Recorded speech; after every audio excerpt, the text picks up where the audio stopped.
So, I believe all of us are ready to start talking about this master disaster that is going to be the possible finale. And Brian is gone. That bodes well. He's probably just...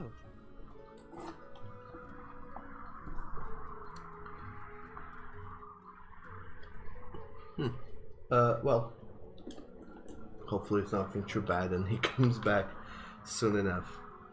So, last we left off, lovely friends, we had a conclusion to some events as the Bean Squad, helped defeat one of his oldest demons, so to speak. And Lilith found out that she had no demon to defeat at all. And goodbye, settlers of Nolyn. You all came to the conclusion that we have done everything we need to do. We have saved the world. We have helped these people.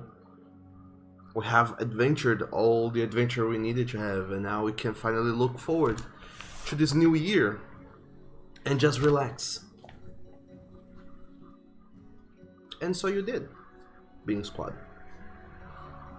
You turned away from the city of Lundeland, or rather, the city of Birkendorf. Look at me, screwing up names already. You turned around from the city of Birkendorf and started making your way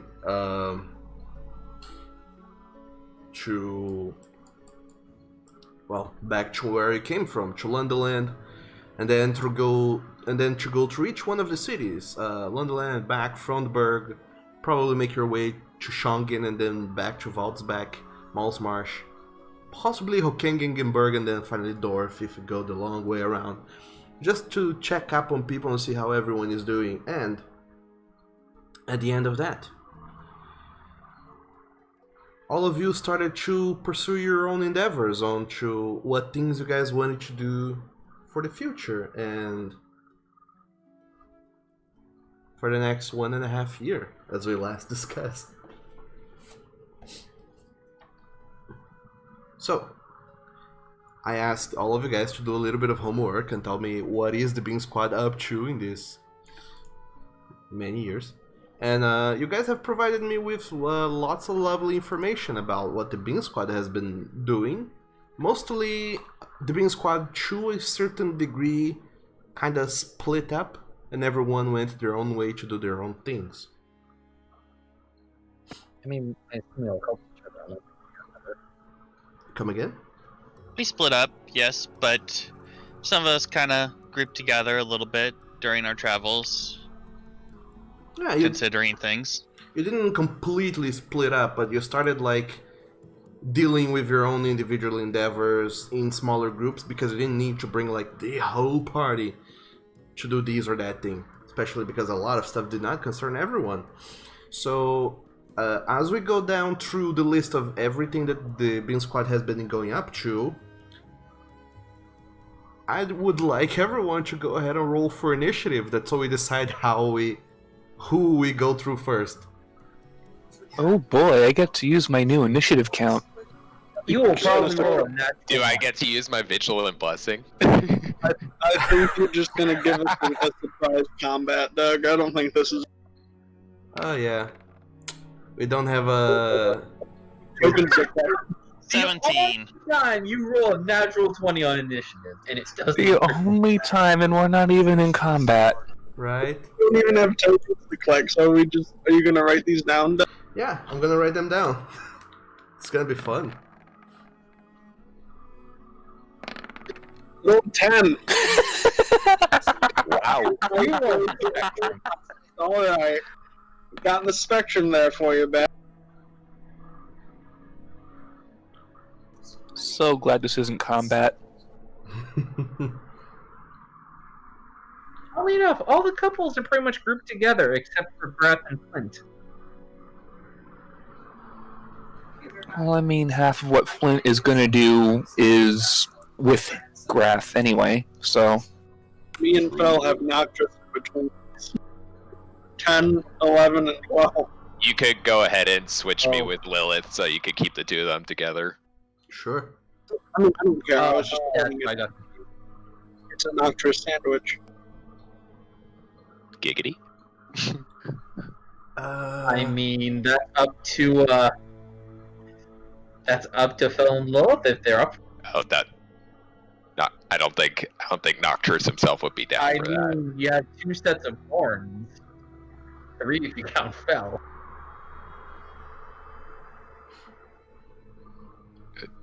Set. Phil has a set of horns.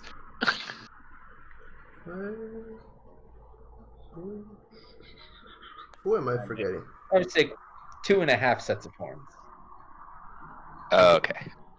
So, first, Flint and Graf, I suppose. The two of you, well, I don't need the initiative tracker. I didn't even need to begin with. There's nothing to track. Yet. You say that. Flint, you, in the upcoming year and a half, after realizing that, hey, the world is saved and there's no danger going on anymore, you decide to go and start chasing a little bit of your own things alongside Graf. Would you like to tell us a little bit about those things that you did? Sure, let me just pull up my note.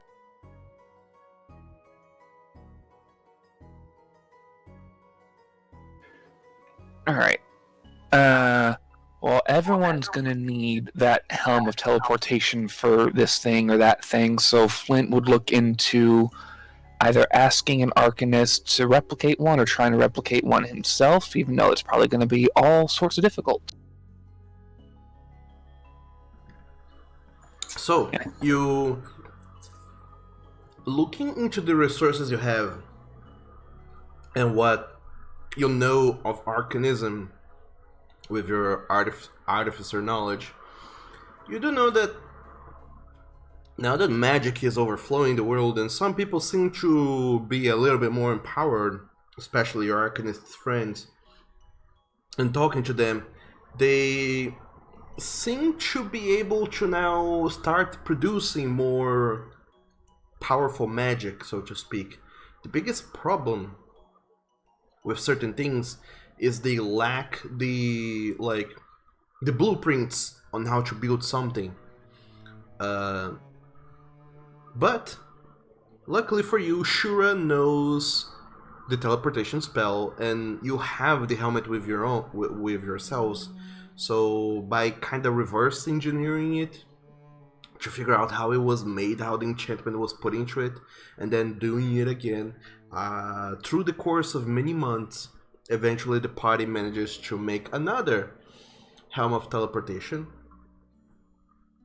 which turns out to be ridiculously expensive. About some in research and materials and such, I would say costs like 15,000 gold pieces. Well, there's half my funds already. Don't worry. I'm sure the party funds would be able to handle that. I mean, I've divvied up the party funds technically with this scenario, technically. Yeah, that's why we each have about 30,000 gold to play with, so that's half my funds already. But yes, you do manage to get another Helm of Teleportation going, and you still have the original, so now the party has 2 of those. Alright, knowing that I'm going to be teleporting a lot with what I want to do, I would hold on to one of them myself and give the other one back to Dracon, because politician probably needs to visit all sorts of officials wherever they are. Don't remind me, Flint. Grown up just like his daddy. This is why you don't make a noble character. So, the first thing I would do is probably try and get Hantai's help with going underwater, see if I can find my ship wherever it crash landed. So, not only with Hentai's help, with Graf's help, the two of you are able to go underwater for a long time and pretty much move unimpeded, but then again... Sorry. The oceans are a gigantic place, and it would take forever, but luckily you have the help of Hentai, who is a creature of the deeps.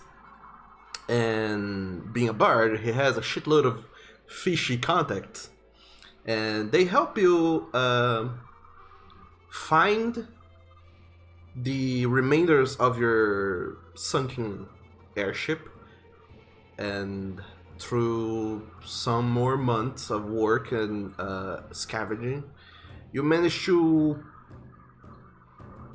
sort of piece by piece pull the whole thing out of the ocean. Does that include the interdimensional transporter? So that's the thing where we start going into weird territory. I would like you, Flint, to make an...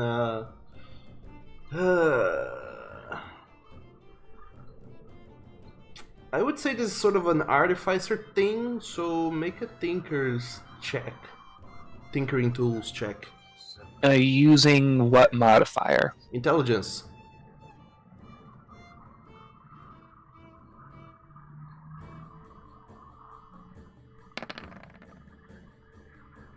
Okay, cool. Good roll. So you do know, or rather, you managed to find out through scavenging and reassembling things that while the ship does possess this sort of teleporter shenanigan, it was in a phase of testing, and even through all of this testing and experimentation that the Cream did to it, and you unwillingly, it's sort of... what's the word I'm looking for?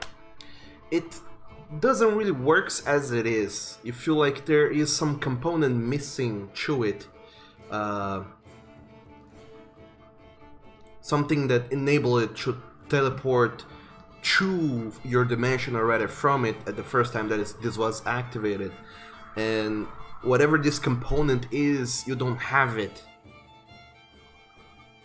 But you managed to get the whole ship working all together, but it lacked this specific component to allow it to do this multi-dimensional travel. But you can go ahead and make a history check for Hentai. Alright, let me switch that real quick.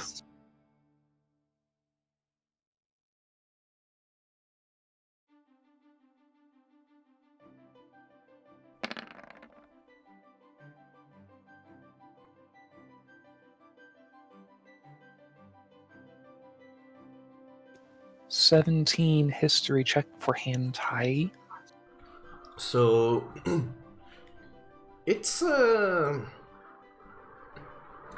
tricky and iffy at first to really find a connection, but eventually you do manage to see to get like a big confluence of events, and you manage to learn through Hentai's prowess as a bard, asking and sharing stories with literally everyone in the realms, that you came to this realm, Flint, about the same time that the Shadow Dragon was summoned on the Mythosin Mountains, and about probably the last day of the Fivenit as well, of the last year, hence why you probably did not know about it. And Hentai managed to figure out that all these events coincide. You showing up with the Shadow Dragon appearing, but that's as far as your connections and theories are will take you. Something happened at that time that caused something in the universe to shake for a moment and bring you here. But aside from that, you don't get that many ideas on what it could have been. So would Flint be able to piece together that the interdimensional transporter may not have actually brought him here after all? Flint might be able to get closer to that. Make an intelligence check for Flint. I'll call this a CD15. Yeah, Flint's intelligence is still a +1. I thought I'd increase that, but whoops, I didn't. Whoops.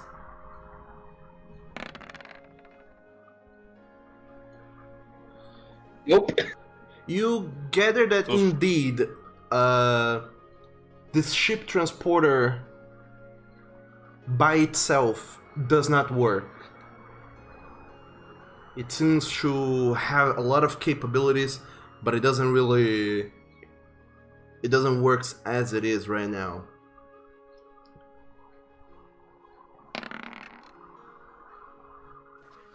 Alright, I'm gonna just take a guess. Are there any components that could possibly make it work in this realm, or am I just shit out of luck? That's what that intelligence check was for.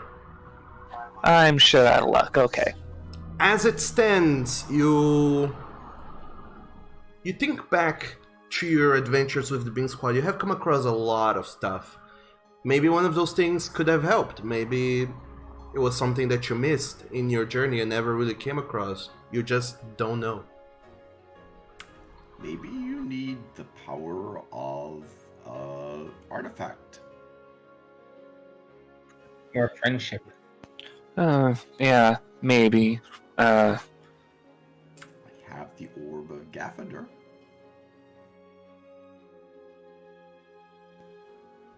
Would that work at all? Using power of something to try and get the ship to do its thing? I would say Graph can go ahead as well and make an intelligence check. So are we both rolling intelligence on that? No, just Graph. Good luck with that. I don't even know if I can give inspiration on I that. believe in you, Meta. Wow. Wow. Well, When you indeed. have a zero modifier, when you need it, you will roll high. Only Graph when you need It's it. inspiration. So, Brad learned from Dracon. Graph, you think back to, hey, maybe those artifacts they have the power to do those things.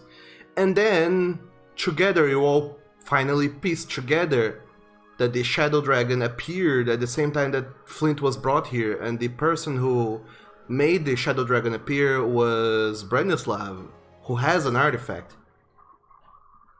Ah, yes. He has that Chaos Stone.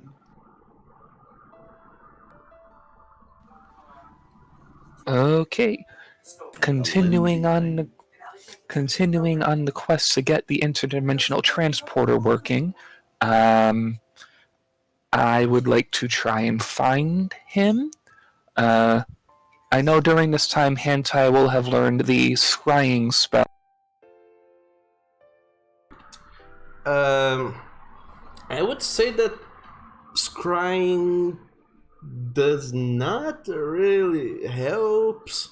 I mean, it helps if he fails a lot of saving throws, but that's more akin to spying. And you think back to your friends who seem to be able to reach people they have come across through magical means. A message may be ascending. Dracon uses message on Flint. Ascending might Talk be to better. Noctis. Alright, thinking back to who might have used sending in the past, that would be Summer Lad, or did Flint see Nutris use sending? Yes. Then yeah, Flint would probably go and find Noctris, because who knows where Summerlet is, unless we're intertwining Grath's story at this point, because I know Grath wanted to check on that. Unfortunately, Summerlad never saw Regaorint. He saw Branislav, but true. if he isn't in like Branislav's form, he can't really contact him. So at this point, Noctris comes in on the fold to help you contact Regaorint, the White Dragon. And after some talking, some discussion, planning, eventually you guys meet up with Regaorint, who seems to come in towards you guys. Just, you know, you didn't kill him. Your relationship is not like amazing, but it's good. I mean, it just isn't bad. So you managed to arrange a meeting. Is there anything specific you're saying to him, Noctris? Well, I was initially going to ask about the eggs, just asking if they hatched. But if I was contacted to send a message to find out about the artifact, I would just relay whatever Flint or Groth said. So all of you eventually managed to contact Branislav and arrange a meeting somewhere a little bit secluded, and sometime later, eventually, you see these the same visage you had before of this elderly human with a pointy beard and gray hair all over, showing up, and you recognize the human form of Branislav.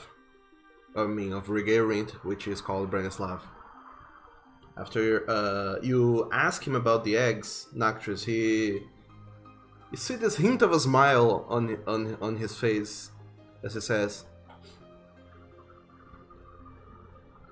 "I don't know what you did, but yes, those eggs have finally hatched. And my people will exist once again. They are small wormlings, they cannot still take care of themselves, but in time, they'll be big again. And I suppose I have to thank you for doing whatever it is that you did.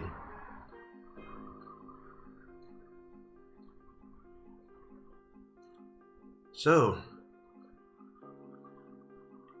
I suppose I can repay the favor you did to me with another favor. I hear you have something you need. Is that right?" Are we talking face to face, or is Noctris relaying things that Regaorint is saying? Face to face. I just did a skip to be like, oh, you arranged the meeting and now you guys are face to face. Gotcha. So Flint, slightly nervous, knowing exactly what Regaorint is, will step up to Regaorint and say, yeah, I found something I was looking for, but it's not working. My husband here says that maybe an artifact would help, and yours is the one that would probably fit the best. So, Flint, as you, Graf, and Noctris, and whoever else dare to show up, try to ask this ancient worm for a favor, I would like you to make a persuasion check. All right. At least I have +6 on that now.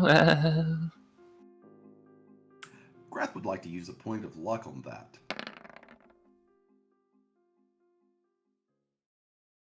Sure. Much better. Oh, look at you. The 20 is a solid one there. Yep. That's too good. Once again, you with your 19s. So, you eventually, through some talking, at first Rigarian seems very reluctant to offer his this ton of chaos, but you seem to reach through to him, Graf, and you can see the. Not only can you see, but you also make him, Rigarian, realize that now that the dragons are back, and he can start anew, he has no need anymore for otherworldly artifacts and influences and such. Now he can focus on, raising dragons. And there will be lots of dragons. Lots of dragons. So Rigarian, he just after some time he nods and hands to you guys the Stone of Chaos, an artifact you saw used a long time ago and then never again. So you have it now. Oh, thank you. This will really help me at least see home again. I don't think I'll stay there, but at least I'll be able to see it. So I have somewhere the stats for the Stone of Chaos and what it does, but I don't think we'll be using it in the context it was originally meant to be used, so it doesn't really matter. And I guess we can move on. If that's alright with everyone. Okay. Yep. I'm just gonna probably go back and forth between home at this point, because I just wanted to find the ship, get it working, and then from there I would just set up shop somewhere, making guns, helping Flint, and helping Grath with furniture, and helping Grath whatever else he wanted to do.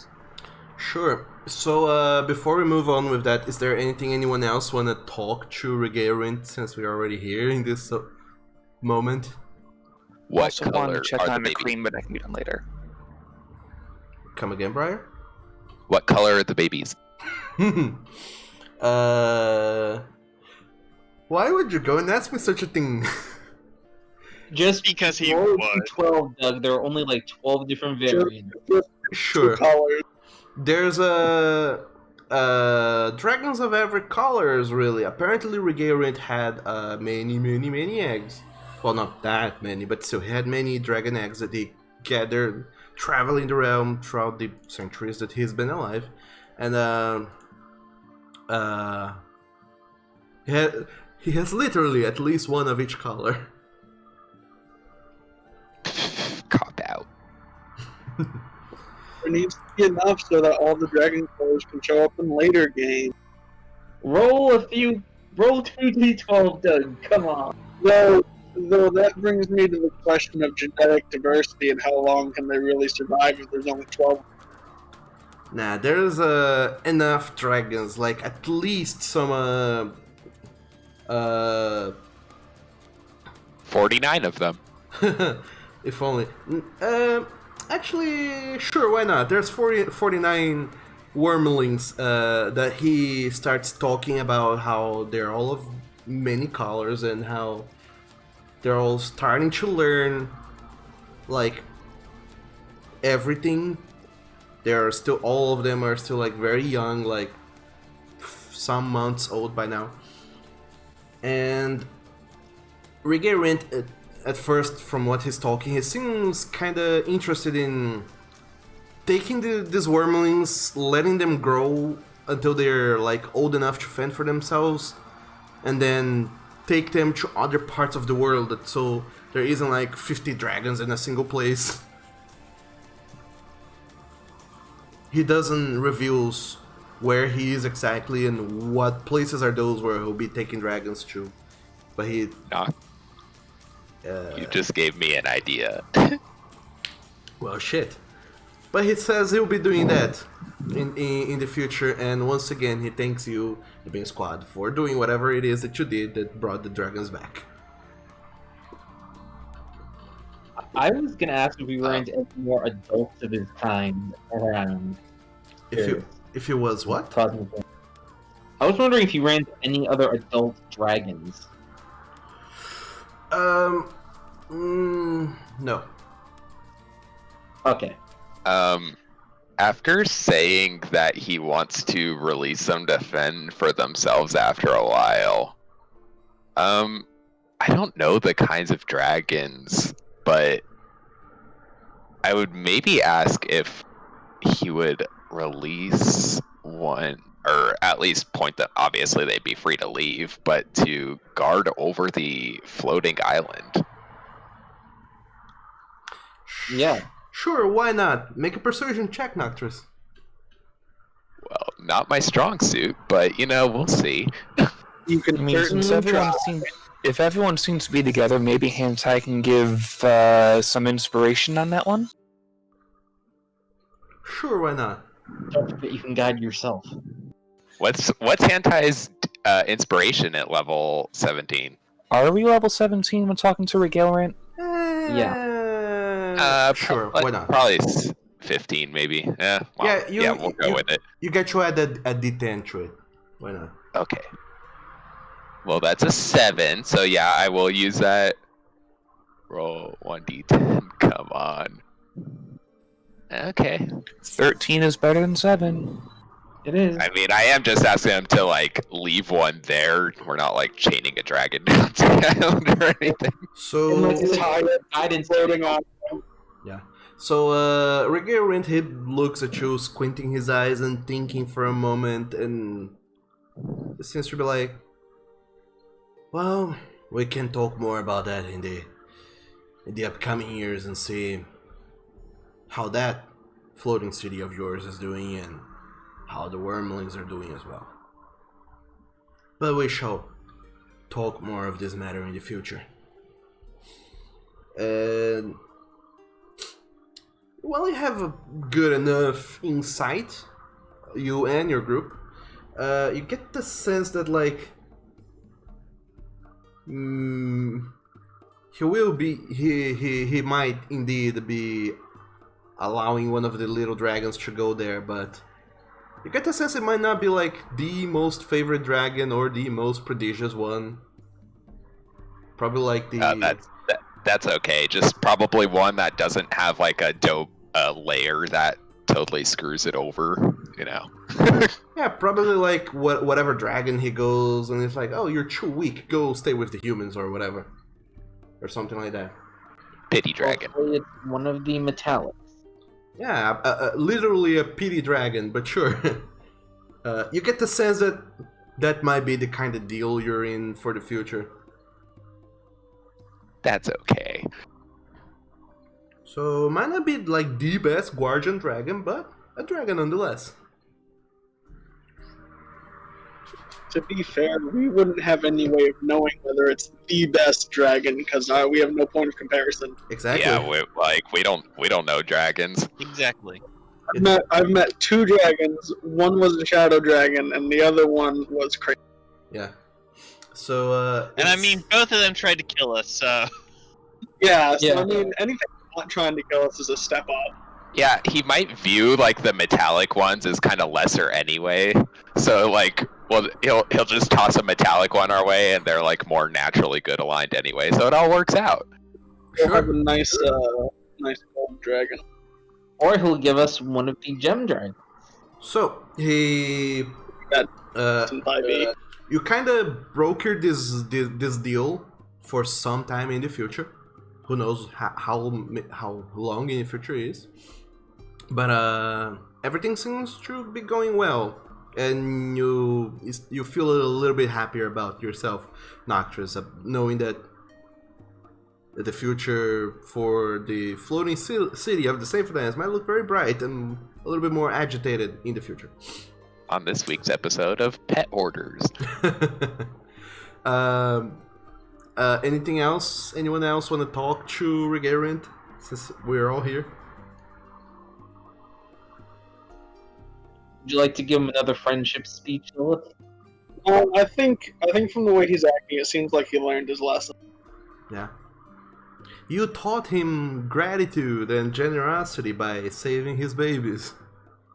Yeah, and his life. And letting him live so that he could see this future. Exactly. You did the good. All of you did the good.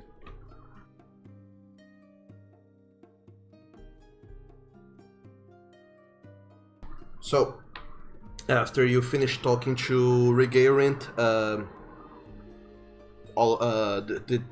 all of you part ways. All 8 of you going back to your own way, and Regarant seems to walk a considerable distance, and then you just see looking back, you see this gigantic draconic shape emerging from the woods and flying off into the distance, northwards-ish, and then it vanishes a while later as you completely lose sight of it. So, Flint, eventually, with the Stone of Chaos, you managed to fix the ship and such. And using the stone as a power source, so to speak, you are able now, finally, to travel to and fro your original dimension. That's all I wanted. Because like I said, I'm probably not going to stay there because there's too many good things over here. Probably just going to pop in every now and then. Save most of that for the epilogue if we get to the epilogue today. But yeah, I definitely, at least once in this year and a half, would take at least Grath to go see it.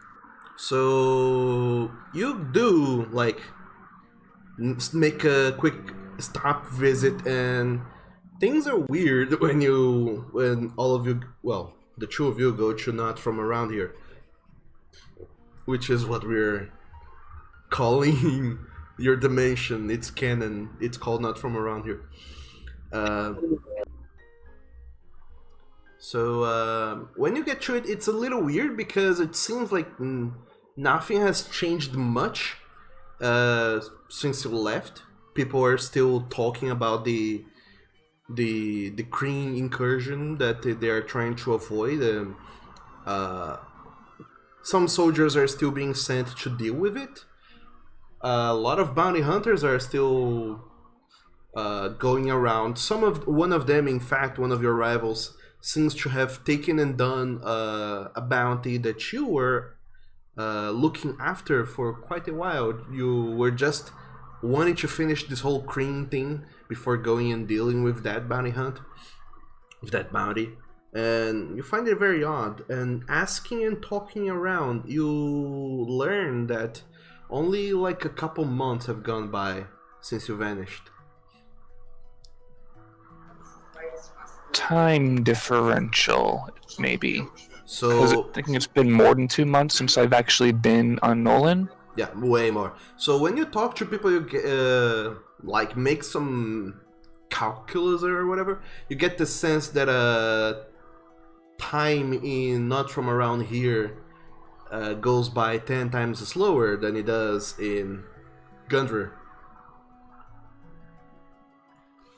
So those 2 years that you have been away from your world, roughly 2 months and a few weeks have gone by. Yeah, that is definitely very weird. And something to keep in mind whenever you make travels back and forth. Yeah, that's exactly what I was just thinking. Probably not going to stay around here for very long, knowing that. Probably going to go like right back ASAP. Yep. Also, on top of that, you do discover that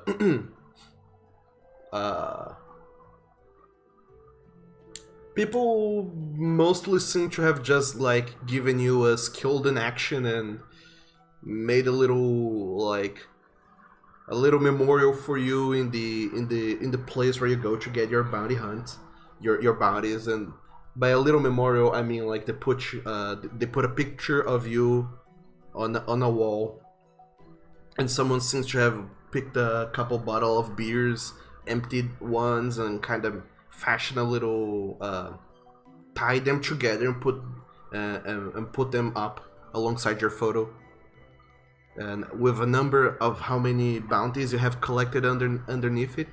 And it's a wall of bounty hunters and how many bounties they have collected throughout the years. And it is odd to see your face in there, knowing that you're well and alive. But everyone had taken you as dead, so that's fun. Meanwhile, Graf, you are completely amazed by how everything is made of metal, and everything reminds you of that one time you were briefly inside the Kreen ship. A lot of people talking a lot of different species of people talking in a lot of different languages, and you see people with what appear to be gauntlets that can have some sort of magical essence that can conjure up minor illusions at will, and you just see people going nuts with that. Does my magic work here? No, because it's Riddick magic. It does not. Okay. Because I don't want to get too deep into this rabbit hole. So, no, it does not work, but you get the sense that with Flint being around, you might not need that magic anyway.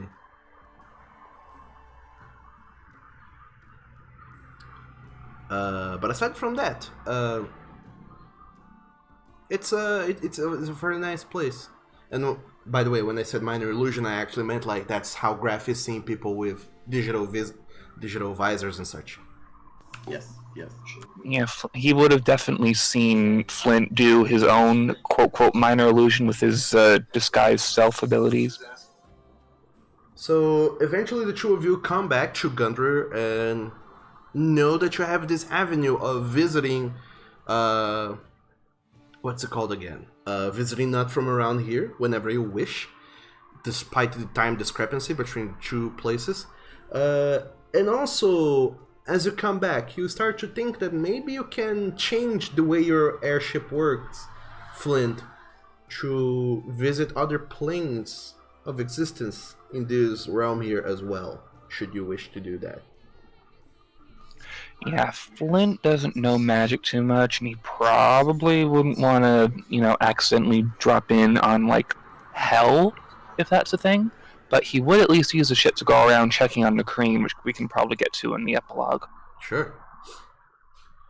And finally, after doing all of this for dog knows how long, you finally get yourself ready to help with the, to show up. Probably go back to not from around here, get some formal clothes from your house or apartment or whatever, wherever you lived in, just to get something a little bit more formal to show up for the party that you'll be partaking in but a few weeks. Meanwhile, Graf, you were doing things too. Yes. Do you want to tell us about them? I wanted to check and see that Summerlad is safe and that Knolls are safe that went to Frondberg. So, on your way back, when you go through to and fro Frondberg, checking up on things, you do find out more about the Knolls and all the other creatures apparently native to this land that had been enslaved by the Dark Brotherhood. Apparently, once the Dark Brotherhood kind of dissolved, and they were freed, most of them had been enslaved for too long, and their villages had long collapsed. And some of them, too wild to be contained, decide to go back into the woods, into the wilds, and try their luck away from humans and other races and such. Some of them, though, had come to rely a little bit too much on one another and on the helpful human beings here and there. Well, not human beings, but like humanoids. Decided to, kind of stick together during this whole time that they were sort of mentally brainwashed. They were relying heavily on one another, and they decided to keep together. They're stronger as a unit, after all. Yes. So, that, alongside with your parents, who were also part of the people who were brainwashed for a while, they decided to get together and build sort of a safe haven for all these, all of these creatures, a little bit far away from human settlements, or all the settlements here, and a place a little bit closer to the wilderness, where some of them might feel better at home. And eventually, you all moved very far north to fund this city of what the hell is it called? Wild Haven.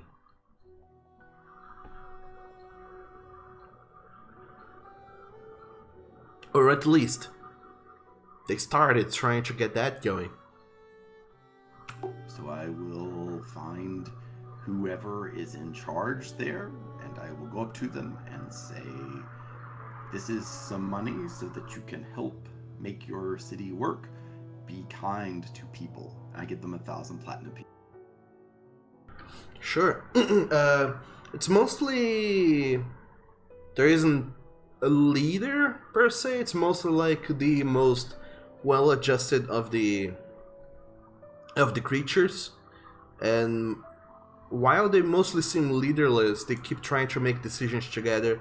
And most of them not really having that big of a background with living in cities until they were enslaved. The whole leadership sort of portion falls into willingly even into your parents, Graf. They seem to take this cause to their themselves, and They will be good. and they want to help all these gnolls and goblins and such others have a better life. And they start trying to lead them into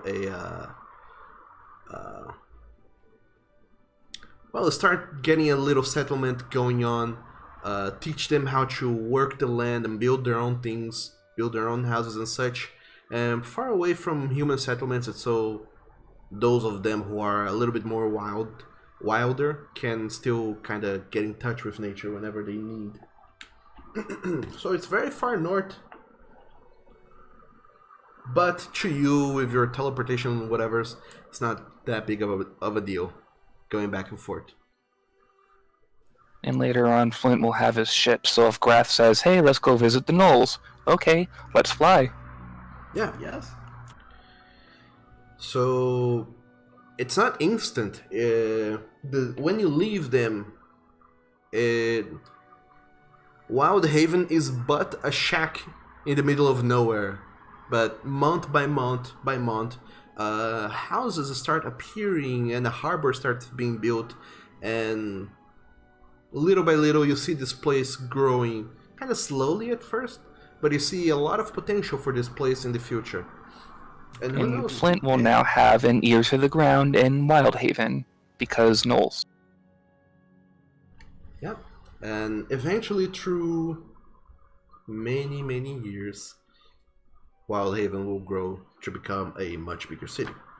Aside from that, though, you decide to look for a summer lad who one day simply decided to part ways with the party and go on his own separate way. So, Graf, I would like you to go ahead and make a survival check. Survival check. I would be with him, so can I give him advantage? Sure, mostly because of your ear to the ground sort of deal.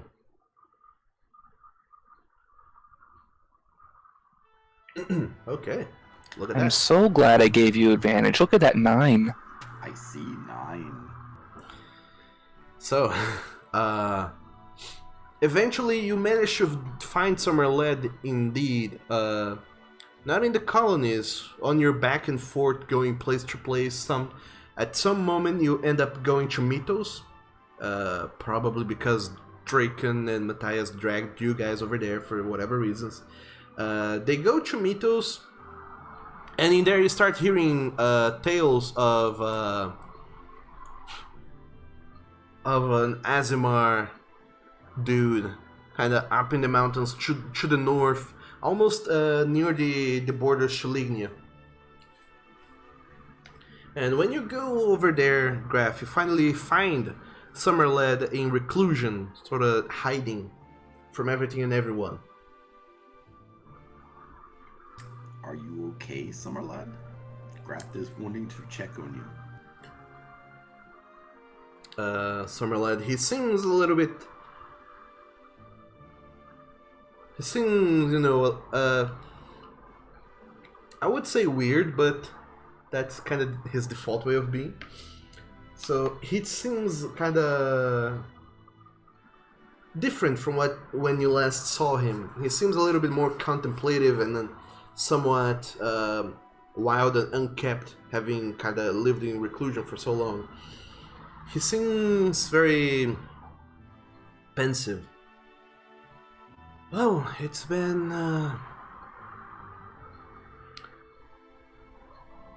weird. I have heard news that, well, I'm sure you have heard too, or not, that my mother, she managed to escape. And I know that she's somewhere still seeking me. Yes, she was crazy. Yeah, I'll keep my ears to the ground, make sure everyone's safe. Although I don't know how many contacts I have on this side of the world. Very few. But Summerled, he is now wearing an eye patch. He looks to you and says, "I have taken every precaution I know to take to make sure that she can't find me, and I know that she seeks the power within me.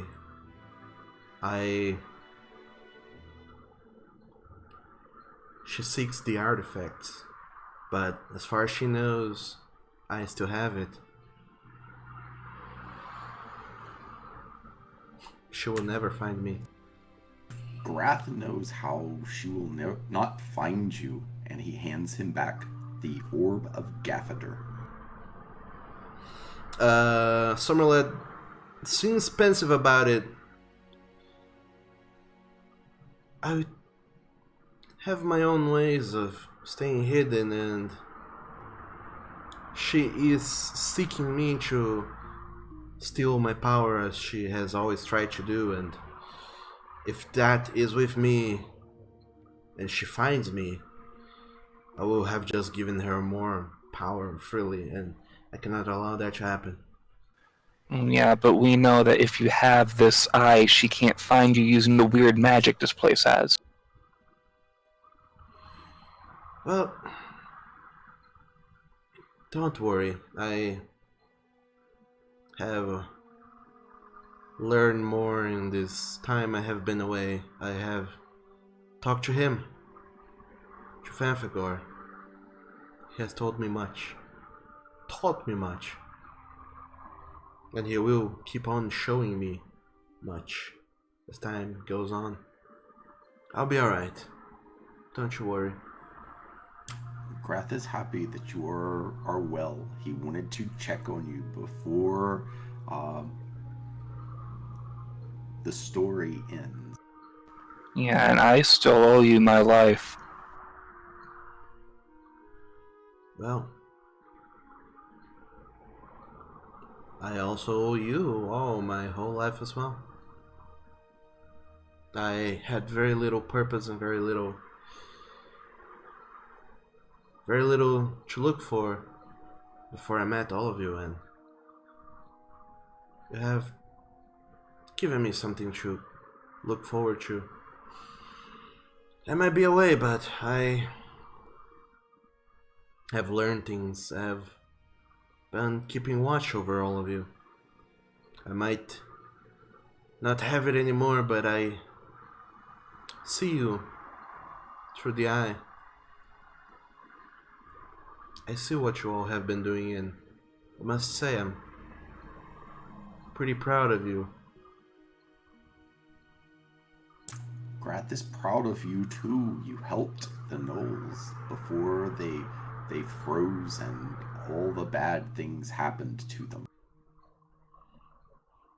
Well,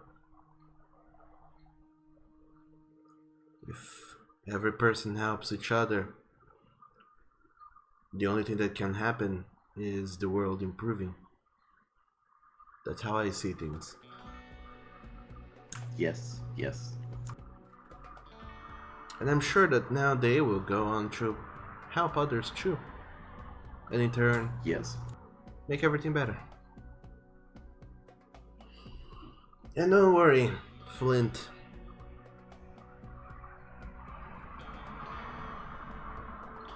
Do not think that you owe me anything. I'm glad to have been there to save you, and I'm glad that you have been there to save me as well. And instead of keeping track of how much we owe each other, let's just enjoy life. So long as you come visit us every now and then. I will have to stay in hiding, but I'll be watching from far away. And if you ever need to find me, I'll know that you do, and then I'll find you. Don't worry.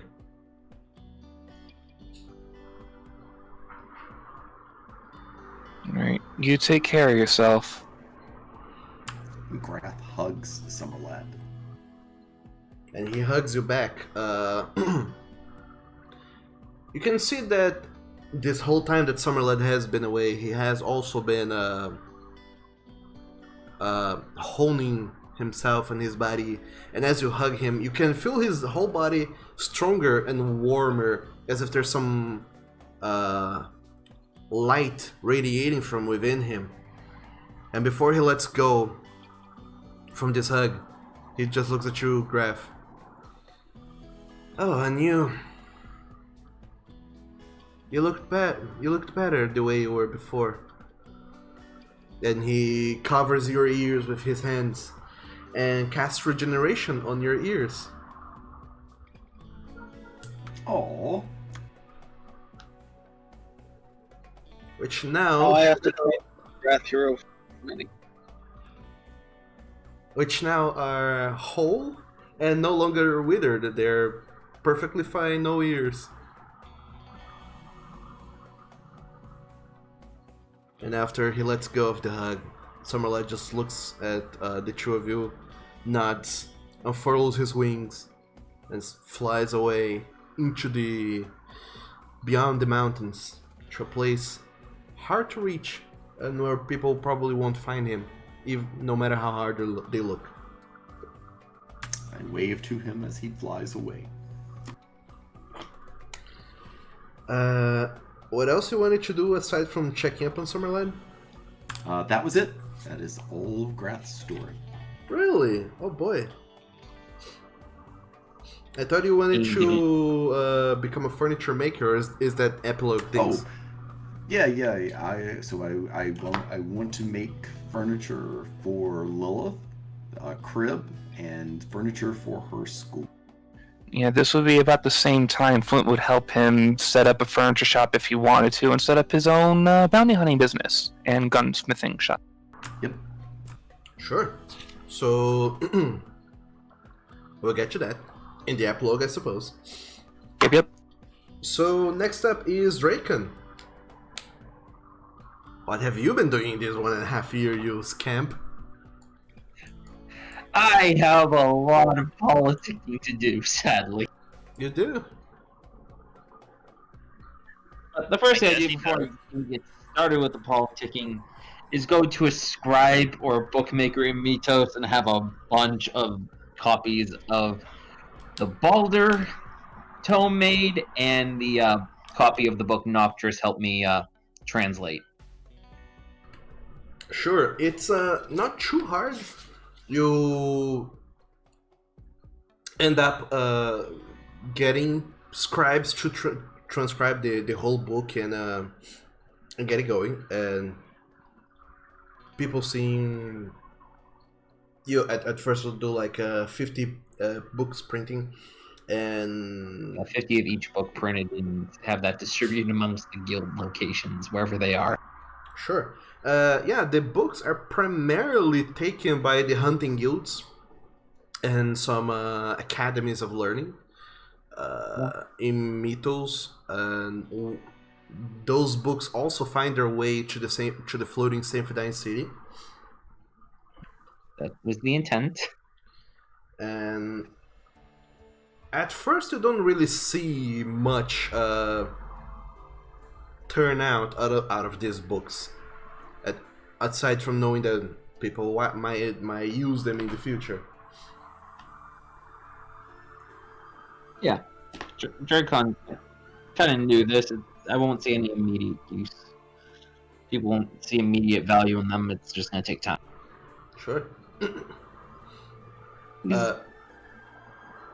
Eventually, though, as you're still getting your bearings on this whole thing, you do see a lot of painters, Mythosian painters, really, showing up on the guild, wanting to, well, bards slash painters, wanting to accompany you in journeys, or like offering up to join the guild, mostly because they want to see those creatures and paint them more so than they actually want to hunt those creatures.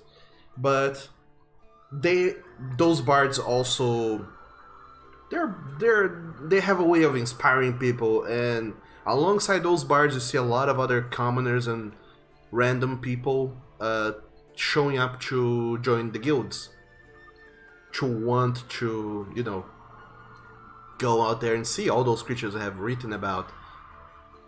And within some months you have no less than 100 new recruits. Holy shit!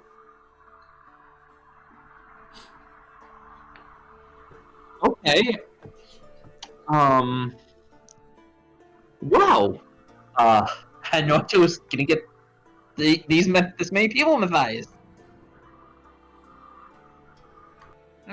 100. I mean, these bards are traveling. They want to paint. Don't get so close to the creatures that you get 8, please.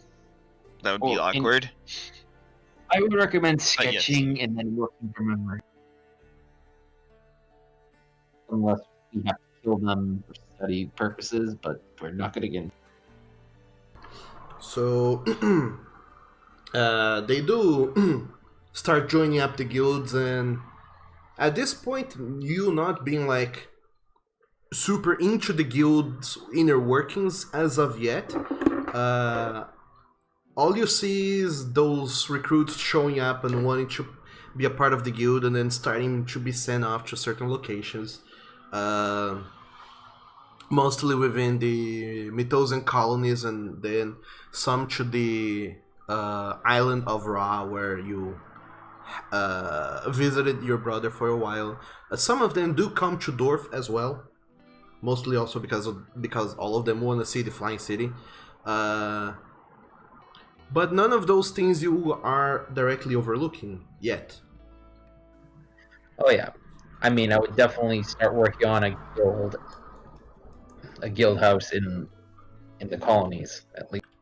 Sure. For I should say the Tyrian colonies, actually, because I don't know if the name of this place is going to be anymore. So aside from the books, what else were you doing again?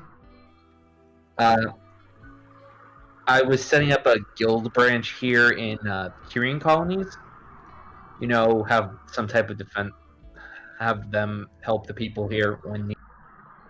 Sure. I also wanted to get some some special sending stones made, so everyone in the Bean Squad would be able to talk to each other no matter where they were. Sure. Talking to the Arcanists, you are all able to eventually get those sending stones working. Takes a while to enchant them with such a powerful enchantment, but at this point, your Arcanist friends are very powerful and they are able to do this. So it will cost you about 1,500 gold per stone.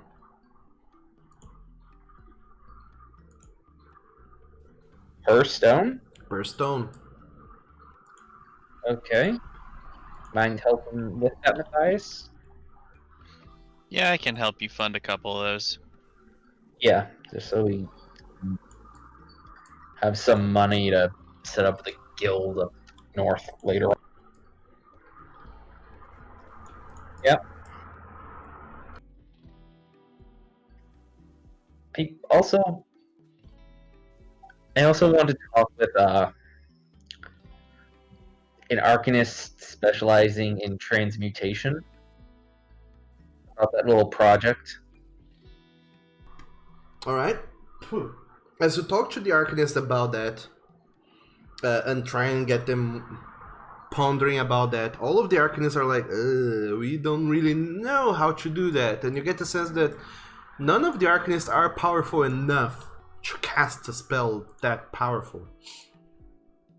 However, lucky for you or not, Hentai catches wind of that and starts researching on his own, and Hentai learns true polymorph.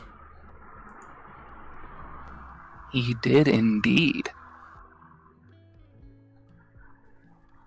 I mean, you can do that. Yeah, Hentai's got true polymorph. If you go up to him, what do you need?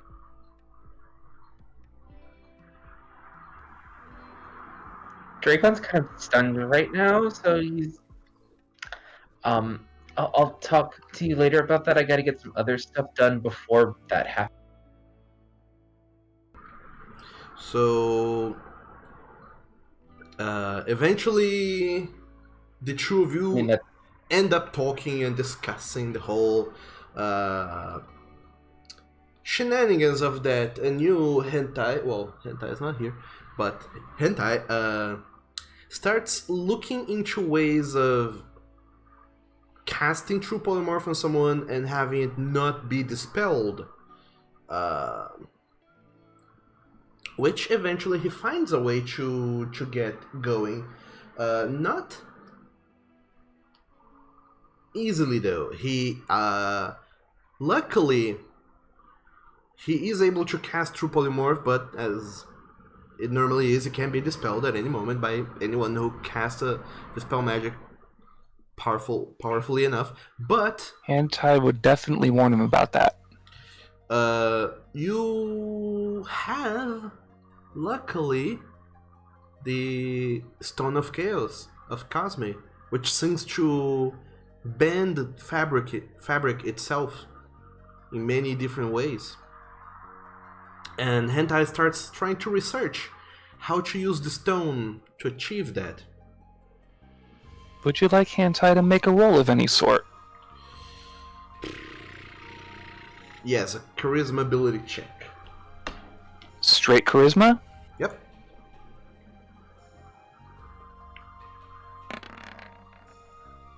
Whoops. Oh no. But remember, you're at an advantage with the fucking bandolier. Does Am it? I? Charisma checks. It's Does is it? he? Foglock and Bandolier. Let me put that in chat real quick. Sure. Well, if you have advantage, then you have advantage.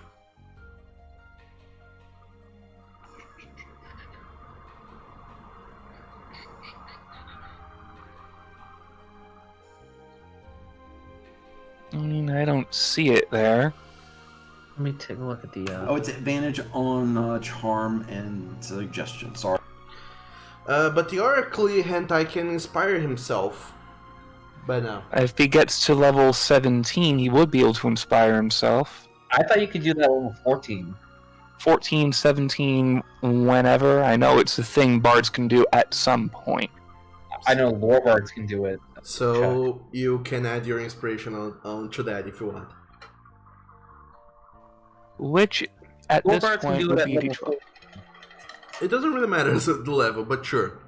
I don't know what is your inspiration die, but feel free to go ahead and roll it. Once Hentai is level 15, inspiration die is a D12. Okay.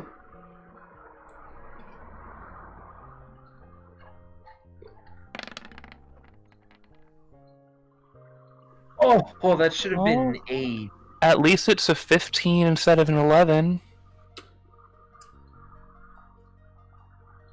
Which, unfortunately, is not enough. It takes Hentai way, way too long to figure out ways of subverting the spell, subverting the stone to cast the spell, which in game mechanics, pretty much the stone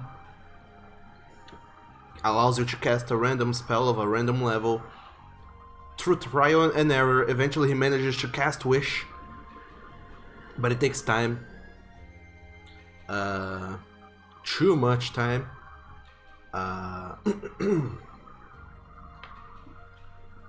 But he is not super cautious in doing it, and instead of using the stone's power, he uses his own power to cast Wish through the stone. So casting Wish to do this has that Wish penalty where there's a chance you cannot cast Wish again, so I think it's a 30% chance? 25? Time to roll a D100? Yeah, I think it's actually just 10%. 10%? I think it's per subsequent cast, it increases the chance by 10%. Check. No, there is a 33% chance that you are unable to cast Wish. So... yeah, roll a D100.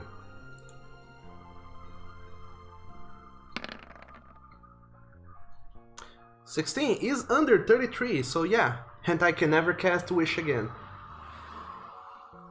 Well, at least he made this one cast of Wish count. He did. So, through using his own power to cast Wish, he is able to help Draken with his whole project. Which, after much conversation, Draken and Matthias, the two of you, decide to have children. Oh, yes, but that's later in the future. Sure.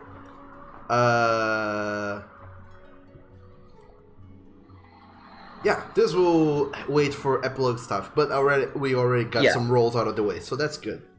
Yeah, I want to get the rolls out of the way for that, but that doesn't happen until the epilogue. Sure, but yeah, it will work out. So, in a way, I want to make sure of that. In a way, like it's already locked in. This will happen, and there's no worries. Okay. Also, while this is going on in the background, I think me and Matthias are going to work on reestablishing a guild up north. Sure. There's there's the colonies, the Mythosian colonies, which kind of follow the coast going north, but then going south towards the center of the wildlands, it gets a little bit trickier to get that far south. And there is a previous attempt to establish a hunting guild over there, but it didn't work out super duper well in the past. But it's still there, and I suppose you guys would try and revitalize it. Yep, that is what we would start planning to do, getting people set up, getting supply lines ready, all the prep work for that background. Sure. Scouts and get people trained.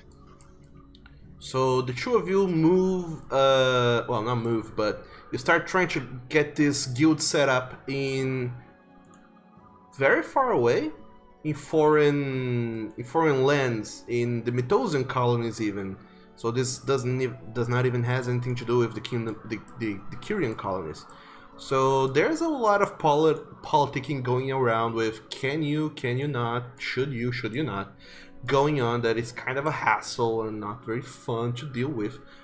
But after much trial and error, eventually you manage to get going. And you get the permissions from all involved parties to start working on the guild. So Not just fully revealed. yeah, I mean, why not?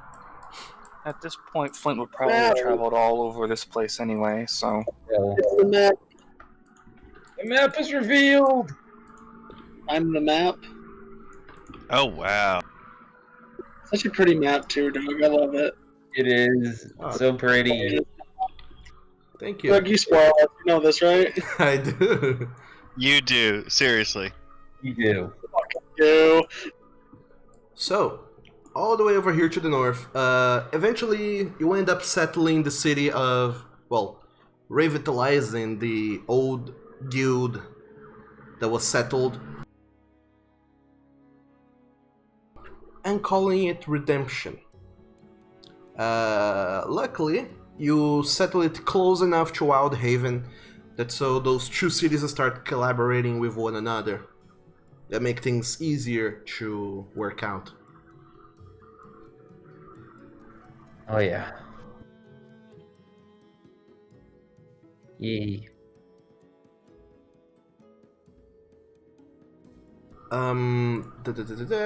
You also start naming some things on the surrounding regions because, you know, it's pretty much unsettled territory, nothing has a name, so you start naming things here and there. So, lots of familiar names will be showing up in the future. Yep. So the two of you, Draken and Matthias, start setting up the new Guild of Redemption at the very edge of the Mythosian borders to explore this wild land that is the undiscovered portion of Nolyn. Further on, what else you guys want to do? Drake and Matthias? I think Matthias got anything to chime in here? Well, obviously Matthias is helping Dracon with revitalizing the guild, using his talents to train those who want to become hunters and do the hunting. In the meantime, while that's going on during the year and a half, so is it kind of like my turn now? Pretty much? Yeah, the two of you guys are doing stuff together, so it's pretty much your turn. So during the year and a half, Matthias would first off take some time to travel back to his hometown to talk to his father, find out actually what happened in the past after everything, what went on, why he ran, all that stuff, Which you do. Eventually, you and whoever else you decide to bring along go back to the village of Kazibazi, all the way in southern Kyria, to see your family and talk to them and discover what happened all those many years ago.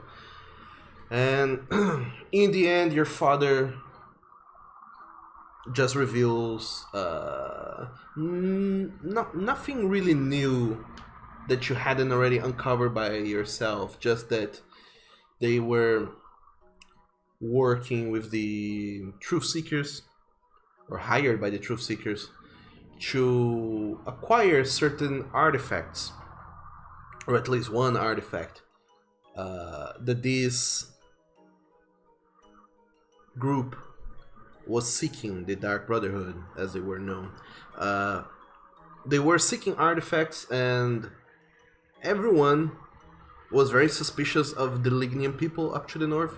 So as soon as they caught wind of this, they sent a group to try and find the artifact, which eventually your father and Anthony and Vane, his colleague at the time, they managed to find the people who found the artifact and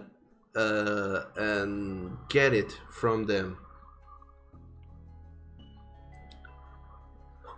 And then those people that lost the artifact got super mad, pissed, and started chasing them. After which, the Truth Seekers decided that it was time for them to hide the artifact. So your father went as far away as he could from there. Tried to settle in a small village, very quiet, very secluded, where no one would find him or this artifact, but eventually they did. And the Dark Brotherhood attacked your village, found the artifact, and took it away, along with some another artifact that they also took away at the time. Well, not at the time, but close to the time. They attacked the sunken city of Downbay, which is where Hentai comes from, and stole an artifact from him as well. And then they have been doing that for a while. Alright, that's what I thought. But your father never really had mean intentions or was deceiving about it like Ansys told you. He was very contrite and trying to do what he thought was best for everything and everyone. I mean, yeah, I would understand that and nod to him, to be honest. And then also, because I would have dragged Dracon along with me, say. And I guess, on my travels, I did find love, and here he is. Hi. And so I would invite Dracon to meet my father and all that sort of stuff. And you push Dracon forward, and they see Dracon, and they start they sing very homely. Matthias' father and his siblings, they seem very happy to see that their son, that his son found happiness.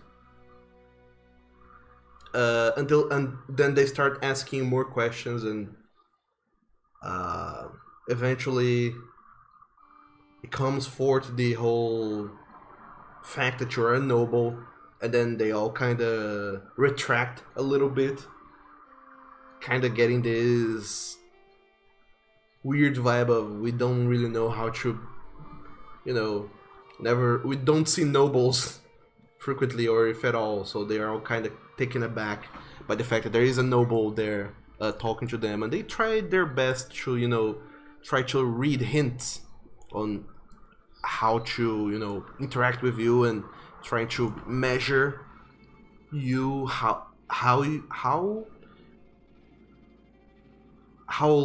just happened that I'm fallen for caring for and loving a noble's son.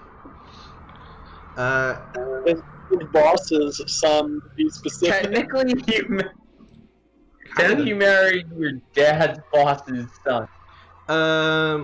Your siblings are more so kind of trying to decide rather, if Dracon is like a stereotypical rich kid who can do anything, because he kind of passes this air of I can do whatever. Draco has that I can do whatever, but I just get in trouble. But aside from being taken aback and trying to decide if Draken is one of those or not, they seem very, very happy for you. And after some talking and discussion and hearing these adventures you go in, they seem to take a liking to Draken enough to, you know, feel more relaxed and comfortable with his presence. Well, considering my siblings, it's a good thing.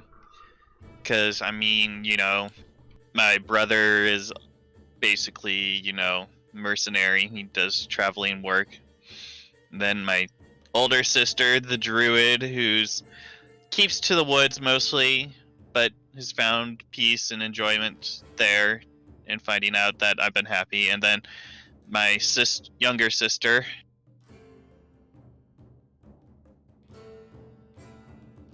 Can't remember. I think she's the traveling bard. Yeah, I remember you had a bard. You told me about this. Yes. My sister. She's traveled across plenty of Mythos and Kyria, listening to stories, but hearing of my own, I'm sure she was excited to hear about my travels and of Nolyn and the colonies and what went on there. Because now she's got more epic tales to tell. Not only that, but your sister, Krista, she also every once in a while, whenever like other people are questioning Draken, she manages to pull you aside and kind of ask you if you have been to a castle yet, if you have had banquets, if you have done any royally things, and if and when you do them next, if she can come along. I chuckle at this. Obviously, I would see to where I could actually get her in, because I know she would love that experience. Being as she is. Love it. But then also, I mean, I would tell them of our plans, the fact that we're going to be starting up a guild over in the Mythos colonies, the plans that we have for that, and that they're always welcome to travel there or join us or whatever, if they ever feel that way. I mean, they are family, and yes, you know, that would be, yeah. I would invite them all, you know, whether they come or not. They all seem very excited about the prospect of, you know, following you around, even if for a bit, and trying to see more of this life you have been leading. And some of all of your siblings, they seem also very relaxed. You see this peace come over them once you start sharing those plans, because to a degree, all of your siblings, they sad as they were, they decided to, you know, try and move on, and nobody took to taking revenge as much as you have amongst your family, and they all seem very happy to see that you have managed to overcome this need to avenge your mother and move on, and they all look very happy for you to have finally found this inner peace. So that's Matthias. I mean, he's happy now. He's ready to move on, push on, do new things, travel the world, start a guild, happily build things, and drag Dracon along with it. Sure. And drag you along for all the politicking. No. No, I'm you're going to try to avoid that coming. as much as possible. You're coming! I can't be left to suffer alone! And aside from that, all of your family are very impressed also whenever you show Woven's Bane, and they also ask all sorts of questions about it, and it leads to other questions, and eventually they make you they kind of force your hand to go and show off your skills with Woven's Bane, and like chop some trees, chop some rocks, and just kind of cut everything with it and go nuts. Oh yeah, Which I show off eventually for them. yeah, I imagine you oblige them and start chopping down some trees with incredible ease. Dragon's just gonna be ogling him the entire time he's doing this. And then, as time goes on, Fel and Lilith, you were doing stuff too. You wanna go, Lilith? I guess I can go first. So, the first thing that Lilith is going to do is take like a week and just sort of self-reflect on everything that's happened in the past month and everything that she's been through. And how it's just been a fucking crazy ride.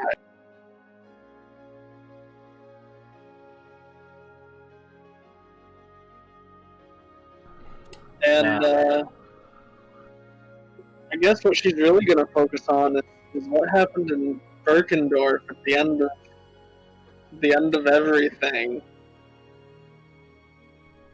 So, At like, sorry, go on.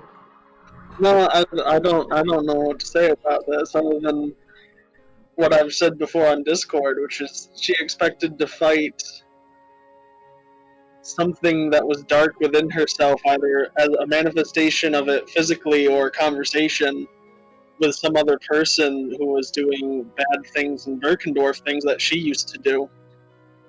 But she's just going to analyze it and realize that, shut up, phone, her story is over and done with, and that these demons that she thought she had to fight, she didn't, because she dealt with them sometime during the last adventures when she was with the Bean Squad, when she was fighting alongside them for what they thought the right thing was. She was also getting rid of those demons inside her then. She didn't need a final confrontation like she was expecting. And with this realization that not everything reflects, not everything happens, has something physical and tangible that is the cause and the source of your problem. Sometimes it is all within yourself. Knowing this and having reflected upon this and learning this, Lilith starts pondering about this, and through some time of seclusion, some time of discussion with people, primarily with Fel, she starts discovering and coming up with a new martial art. A new monk tradition. Come again? A new monk tradition. A lovely tradition. Yeah. After learning that sometimes what you see on the outside world is a reflection of what's on the inside, and changing the inside can affect the outside severely, you start to focus on this new monkish tradition, which will take some time for you to actually come up with and discover and find techniques for, but over time you feel confident that you will have a basis of something that you can teach people, this new ability, this new tradition of the strength of the inner self. Yep, the monk way of inner clarity. I didn't know what to name. And next up, I believe you wanted to reunite with your family? Yeah, once Lilith is done, spending however long it takes for her to figure out what I just gave a spiel on. She hit me. I'm sorry. You introduced me to your family. Yes, she's going to want to go live to her family in Mitos that she had not seen in years. She hasn't seen them since before she stopped being a smuggler and ran away to the monastery. It was even before then. But she's going to reunite with them, say, hey, I'm still alive, and I've done some crazy things, and here's this wolf person that I fell in love with. So, you had told me that Lilith has a brother, right? Yes. I don't remember the name of your brother. Neither. Come again? No, do I don't remember the name of her parents either. It's okay. Your brother, he... when you go back to your home in Mitos in Lyakuza, you go back to your childhood shack where you grew up in, and you don't find your parents there.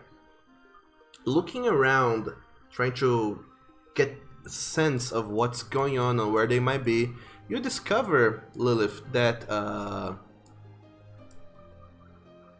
they moved to a much better place. Your brother, whose name nobody knows, apparently he started to... Her mom is named Thomas, her father is named Valriz, and her brother is named Truth. His named what? Her brother? Truth. Alright. Truth, you hear stories of how he, being a tiefling and being resistant to fire, he started working at a smithy to forge stuff, and being resistant to fire is real handy in those situations. And after working on the smithy, he also started to see patterns in things and started to try come up with new designs, and eventually he started to save enough to pay some sort of tuition that allowed him to get into academies of learning in Sozia, where he learned, became sort of an engineer, or the medieval equivalent, which is an artificer. And through that, he was able to provide a better living for your parents, coming up with all sorts of new mechanisms, or rather just helping come up with better ways to apply them. And you do find your parents living in a much better place now, a house that is actually nice, and in a neighborhood that does not hate tieflings and actually respects them. That's an improvement. That's very good.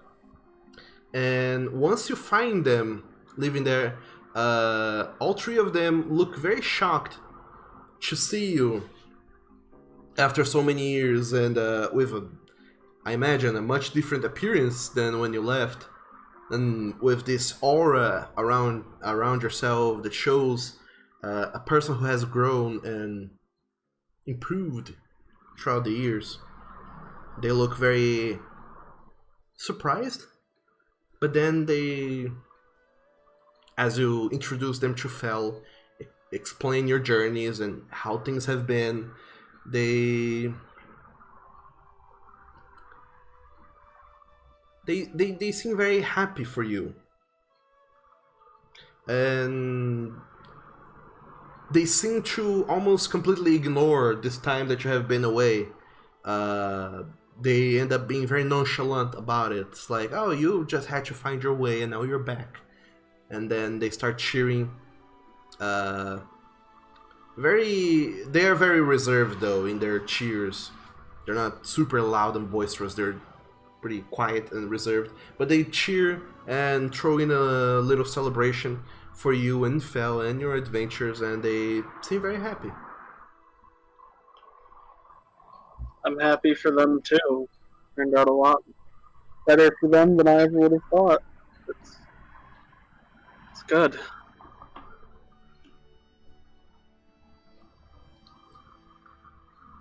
And then after introducing Fel, they also seem very happy that you have found true love, and they do not even seem to care that your husband is comes from an actual tribe in another continent. They just seem happy that you're happy and that you're back and alive and well.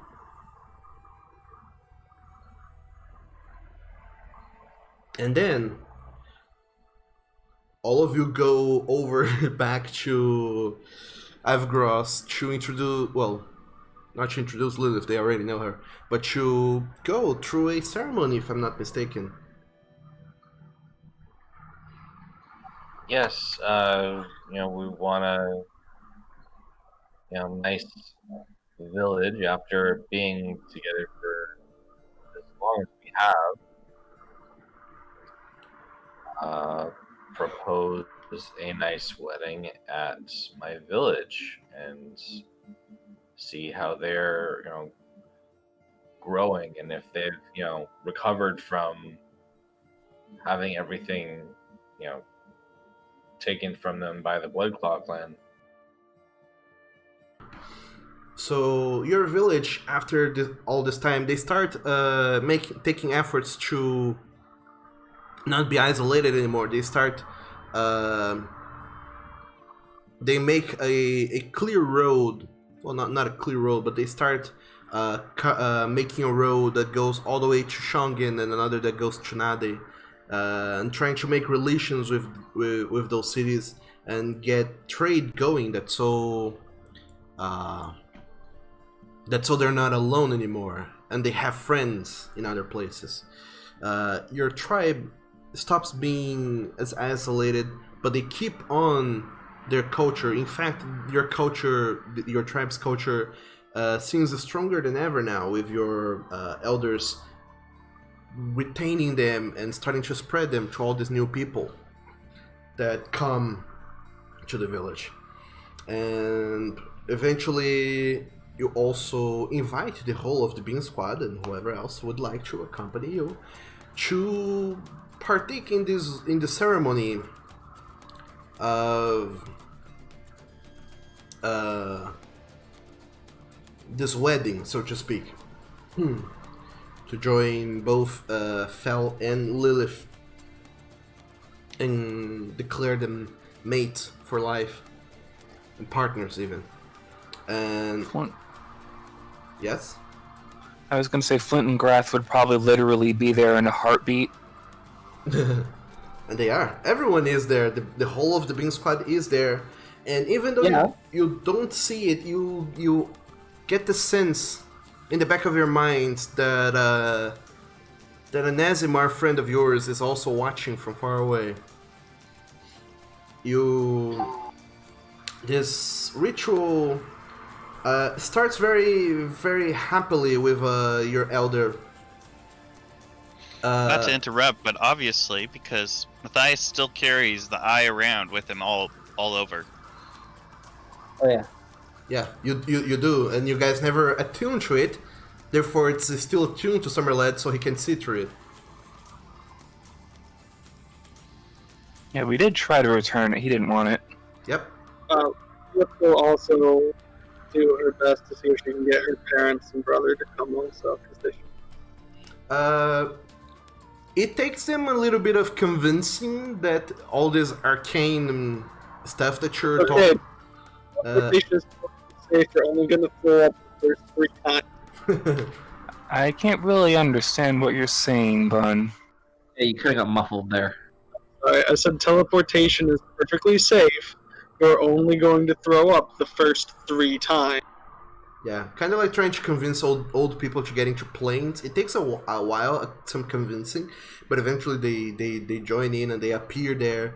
They seem kind of shy, and they stick together all the time, but eventually they start opening up, especially when they see the rest of the Bean Squad, who all seem very diverse and not tribal at all. They start to ease up after some time. And then the ritual starts where your elder fell. Well, everyone in the tribe actually gets together for this ritual. They pick your what's it called? Your trophies from your hunts, the teeth and bones and whatever else you gather from your hunts, and they seem to try and make a circle on the ground with all those teeth. And it is a tradition that the more teeth you have and the more complete the circle is, the more blessed your life as a couple will be. And they start picking the teeth from the collar, making the circle. The two of you step into the circle, and your elder, she starts going around the both of you, saying words as some two other wolf folk, they come in and they start they pick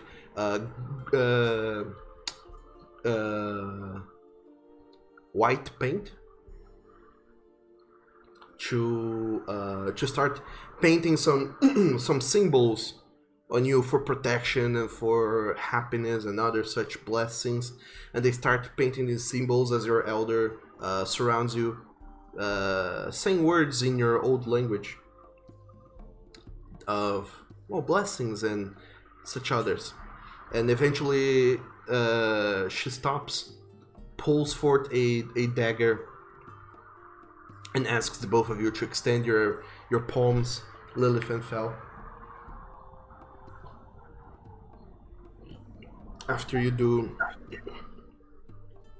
she makes a cut diagonally across your palms, and then you clasp hands, Lilith and Fel,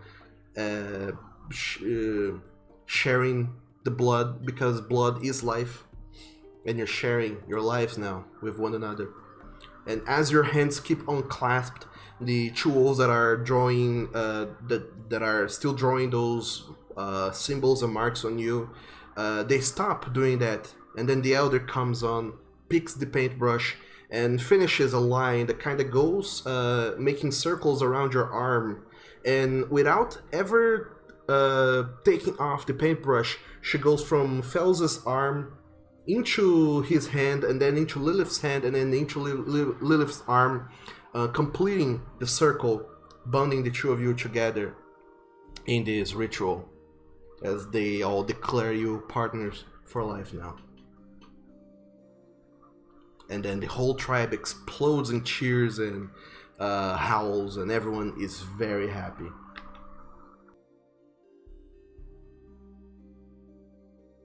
If there's anything you guys would like to add to that.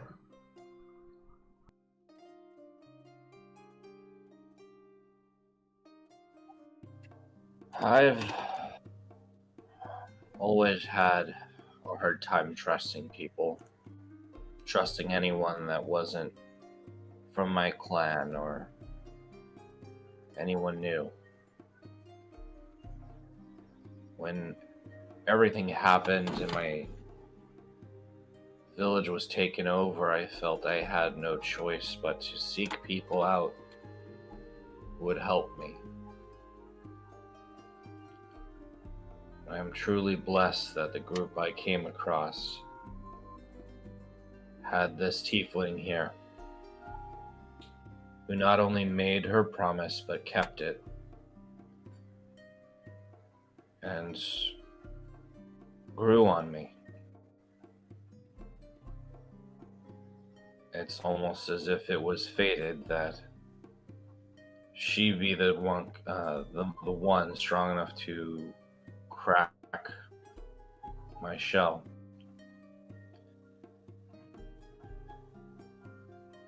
And I would be honored to continue to walk this path by her side, if she would have me. Somebody told me I needed to write that back.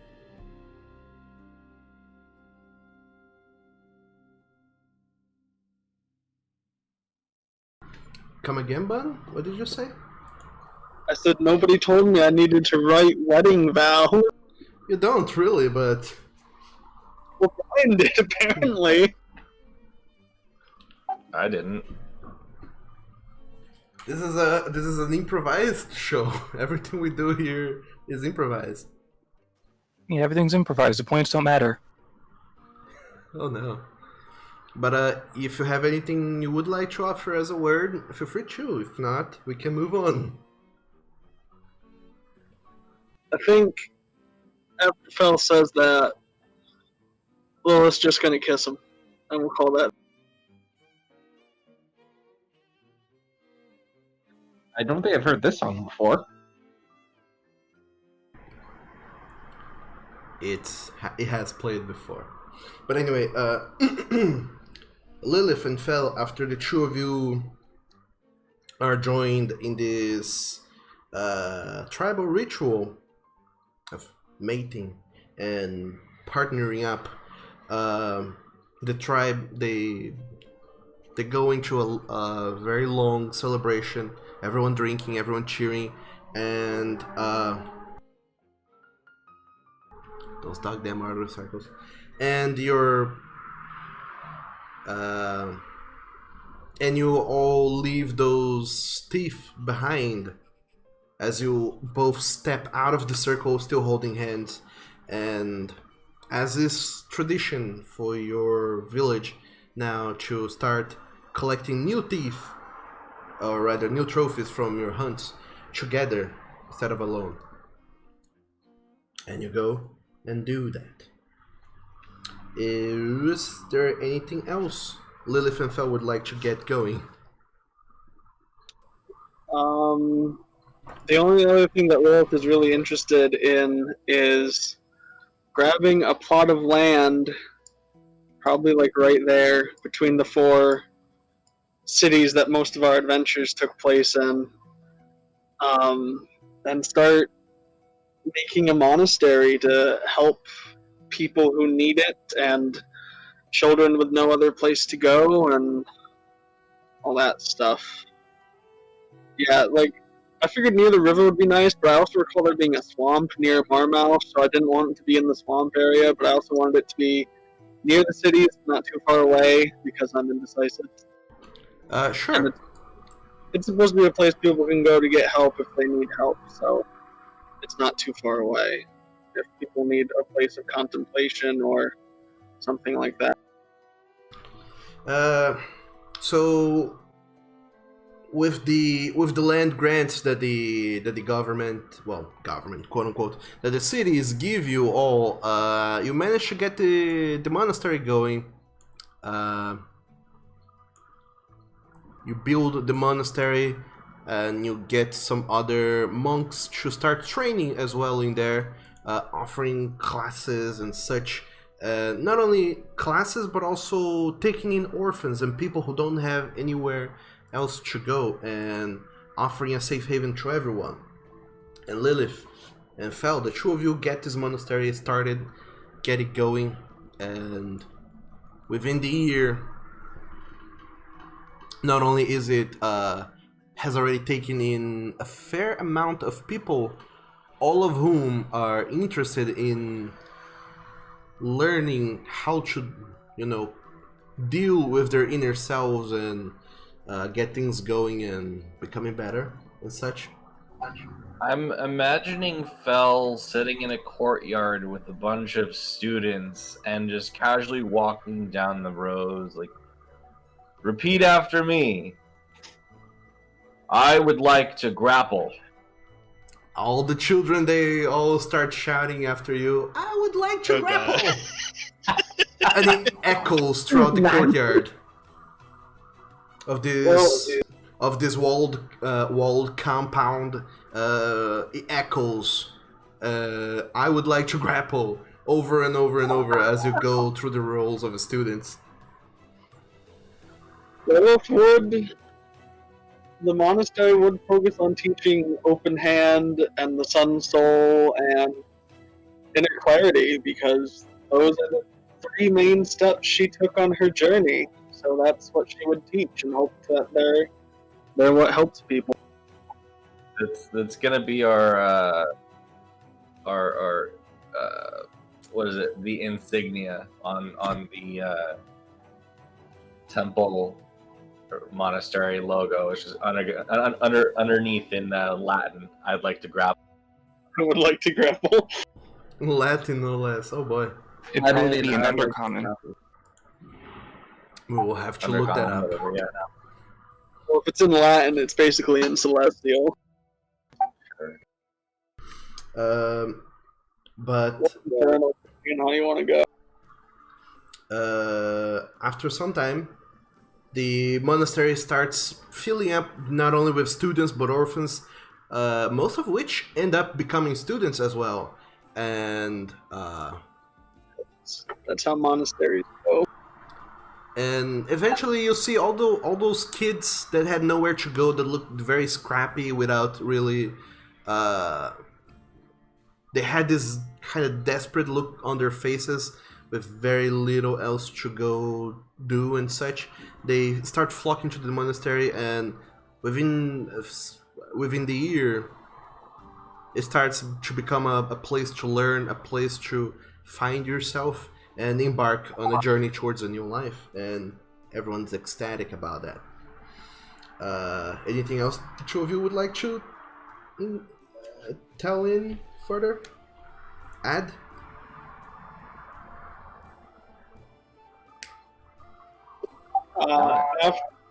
After the 1.5 years, like as we're getting to the party thing, Lilith is probably pregnant, but not showing. Not probably is pregnant. But Okay.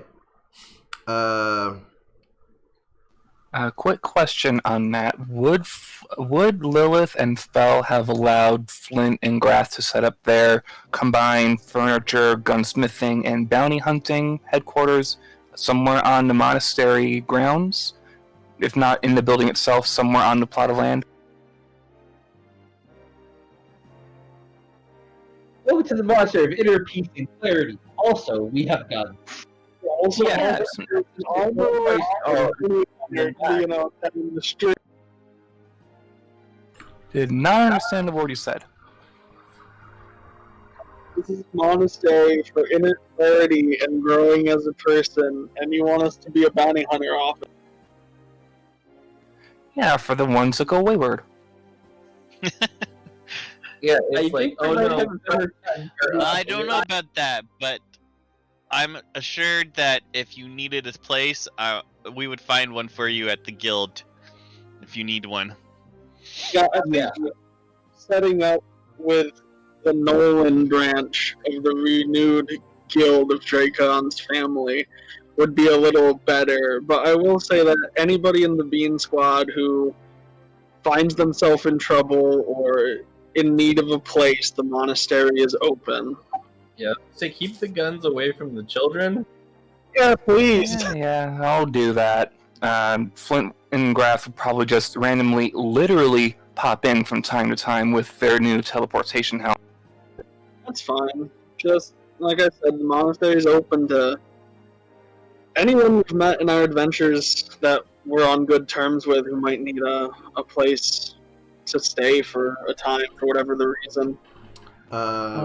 On That top, said, would Flint or Grath be able to do like some sort of check to see if they can see signs of early pregnancy? no. That would be at the party that we're going to after all this stuff. Okie dokie. So, as that comes to a conclusion, you eventually one of these days, Lilith, you hear the stories. You don't really witness the fact, but you hear the stories of this monk that came to the city, and seemed very impressed and happy about how someone came up and made a monastery for orphans, which helping kids with their inner anger, which was exactly what this monk had been through. And he seems very happy and appreciative of the work you have been doing. and he donates a several barrels of salty beer.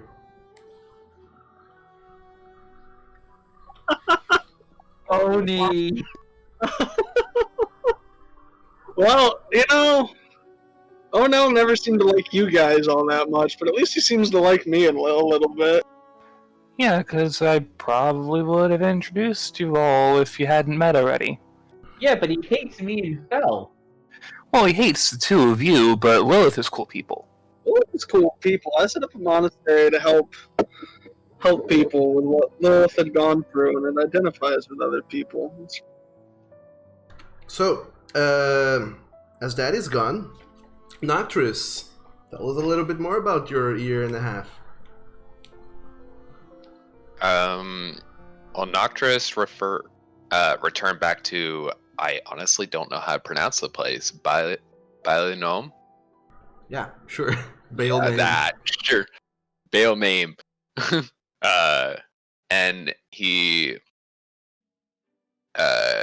sought assistance from Washe to restore the Tomb of the Almighties and start up a temple there, which likely would not be finished within the course of the year, but it would most certainly be started.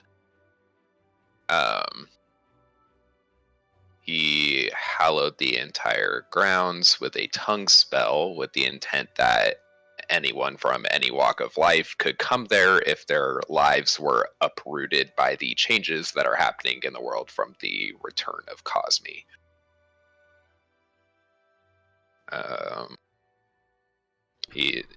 Technical details, he simple spelled all of the sarcophagi, so if anyone tries to disturb them, they get put to sleep in the literal sense. Sure. So, as you do that, Noctris, the city does start to thrive now with, well, you hallowing the grounds of the tombs and rebuilding the temple to a more modern age and helping people with that. The Arcanists, Shura, to be more precise, she starts working, and through a whole year, she managed to install a teleportation circle in Baelnam to help people come and go through it. And druids from all over, they start stone shaping this long ass staircase that goes up to the floating island. It takes quite a while, but they do it eventually. Ow. Yes. And after you revitalize the temple, it starts becoming a very hot spot for pilgrimage for people from all beliefs to go to the tomb of the Almighty. Even though there is a teleportation circle, a lot of people, the faithful, they want to climb the stairs and make this pilgrimage over there. And as more people start coming in and out of there, bringing stories with them, making all sorts of donations as well to the St. Fidesz city, as they start exchanging culture. The St. Fidesz have always been lore keepers, so they have a lot of knowledge from way before, and they start now filling their archives with more knowledge from the modern world that they have missed on throughout the centuries, especially with the books that you found in with Regariant. And as those archives become grander, Baelnam, the floating St. Fidesz city, becomes not only a holy place for pilgrimage, but also an academy of learning. Eventually, Adnis, with Draken, they start also finding ways of making the whole place, this actual academy of learning in there, teach people with innate magical capabilities and people willing to learn how to do good to the world with their magic. And it just becomes a fantastic place of learning, rivaling even the academies in Sofak. which is just great. Eventually, you also start to build a shrine to Cosme, if I'm not mistaken. Yeah. It's a large garden with the various plants that come from the resurgence of magic. And not only you build that garden around the entrance to the Symphony City, the whole, because the city is underground and the whole kind of surface of the floating island, there's nothing else there. It kind of also becomes a safari for all sorts of animal species to just exist in a sort of natural habitat, and for the academics to study them and make all sorts of experiments. And in fact, within the academy itself, well, not the academy itself, within the temples, eventually, at first you're kind of a newcomer that people aren't super sure who you even are, but as time goes on, they start relying more and more on you. Eventually, they offer you the position of being a head priest in this church, and they give you an office even, which within the week is filled with bubbles all over the place. Is it a corner office? Lizards on the ceiling. Bubbles everywhere. Doug, do we have a Google stat block yet? I do not. See the stat block, I'm curious. I will come up with it once I remember it after the game.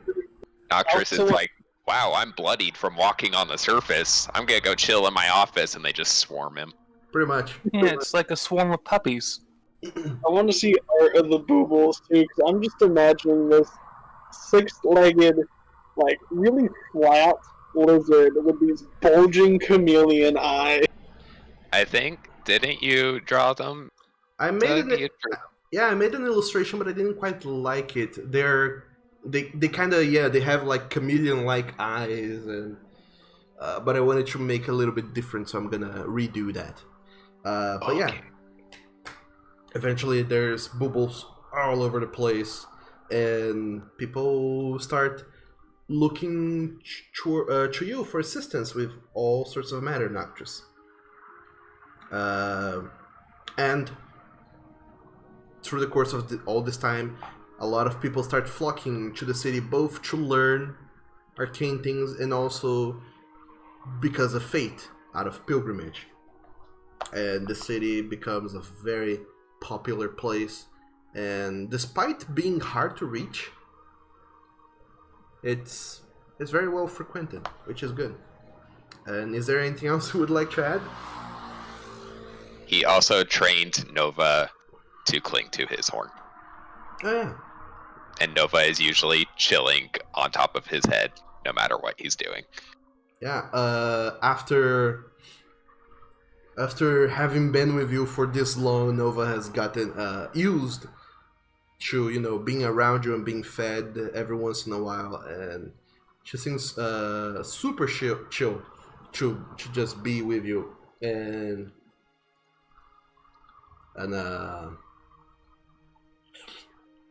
you have a pet booble, which is great. And lastly, unless something has anything else they would like to add?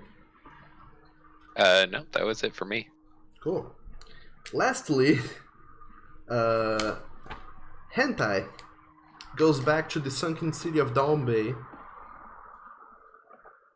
to return his stolen treasure to his people, but his people also start questioning themselves of all these changes that have been going on in the world, with if they should keep on their old ways or not, and they decide to start a change. Hentai even heads this change to have their people integrate more with other societies. So over the course of the next many months, all sorts of octofolk and fishfolk and tritons and whoever else, aquatic creatures, shark men, start walking showing up in coastal cities and trying and sharing information and exploring the surface. And it is very weird at first, but eventually everyone gets used to it. The fish folk from Down Bay visiting the surface, but the people from the surface mostly having a hard time visiting their cities, but with the use of magic, eventually they manage to. And but on top of that, with this artifact that he has found, the treasure of his people, Hentai decides not to go back and remain underwater forever, guarding his people's treasure. He decides to keep on traveling the world and become a traveling scholar / diplomat and carry this artifact with him. And mostly following you guys around, but every once in a while just going places and, seeing the world. And he can teleport on his own without the helm, that's how he does it. He's a snapping octofolk. He goes whatever he wants, whenever he wants. And sometimes, just for shits and giggles, he'll pop in behind one of us, do his really loud Octodad noises, and just pop out. Hentai! Mostly because he can. He does that. That's the only reason he can. He does it because he can. So, after 1.5 years of all of you following your own endeavors, like I said... I did something that I wanted in addition. Sure. To specify. The monastery's gonna have an area that's kind of like a vault. It's like an underground section because you got to get through a fuck ton of monks to get through it. So good luck. But it's a secure section, and that's where she's gonna keep the books and the map that she got from. Willowth is gonna keep the books and the map she got from Branislav. The original copy of the War of the Almighty is in Branislav's history of the Northern Kingdoms and all that stuff, and she's just gonna keep that stuff in the monastery in a relatively safe place. Sure. And she does it very easily, and despite that, rumors start surfacing of what possible treasure the monastery is harboring, but nobody really knows. All they say is that it's some sort of secret. Good luck trying to get past a bunch of times. Folks who are gonna stunning strike you to oblivion. Can I roll a stealth check? Oh. No. So, 1.5 years later, all of you guys are then, like I said last session, invited to go to Purgos, to where you began your journey so long ago. Mostly because throughout this 1.5 year, politicking has been happening, and the Kyrian colonies want their independence, and the Saint-Fedai, who have never really been a part of the colonies, they were there first, so it starts all sorts of arguments and such. And eventually, after a long time, the king of Kyria, Mawar Mardner, invites everyone to go to Purgos, the Bean Squad, and some other people, to talk about these matters and offer you his thanks for many things, and decide the future of the colonies. So, Bean Squad, after getting together again through Flint's airship, or 3 or 4 of the people who can cast teleportation, you all managed to find your way to Purgos. Oh, can Lilith and Fel have one teleportation helmets so that trips back to Fel's people don't take weeks on foot, especially once we have... Yeah, I'd imagine that once Flint has his ship that can probably move faster than anything on this world, that Whoever wants a second teleportation helmet can just have it. Okay, because I don't want to separate Fel from his family because he's decided to stay with me. And I think Noctis has access to teleportation circle, like the one that was made in the temple. Yeah, so if Noctis wants to make a teleportation circle in Fel's village, that would be awesome. It would take 50 gold per day. Here. I mean, I don't think I myself can make it. I'm pretty sure one of the Arcanists made a teleportation circle. Yeah, Shura, she made a teleportation circle in the Symphony City. So whoever knows it can go there, but from there you have to go your own way. But your life is pretty much in the city now, Noctis. I imagine. Yeah, for the most part. And then Lilith and Fel, they have one of the helmets. Graf and Flint, they have the ship. Matthias and Draken, I suppose they would get the other helmet. And Hentai, he can teleport whenever. Yeah, Flint would try and make it a point to not show his ship to too many people, because, people are assholes. Sure. Everyone has a sending stone. Cloaking device. I like to believe that Flint, at some point with his ship, flew over a small island that's not really on any map and started a cargo cult. Start a what? Those cults that popped up all over the Philippines during World War II from all of the military aircraft flying around and that would drop shit by accident or be shot down, that the natives thought were gods, and they would burn effigies of planes to try to get them to come back after the war. I never heard of that, but that's hilarious. You ever heard of cargo cults? Look it up sometime. It's fucking weird. No, I don't think Flint would do that. He would just go start a news colony on one of those islands instead. No, I'm saying by accident. You just fly your ship over it a couple times, and people start to develop their own belief system. Oh yeah, what about those lizard folk in the southern continent? Maybe I flew over those people one too many times. No, don't do that. But anyway, I know he would go anyway, Doug. He can go anywhere. You then go to Purgos, where you started your adventure so long ago. Quick throwback to Purgos. All of you,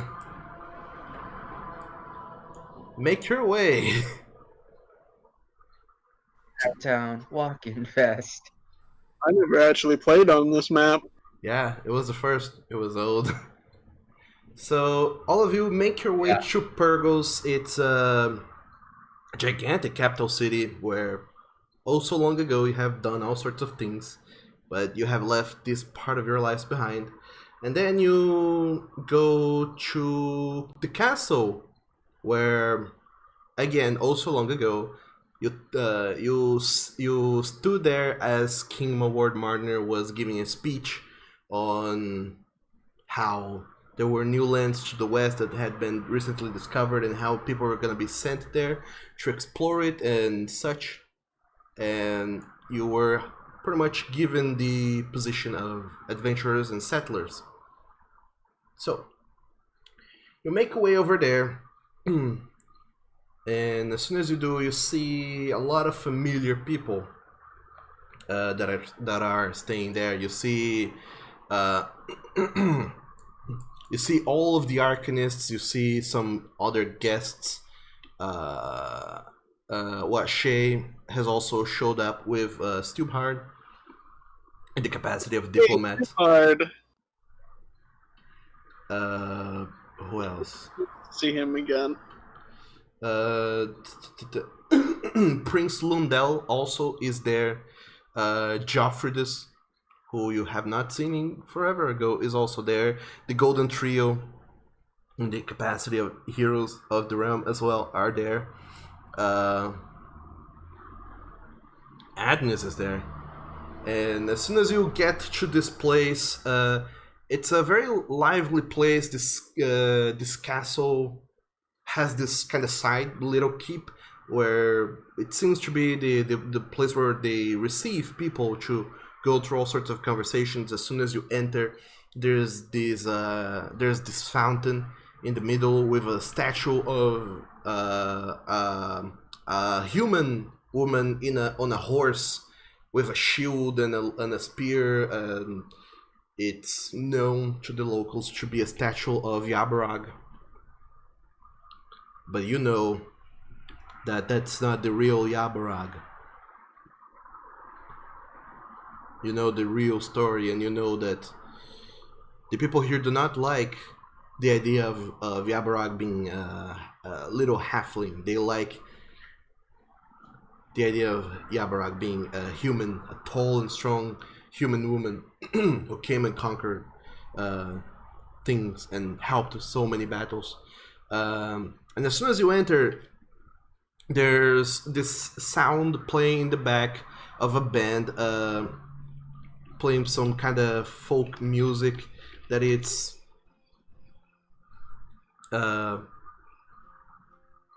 it doesn't sound amazing. It sounds kind of like this band is not very good. They keep playing the same songs over and over. Every once in a while they also miss some notes, but they seem to be doing a job of being a band. Can Hentai show them how it's done? Is it Country Roads, Doug? It's not Country Roads. But can Hentai show the band how it's done? Hentai show them how to play Country Roads. Maybe much later. As soon as you start entering in, I assume everyone is showing up in their most formal vestments. Yep. Quite. It's a fancy party, Simone, as well. Okay. So as soon as you Odd choice of song. As soon as you come in, they also they seem to be not allowing everyone to just walk in with weapons and such. But as soon as they see you and some people explain to them like how you're heroes of the realm, they seem still reluctant to take away your belongings, but they let you go anyway. Unless you would rather not have been carrying anything dangerous and deadly. Nocturus Flynn would will maybe always go armed. Nocturus would Flynn, maybe take hand a over his bag. dagger just to satisfy them, and that's not really how he fights anyway. Sure, It is literally impossible to take away a monk's weapons. it is. Matthias the would monk have is the let weapon. Dracon put his swords in the bag of holding that we carry along with us. Sure. Draco would have at least one dagger on him. Okay. But he would have kept probably just a simple dagger or something, but nothing major. He wouldn't have been carrying along Wolven's Bane on his back at this time. No. Yeah, no. Wolven's bag would be in the bag right now. Yeah, exactly. Nothing serious. Sure. It'll make these people feel better. Flint won't have his rifle with him. He'll check that at the door. But he will keep his smaller pistols with him. You know, the revolver, the hand cannon. Because it's easy enough to pocket those. Sure. So all of you pick your most possibly offending belongings and put them into Dracon's bag of holding. As you go through the door, and the guards, they still kind of seem a little bit like, sure. We don't want to pick a fight with, like, we don't want to displease these illustrious guests that you guys are. Lilith I won't wouldn't be show, wielding anything. Lilith wouldn't show up with any boot like dagger, nothing special. Sure. Lilith wouldn't show up with like any visible weapons either. There might be like a dagger strapped to her thigh, but she's would fight with her fist just as readily. Yeah. Draco would have the dagger concealed. Yeah, so most of you, they wouldn't even stop because you guys are either you don't use weapons or they're very well concealed in case of like small daggers and such. But for people carrying like gigantic swords and bows and whatever, and all those 20 weapons you have in your character sheet, they are like, no, don't. And then eventually they let you in, and as soon as you come inside, you mingle with some of the other guests, and you do see Shura seems to stand up and start walking to you, kind of waving her hand. Oh, hello, Bean Squad. It's been it's a pleasure to see you all again. And as soon as she says that, you see kind of another half elf with blonde hair. She kind of immediately, as soon as Shura says anything, she kind of spins her head in place, looking at all of you guys. She stands up and comes kind of like formally running, if that makes any sense. And she looks at all of you guys and says, "Oh my goodness, who are you guys? Are you friends with Fiona? Who are you? Who are you? Oh, Fiona, tell me, who are your friends? Who are you?" Is this your wife? Matthias would look at Ashura and go, Fiona? Shura has a first name. Shura has a name other than Shura. Shura, she kind of blushes a little bit and says, "This is my sister Clara." And Clara, she turns around with her blonde hair kind of swishing as she does, and looks at all of you and says, "Oh yeah, I'm Clara Shura. Nice to meet you all. Shura probably never talked about me. She doesn't like to talk about family. What is the word you call it? I don't know the word you call it, but I am a cleric of Yabarag, because, you know, me and Yabarag, we are BFFs. Every day I pray to Yabarag and tell her to do something super duper cool for me, and she does. Every day she does something for me. I remember this one day I was in my room and I prayed to her and said, Yabarag, you know, we are super BFFs and I love you and you love me and we hang out every single day. So please, can you show me just this once that you're really listening to me, because I really want to know that you're listening to me, and if anyone ever asks, I will have a story to tell them, and that, so, you know, I can tell them that you listen to me and they will know for sure." And then Draco's gonna turn invisible right now. No, you don't get to... Damn it.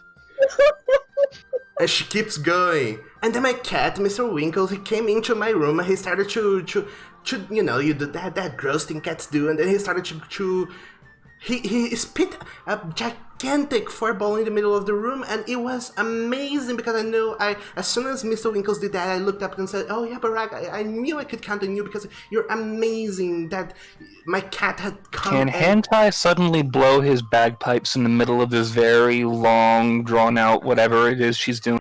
Anyone cast silence? I could cast hypnotic pattern get the entire room. I could, but Actress wouldn't. Please cast silence. So as soon as as this starts to drawn out, Shura should just... These are the heroes of the realm, the Bean Squad. They are the ones we are here to celebrate tonight, Clara. And Clara turns to you and says, "Oh my goodness, are you the Bean Squad? I would never have known. Oh my goodness, I keep hearing all sorts of stories about the Bean Squad, and I thought they were super cool, and I thought you guys were gonna be taller and a little bit buffer, you know, because And she keeps talking and Our wolf right over there, lady. This is the best NPC you've ever made, Doug. Eventually Shura is like, I'll leave you all be. Clara, come here. Help me with that thing again." And Clara looks to her and then looks to you, kind of with a little displeased look on her face. I'm like, "Okay, fine, but I never finished my story. Let me finish my story real quick." So Mr. Winkle came to my room and he barfed a fireball, and he could not have done that. And she goes and casts Minor Image, and you see as she conjured up the image of a cat, but it's one of those Egyptian furless cats. It's just like, Oh god, it's weird. he could not have spit a fireball, so I don't know how he did. This probably was Yabarag, my BFF. She sent me a sign, as you know, I'm her most devout follower, and well, I'll tell you the rest later, because my sister's calling me. But nice to meet all of you. Bye. And she turns around and leaves to follow Shura. This is the best. Puking in its mouth. What? There might be blood trickling from Lilith's ear just a little bit. So, You just see fruit disappearing from the buffet. I think she just dealt psychic damage to the whole party. How Oh, she goodness. talks so fast. Okay, she's great. I don't know, This is the Grath. I don't know. Floating over. Lilith, I've hunted many things, but that hurt me the most. Shoves an apple in Fell's mouth as he's talking. So, as Fiona drags Clara away from all of you guys, you see the remainder of the party here. You talk for a moment with Agnes. You tell Agnes about the two of you getting married, Drake and Matthias, or rather being together. And you can see that she's like, to a degree, kind of disheartened. But she kind of like, oh well, that sounds amazing, Drake, and I'm really glad you found someone for you, and I'm glad it's someone that you can count on when it really matters. I'm gonna pat her on the head. She, as you do, she kind of leans away from you, and it's like, oh well, I better go. Not gonna hit her with a chunk of amber again, are you? I tried to slip it in her pocket. You're touching her head! And she just nods to all of you and says, well, I'd better go see if anyone else needs anything. Take care. As she leaves. You see the Golden Trio also socializing in the corner with Prince Lundell and Geoffridus to a table to the right side of the room. To the left side is all the Arcanists. You can see Alistair, Ross, Alastriona, Loza, Washe is there, and Shura is there as well. Kind of trying to calm down her sister as she just keeps on talking about other things. And all of you start to mingle for a little while until eventually you see in this large room with 6 tables set down for all the guests. In the back of the room, this big stairwell that kind of climbs to the sides, meets in the center, and then climbs another set of stairs through the balconies that surround this room. You see on the very top of the stairs a door opening, and a gentleman climbing down, and 4 of you recognize him to be, well, 3 of you actually recognize him to be King Maward Mardner. As he climbs down the stairs, accompanied by what appears to be a knight that is walking beside him. All the people, they start quieting down their conversations and sitting down at their tables. And Clara, she says bye to the Arcanist and goes on to her own table. Some of the other guests who you have never seen before. You imagine some diplomats and other important people from the realm. They all sit down. You, being squad as well, imagine you sit down in these tables as the king, he comes, looks at everyone, and he raises his hand. As he does, all the conversation in the room quiets down. So, my friends, we are here today, reunited, to celebrate this group, the Bean Squad. Some of you may have heard already of their accomplishments. Some of you may not have ever even heard of what they have done. So let me tell you who these people are and why we are congratulating them. About 2 years ago, they set foot in my court to present themselves as settlers, to go westward, across the ocean, and help fund cities and become a productive part of our colonies. And they went. As soon as they arrived in those colonies, they started killing countless people, disrupting the local economy. They allied themselves with all sorts of savages that roams the lands, some of which have been hidden and remained hidden even before we had a chance to contact with them, and had dark dealings with evil powers. And we are here to thank them for presenting themselves to us, that so we don't have to hunt them down and drag them back here. Being Squad,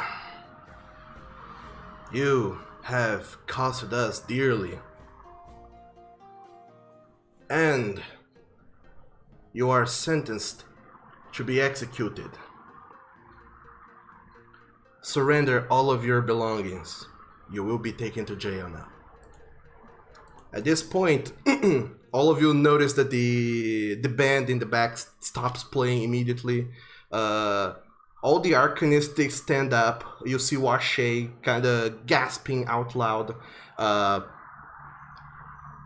whatever at the things that this guy is saying, and everyone stands up. The Golden Trio on the other side of the room also stands up, and as soon as all of them do stand up, on the corners of the room you see some suits of armors that have been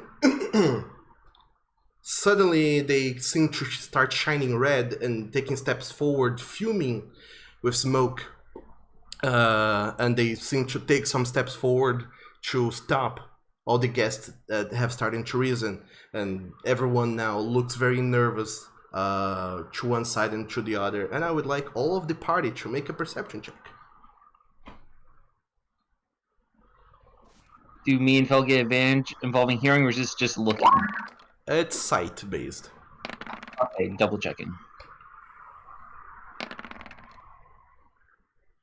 Ooh. 23, baby. I should have gone pure inner clarity monk so I could run up and feeble mind this fucker. I mean, that's still an option. I'm not an inner clarity monk. I can't feeble mind this fucker. So I've got it covered. Good, do it. Okay, some good perceptions. So Graf and Fel, you two are very surprised by all of this that is happening and all the things that are happening around you. The remainder of the party, though, they see and notice that the band who was behind you and stopped playing, they seem to be taking steps coming towards you and unsheathing weapons of all kinds. And you, Flint, as you look up to the king, as he starts to raise his hand to give the command, you also see a shade behind him. And as you look closely, you notice that this shade is very familiar. You recognize the visage of Ansas Noir. This bitch. This fucker. I can't believe she fucking escaped. Wait, I That feel was the thing. He laid this in with someone. I think I don't know this because I came late to the party. Is this Yeah, a you don't know possession? this, but she's basically He's basically what? she's basically been a bane to us for practically the whole entire campaign. She's a bitch. Wait, so is this a... She's also the woman that possession? basically kind of tortured Summerlad in his childhood. Well, At this okay, point, what I'm trying I pulled out Wolven's Bane for Matthias. I am trying to establish something here. Is this a possession? Is this a thing you guys have seen before? We have not seen anything like this specifically. Oh, okay. The only thing A greater the restoration only- would work on it. the only thing we've seen similar to this would be Igobeth and Regale Rent. Yep. So I have no idea what the hell Ansys is doing, because I don't even know what Igobeth was doing. I just assumed he was doing godly Deus Ex Machina. But Ansys is a person, right? Not a Ansys god. is an elven woman, if I'm correct. Hey, Dungeon Draft! Yeah, I've pulled out Wolven's Bane for Matthias and toss Grath's crossbow. All At right. least it looks like most of the people here are our allies. So I would like everyone to go ahead and roll for initiative. Yeah, you get to use my high initiative score for something good. Fucking knew there was gonna be combat. On the grass, ouch. Sorry, you guys.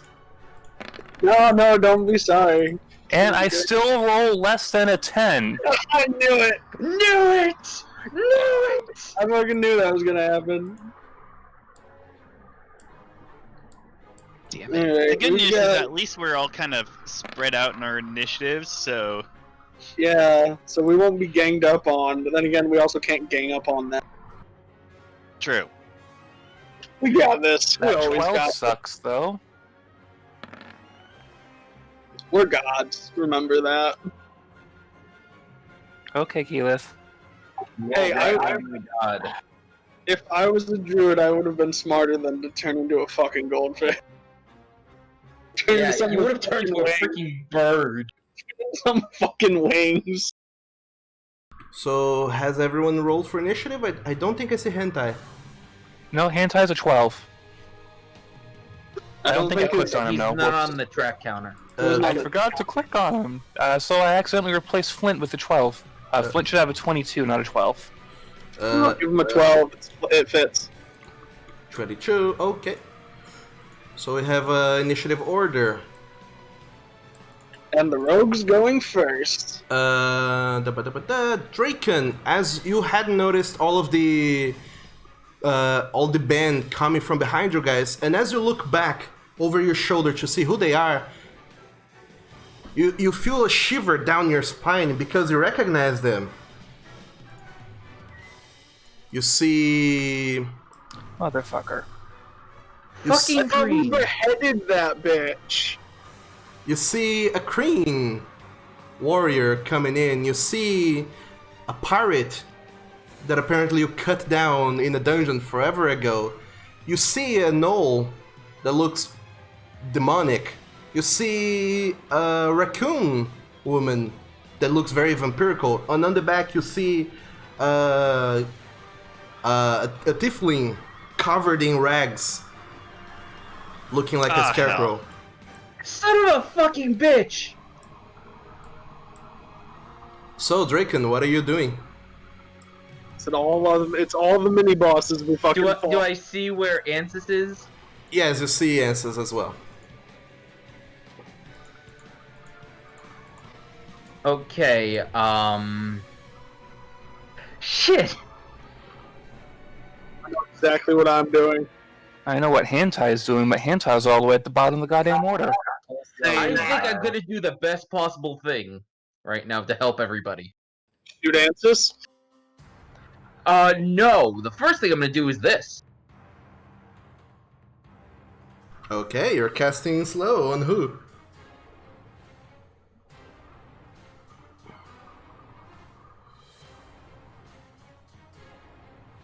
Oh, you're Them. casting slow on all, however many of them. Cool. Yeah, I'm casting slow on all those bosses. They all have to make a wisdom save. All right. Sure. As you go to cast that, you see a hand raising from behind the king, and Ensis whispers some incantations and counterspells it. Hantai can't counterspell the counterspell, can he? No, because he had not yet had a turn yet. That's what I thought. Yeah, he hasn't had a reaction. Bitch. So Draken, as you turn and start to make some sort of mystical incantation, it fizzles as you hear this counterspell coming from behind the king. I detect Wait. something going on. If Hantai hasn't had a reaction because he hasn't gone in How the does she have a reaction? initiative order, how does she have a reaction if she hasn't gone in the initiative? Because theoretically, you're the ones being surprised here. Dang it. Well, Flint can't be surprised. Too bad he he's doesn't right. have counterspell. Yeah. If you had something that would allow you not to be surprised, then sure you could, but you don't. Wait, didn't someone have alert? Yes, Yeah, me and Grath, we can't be surprised. Unfortunately, Hantai doesn't have it. That fucks up my plans. Oh yeah, and she spends a spell slot. Gotta keep track of that. Well, you at least made her burn a spell. Yeah, that's a good thing, but one of my big spells is now gone.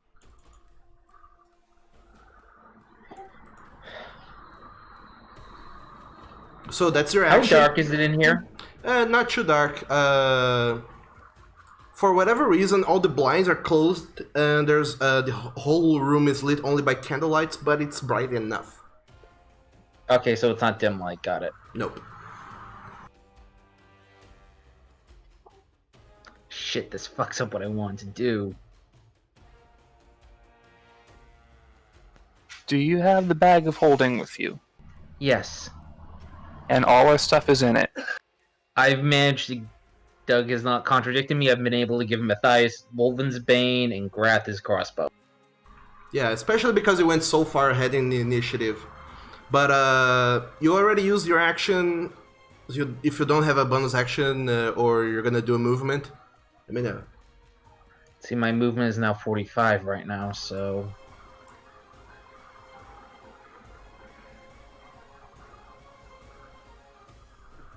what's that thing next to the king? Is a knight. Who should have rolled for initiative? I forgot all about that.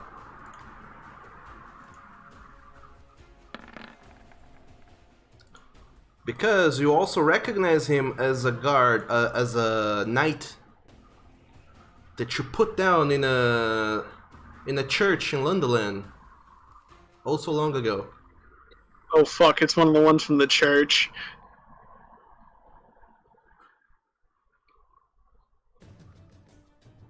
I think I'm gonna spread out just so we're not all cornered together. Okay. That's 30 feet of movement. And there's nowhere for me to hide, damn it. Unless... Only under the tables, really, but... I could go behind here and attempt to hide. I think they'd be able to see you because they're on it. Yeah, but it's an elevation. Just peek over the edge and they can see you run past them. Are you doing that, Draken? I'll slide under the table. Okay, make and hide. Make a stealth check.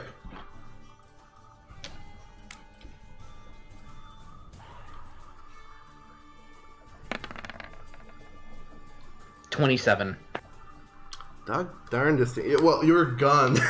You don't exist anymore. Flint, what do you do? Well, first off, I'm going to shout that there's that lady there in case no one saw her yet. What else have I... Because at the moment I only have pistols on me. So I guess... Do I get a sense of the rest of the people in this room? Like, the friendly faces that should be friendly, are they actually friendly right now? Are they even real? All the people in this room are real. You have talked to them before, and they do seem very surprised that this development is happening. But they seem more concerned about the statues that have started moving. Yeah, the statues that have basically started moving. Yeah, and you get you get the idea that they're there to stop the guests from leaving or fighting back. Alright, so as long as I don't have to... Everyone's unarmed. Yeah, so as long as I don't have to worry about actual friend-type people trying to attack, I'm going to kill this bitch. Sure, go for it. That there, how high is that? 10 feet high. So not so easy for Flint to get up there. Okay.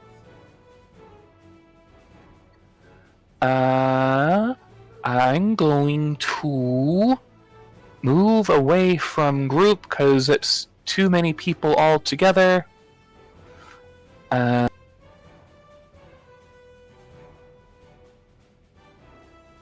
Right about there, and I'm going to do some pew-pews. Before you do anything, as soon as you move over there, you do see hiding behind the stairs a werewolf-looking type.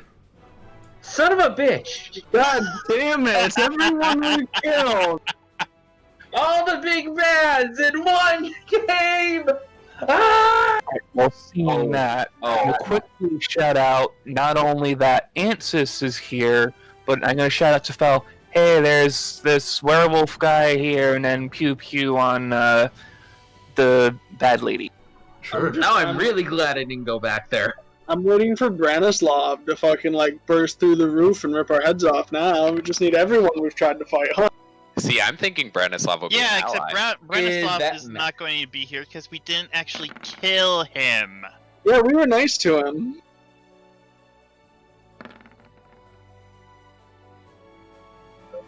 With 3 shots with the revolver. Sure. So you pull your revolver and quick fire 3 shots. The first misses as she quickly manages to dodge. But as soon as she kind of goes down, you do the second 2 shots. She does not have time to react, and those 2 hit her.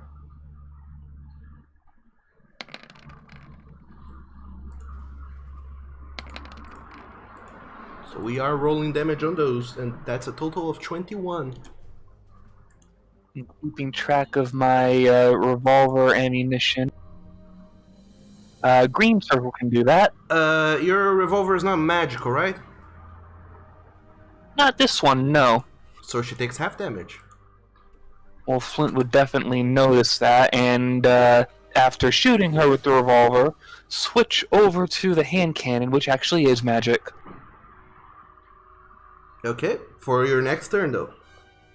That'll be for the next turn, but I have it in hand. Sure, so that's your turn? That will be my turn. I don't have anything else I can do yet. Okay, cool. So next up is this pirate boyo here. Who is going to go ahead,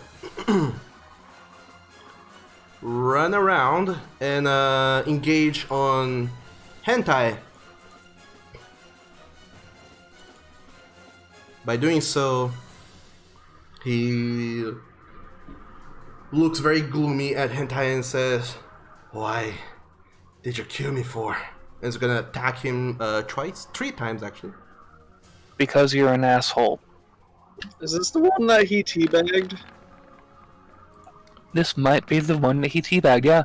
Is the one he killed on the dungeon. This is the one he suggested Oh. that he murdered. No, this is the one yeah, he that one. murdered in cold blood in the dungeon. I'm not so sure that I feel sorry anymore, but So all 3 attacks miss somehow. Because I'm rolling great. Wow. So he runs up to Hentai, tries to attack him twice with his rapier, and then one offhand attack with the dagger, all of which miss somehow. And then Because hentai is slippery. apparently, and then this guy uses its bonus action to disengage and run away.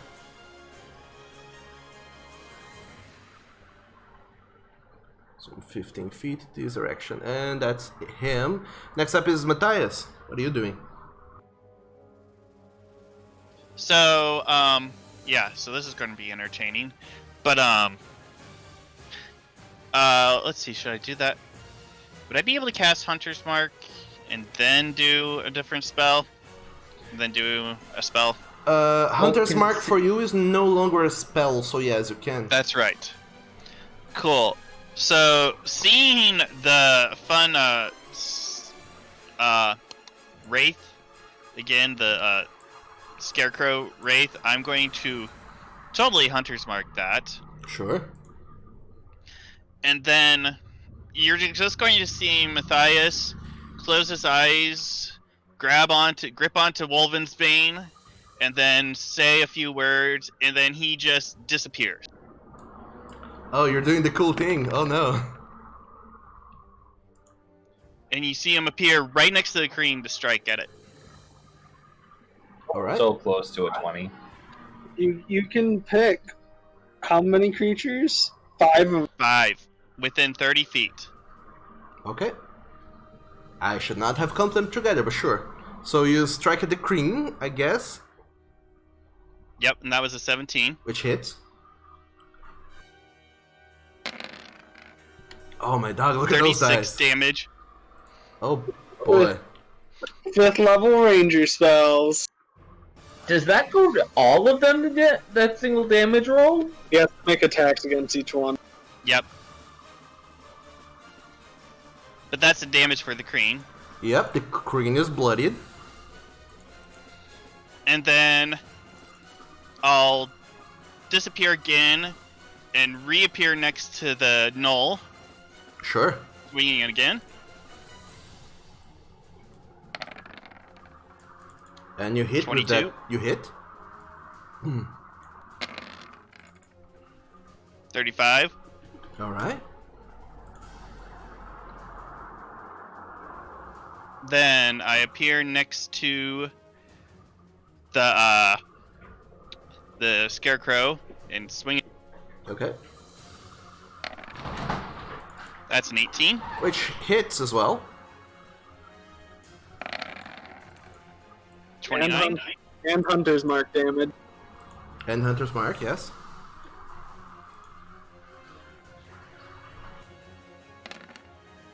Plus a 3, so that'd be 32. Sure. And then I appear next to the raccoon and swing again.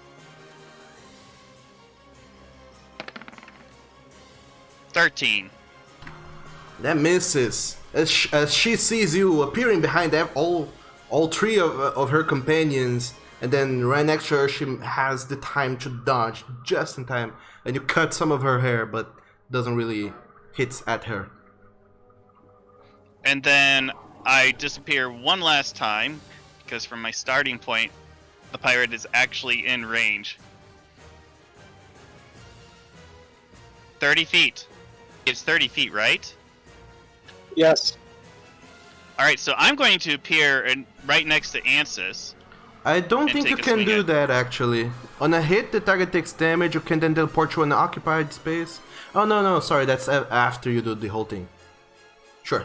So, Ansys then. Sorry, I misread your spell. I believe you can do that. Yep. And I appear next to her and take a swing at her as well. Okay, where near her are you appearing? I'm going to appear right over there on the stairs, on her left. Okay, so as you appear over there, you also see hiding behind the stairs a doggo. Motherfucker! It's Clarkin. We never 15. killed him. Fucking knew I should have hunted him down. So as you strike at her, she also manages to just dodge out of the way. And when she dodges, Matthias, you see for a brief moment her face shifting, and the visage that she has of this elven woman disappearing for a moment, and you just see a skull underneath.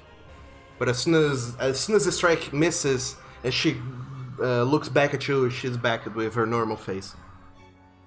And then it says, you can then teleport to an unoccupied space you can see within 5 feet of one of the targets you hit or miss. So I'm going to then, let's see. Yeah, I'm going to then warp back, flying back, and I'm going to be right next to the Kreen. Okay, so you go ahead and do that. And that's the end of your turn, I believe. Yep, and then I just have my sword up in a guard position after doing that. Looking very cool with every single strike that you do. Next up, Fel. Is jealous. Alright, well,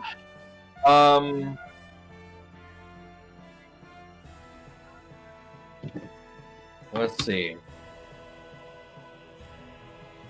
I want to get within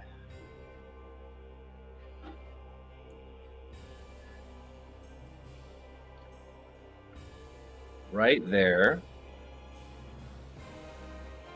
and I'm going to take the dodge action. Sure. You move over between all the characters and you take a dodge stance. As long as I'm putting myself between, them and Lilith, yes.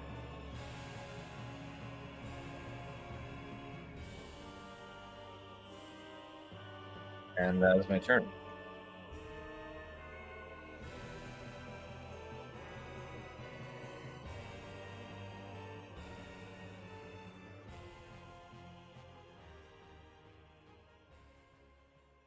It's the Knoll's turn.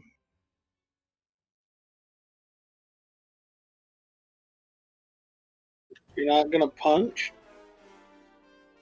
No, I am not. So I'm confused. at the end of Oh, I know. Because there's a thing that he has right now. Sanctuary. Oh. That's why. Right. So at the end of your turn, Fel, Ansys is gonna go ahead and use a legendary action to. Seeing Matthias striking so darn close, she's gonna go ahead and release a cantrip at him. She's gonna go ahead and do Chill Touch, which is a 20 to hit, Yeah, that hits. dealing 24 points of necrotic damage.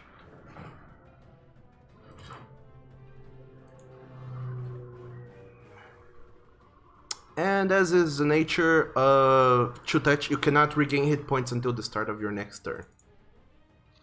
Lovely. So next up is the Gnoll, who's right beside you, Fel. He is going to go ahead and try and strike you. Actually, Wisdom save. will he? Though, let me double check.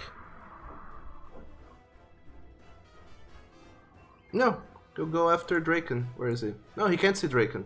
Shit, he will attack you. Wisdom save, please. Mm-hmm. So first, that's gonna be a... What's your DC again? 19. He fails with his first attack. Succeeds with his second attack. So he goes ahead and strikes at you.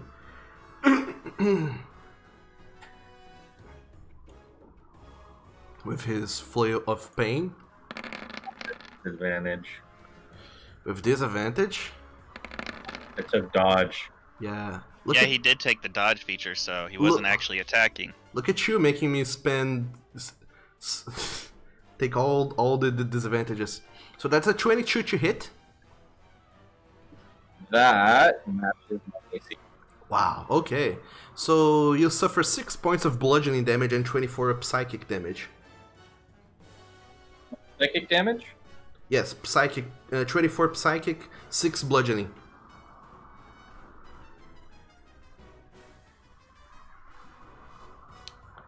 Third attack.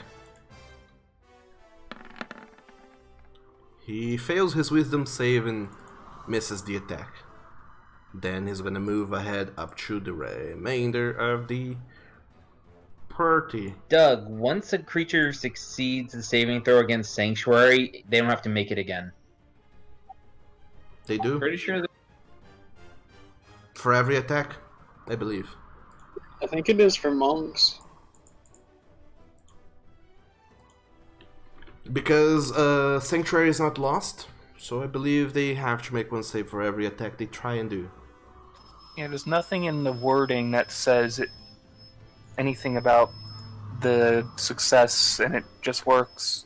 Gotta do it every time. So it engages with Noctris, Graph, and Lilith, and that's the end of its turn. Next up is Noctris. What are you doing? Looking at the king, can I tell if they're under control of anything? Just From a glance, you're... Fuck if I know what your inside... 20 is my passive.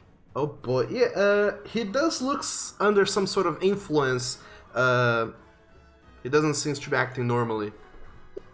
Lilith has a passive of 27. But also... Would she gain anything more? Not really. He Wisdom just dick size contest. he just seems to be under some sort of control. But you're also looking at him. He's very flimsy. Imagine like 2 punches would be more than enough to destroy this man.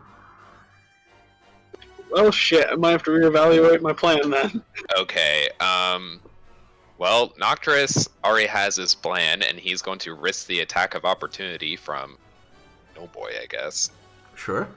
Regicide is probably not something we should do.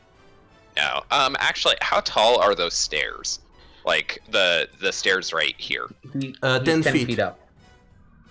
They knocked her. That's flanking. What did you say? Flanking the knoll was small. What about... I have a plan to try and non-lethally take out the king as a thing. I don't think the king is the problem. Well, the king gave an order is the thing here. He's trying to figure out if he can stop the golems. Well, the thing I also have a plan for would also probably heavily affect... God, what's her name? Ansys. Ansys, This bitch. yes. So yeah, I'm gonna risk the attack of opportunity and move up to the stairs in front of the king. Sure. And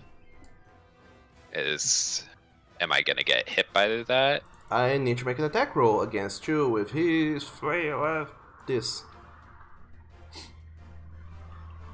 Come on, roll 20. Will you roll for me? Did I even click? Yes, I did click. 21 to hit? Yeah, that hits. Sure. You suffer 8 points of bludgeoning damage. And you get to make a Constitution saving throw. Ew. That 8 points is doubled. Oh yeah, you take 16 points of bludgeoning. Oh yeah. You soft save for damn boy. And you fail your Constitution saving throw, so as he strikes at you with his flails, you feel your whole body seizing up and you're paralyzed until the end of your next turn. Are you fucking kidding me? So you just managed to So move. I can't do anything. I didn't even manage to move. You moved. You moved over here, but then you're paralyzed until the end of your next turn. That's just fucking peachy. Okay. I mean, all of those guys, they had amazing abilities that would have been great if they managed to use, but they never got to use them because it killed them first. Doug's just bitter we killed all these guys. I'm We just brought him pissed back to because, haunt us. like, I didn't do shit to any of these people, and I didn't even get to use my first turn for anything. I'm sorry. Welcome to Doug's world. Next up is the Cream. Meta says join the club. We have t-shirts. Oh no.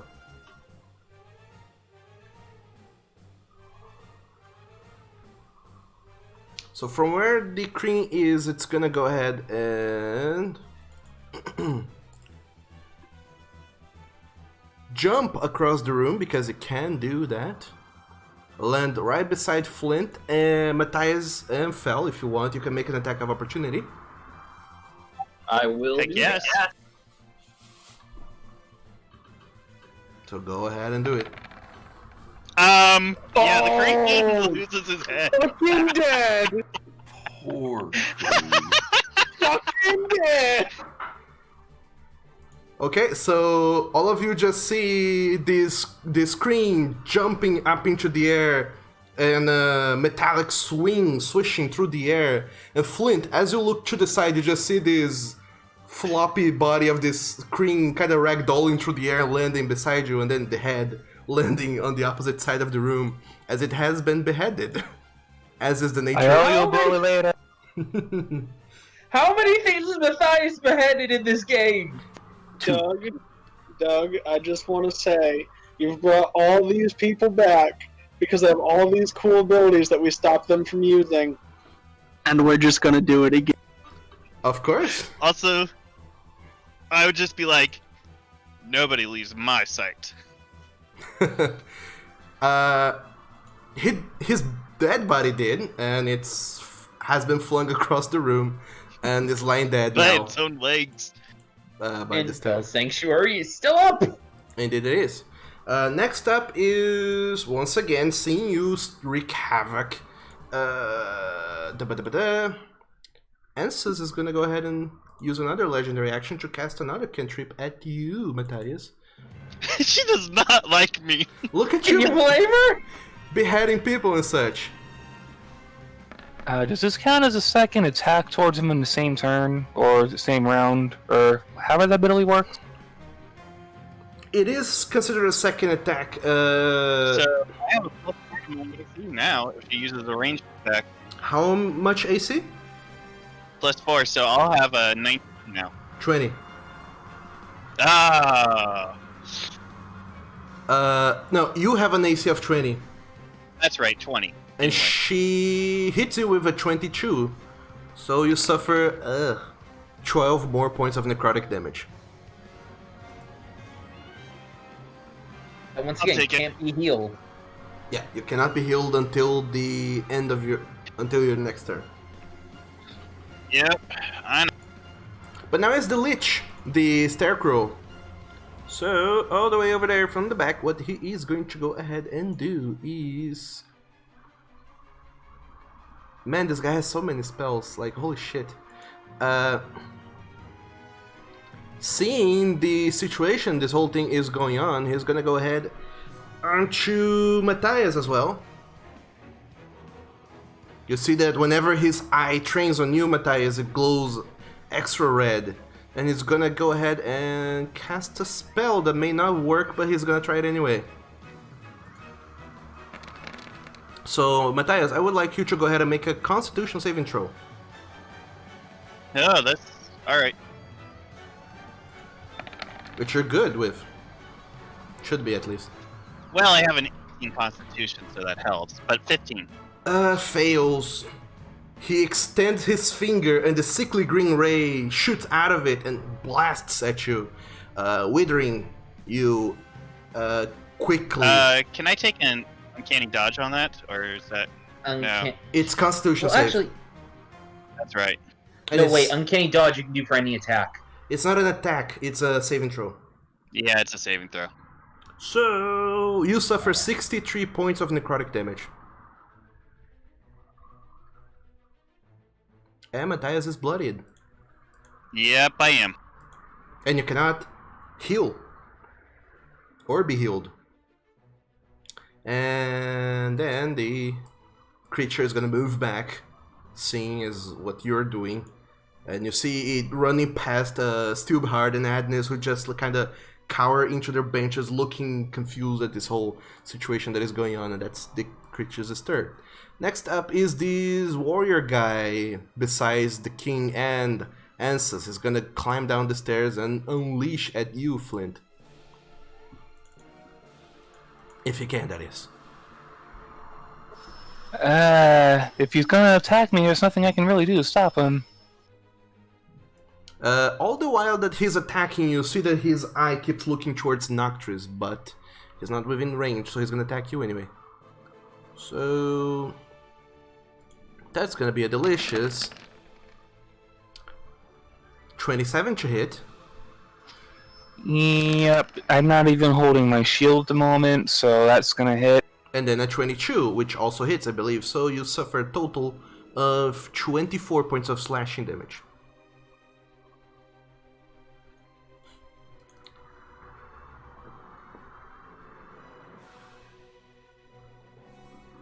And that's all he does.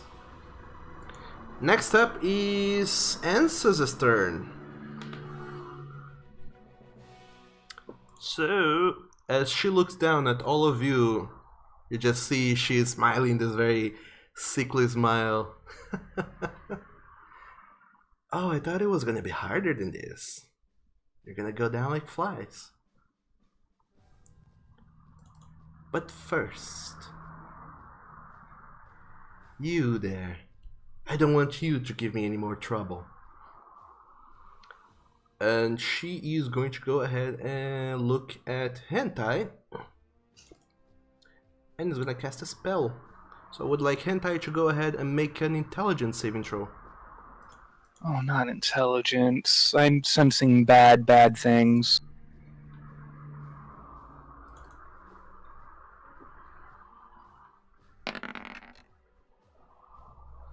16. Hentai fails. Yeah, I sort of figured that. I wanted that 18 so badly. So, hentai is hit by the effect of Feeble Mind. Fuck, I saw that coming. I really did. That lasts for a month. Unless someone can hit him with the Greater Restoration, like, now. Grath no have that. So, hentai, your intelligence and charisma score becomes 1. You cannot cast spells or activate magical items. To be fair though, I don't believe you can inspire yourself right now for your saving throw, right? I mean, if I'm not allowed to take reactions at all, that's not even the reaction hentai would take at that moment. So this is a spell effect on him, right? Yes. Okay, I should be able to handle this. Yeah, but you're paralyzed until the end of your turn, so it's going to take another whole round in order for it to happen. Oh, I thought it was until my... Well, I'm... Is it until the end or just to start? Or be paralyzed until the end of its next turn. Yeah, that's what I its thought. next turn. Cool. So that what ends. It goes right before you in the turn order, so you should be fine. Okay. So that's what Ansys does, and she cackles a wicked laugh as she looks at all of you being attacked from all angles. Next up, the statues, they just kind of start shuffling closer and closer to the guests. At this point now, you do see the Golden Trio, they stand up, and even though they are completely unarmed, they start to try and throw punches at the statues the best way they can. Joffrey does the same. He's a fighter after all, and he's wearing gauntlets. And you see the Starting to get a little muffled there, Doug. Yeah, they're getting muffled there. Doug, damn it. There you go.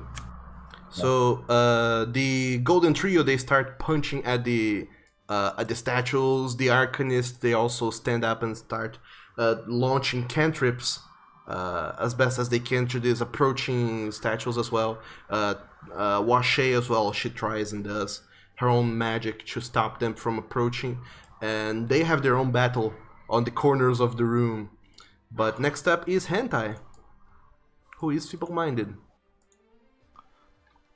So, hentai at the moment can probably only... he can't do much of anything right now. You can do like melee stab.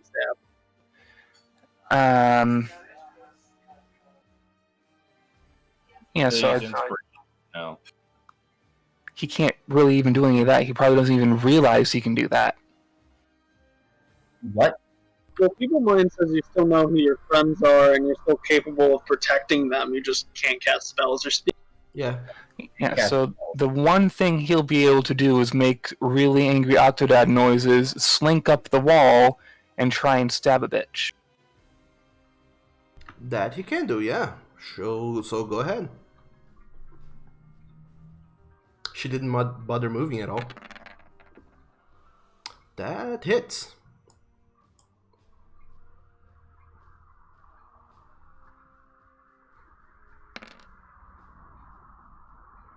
Dealing 8 points of damage, except it's halved because it's not magical.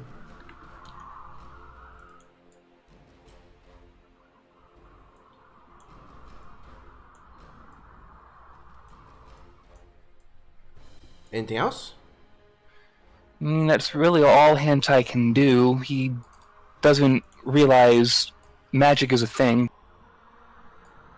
Okay, cool. So that's Hentai's turn. Next up is Lilith. Lilith is going to look at Ansys and say, he's not the one you should be worried about. And she's going to form in her hand this unstable little ball of light that she's going to chuck in the air behind Ansys. And please allow me to get the measure out for purpose. It is a 20-foot radius. Shit, you consider it on pretty much everyone there. and I'm gonna hit all 3 of those with Searing Sunburst using 3 key points. Okay, fair enough. So you lob it over her, and as it hits the ground, it explodes. I lob it so it explodes in the air, shining its light down on everything there. Sure. That's dope. So that is going to be 3 key points for that much radiant damage 8 con save. with a DC 19 Constitution save. Mm-hmm. 28 radiant. Nice. Radiant, cool. Select fails, and he's not resistant to that, so he takes the full damage. Scont Clarkin, my boy, he makes a Constitution saving throw as well.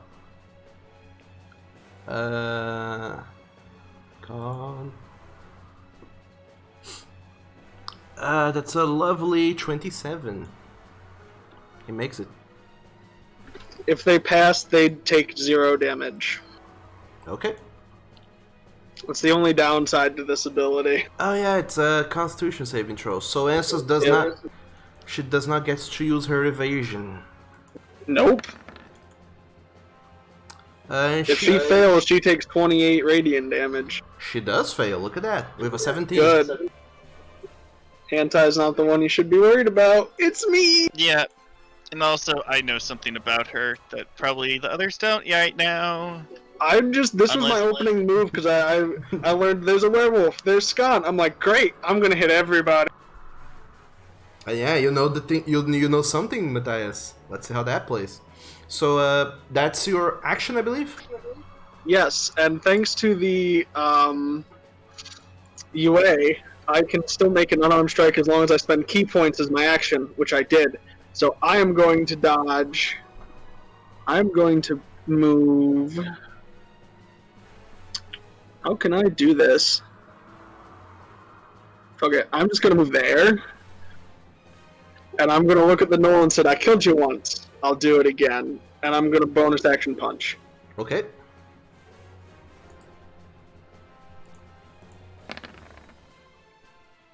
$18. Which hits. I get sneak attack because it is engaged with ally. That is true.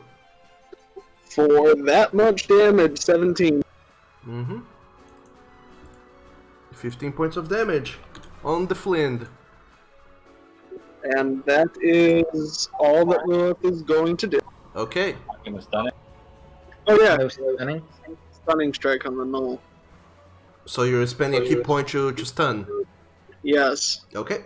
So key. That's a DC 19, isn't it? Yes. It is. So Lilith, as you go ahead and channel in your key on this stunning strike to stun him and disrupt his key to seize him up and freeze him, you'll notice as you strike that he has no key. When you look back, he is an undead creature, and he's immune. Still stunned, not dead. He is immune to being stunned. Fuckers. Alright, well, there's a key point down. Figure out a way to get around you guys' stunning everything. Immunities. Doug just got upset with all of that. Alright, that's Lowe's turn. Graf, what are you doing? Grath reaches in his pocket, pulls out a leather strap, ties it around Noctis's arm, and goes... Freedom of movement. Ooh, you're no longer paralyzed. Nice. Gain an additional 5 feet of movement. 5 feet So- of movement. Noctis can not be paralyzed for a whole hour. Yes. Well, we'll see how that holds up with what I'm about to do, but well. Indeed. Best I could do, I am going to... You still have a bonus action, buddy. Yeah, and I still have a move too. I'm going to move to there so that we get the proper flanking position engaged. And then I'm going to use my bonus action and shoot the null. Can Do you you have a that? hand crossbow? Because I have crossbow expert. Yeah, I know what you're talking about. That special bonus action one is only if you're using a hand crossbow. I think Is it's it? also only if you've already attacked. I'm looking. There it is. Yeah, when you use the attack action with a one-handed weapon, Okay. you very use a good. bonus action to attack with a hand crossbow. Alrighty. Then I shall take a defensive stance. Okay. So you stay there and you're taking the dodge action? Yep. As a bonus action, can you do that? No. I'd be... Also, Doug, I read Chill Touch. It's the end of the caster's turn that they can be healed. I cannot do that. So I'm just standing there. So technically, I can be healed now, can't I? Yes. Now you can. I yes. looked that up. Okay, let's. He can be healed. He can be because Chill Touch specifically says the caster. I can't heal you though, because even though healing spirit is a bonus action, I can't cast another. Yep. Yep, you're good.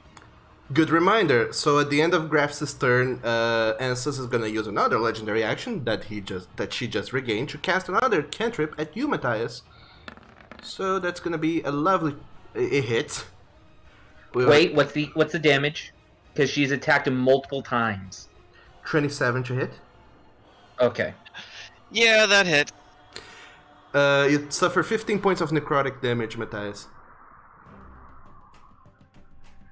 And cannot be healed until the end of her turn. Next up is Suleik, who is going to flank Flint and attack him. Look at all those tabs I have open. Holy shit. Okay, so he's gonna go ahead and attack you multiple times with his great axe that he's carrying around. So that's gonna be 3 attacks against you, Flint. That's a critical hit. God damn it. So you suffer 24 points of slashing.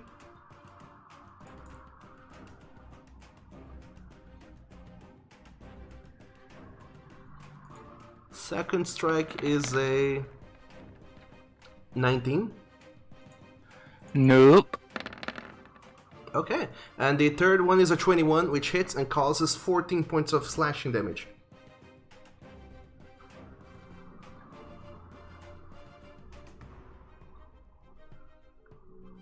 And that's all he does. Next up is the raccoon girl, Ivara. She is going to go ahead, look past everyone, and move over here. Yeah, over here. Opportunity. You can make an attack of opportunity, Lilith, if you want. 13. She manages to just slip by, unscathed. Damn it. And she has the lowest AC somehow. And then as she goes over there, she looks at you, Graf, and says, "Oh, you killed me. I need hurt." Good. And she's gonna go ahead and attack you. I love that tone. Good. Princess Zelda. Yeah, good. She's gonna claw at you. Okay. And hits with an 18? No. Okay, she misses with an 18. Then she tries to bite at you and misses with another 18. Look at that. Reliable 18s cannot do shit against Graf. And that's her turn. She can't do much. Next up, at the very end of the turn, you do look to the side. You do see Prince Lundell kind of stepping to the corner of the room, kind of looking frantically from left to right, worried about what's gonna happen. And you see this merchant, this peddler-looking guy that seems to just have an arm in front of him, protecting him. And he seems to try and reach for his pocket for something, but can't find it. And then looks kind of worried to one side and then to another. Next up Where's is Lundell? This is Prince Lundell. Okay. Alright, I'm looking around because you said you see him in the corner. I'm looking in all the corners and I don't see any. Oh yeah. Yeah, I couldn't figure out who it was. Sorry. And that guy seems to be protecting him. Next up, Drakenbalder, what are you doing, you hidden rogue? Okay, I'm hidden, so I'm gonna shimmy up 5 feet, and I'm gonna tell Matthias to run, and I'm gonna cast invisibility at 3rd level to turn me and him invisible. And Ansys can't counterspell because she does not know where the fuck I am. I know. So, you cast normal invisibility, is that it? I cast invisibility at 3rd level. That allows me to turn myself and Matthias invisible. Cool. So everyone watches as Matthias has just lopped off the head of a crane, and suddenly he whooshes and disappears in the air. And that's your action? Yep.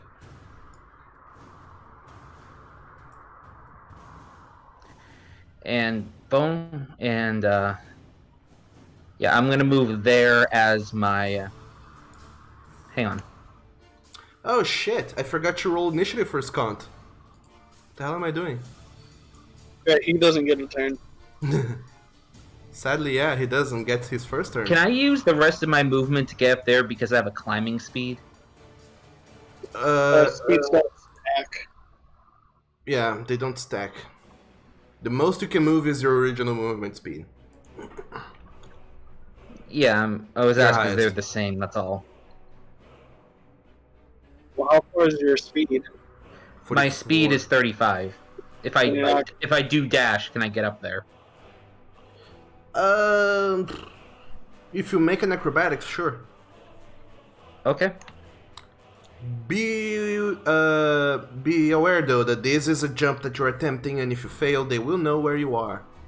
I'm invisible, so they will hear the noises of you jumping up and down.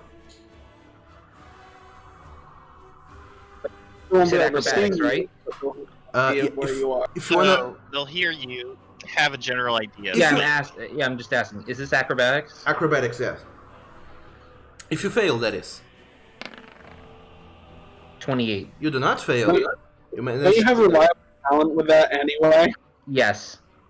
Okay. I rolled an 11. Sure. You run up, jump up, and there you go. That's my turn. Super... I told Matthias to get away because I see he's really fucking hurt. And Ansys is trying to hit him. Okay, that's the end of your turn. Next up is Flint. Alright, this person is annoying. These other 2 people are annoying. I'm gonna risk a couple of attacks of opportunity here. Get right up in this bitch's face. Alright, so first, Slake is gonna try and hit you with his great axe. And hits with a 21. Uh-huh. And then deals 13 points of slashing damage. The other guy misses with a natural 1. I'm gonna punch this lady right in the face. Sure.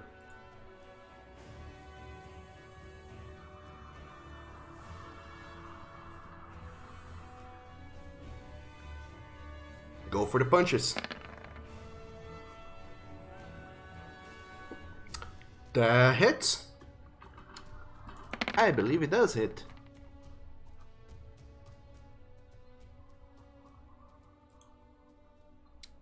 Okay. That should have some bonuses to that roll. Anyway, she is hit. Does suffer half damage. But fails her saving throw with a measly 5. Plus the, at 11 actually, and is pushed down the stairs. You just see she kind of go tumbling down the stairs, and as she does, you see her shape and form flickering here and there, and she you see for a moment her face appear skeletal, like if she's as if she doesn't have any skin. But then as she falls down to the ground there and stands up to look at you, she looks her normal self. Just mildly pissed and bloodied. What the fuck is this lady? Then I'm going to two-hand my hand cannon and shoot And because I'm pissed off and scared, I'm going to try and do some sharpshooter. Okay. And violent shot. Go for it.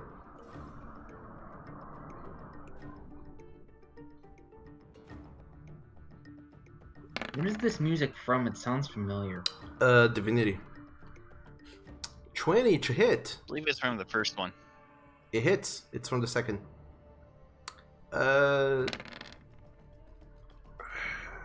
It is magical. Oh boy. She suffers. Yeah, hand cannon is magical. Okay, cool. She suffers a lot of damage. She took And a light because... stab and then a punch and a fucking blast to the face. She took all the things. Bonus action reload and shoot again. Oh dang.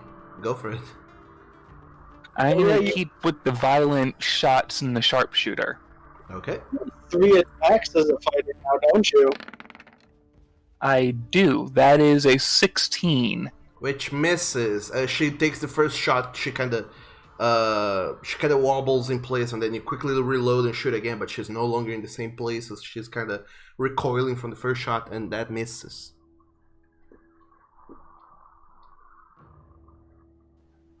All right. That's all I'm gonna do right now. Alright, so that's your turn, Flint. Next up is the pirate guy boy. He is going to run up, jump up on the table, look down at you, Lilith, and he's gonna stab at you. Try and stab at you.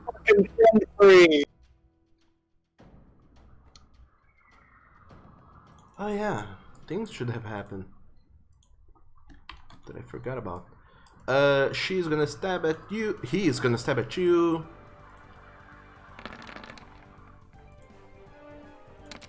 And all of those attack misses.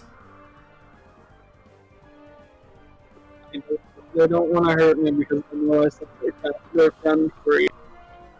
Come again? You're robotic, Bun.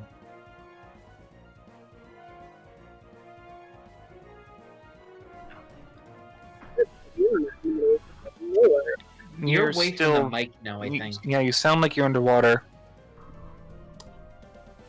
But he gets to do nothing, and that's his turn. Next up is you, Matthias.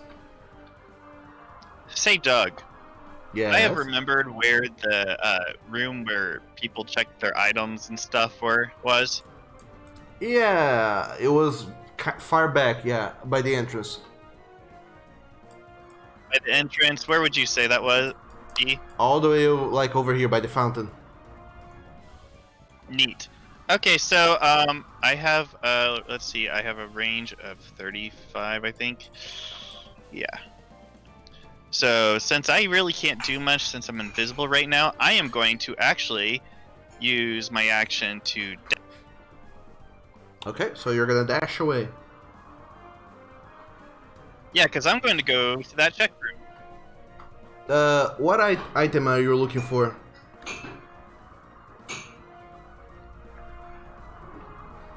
Actually, I don't know if I might do that if I can only pull an item, because I was just going to try to maybe get weapons for the Golden Trio and stuff.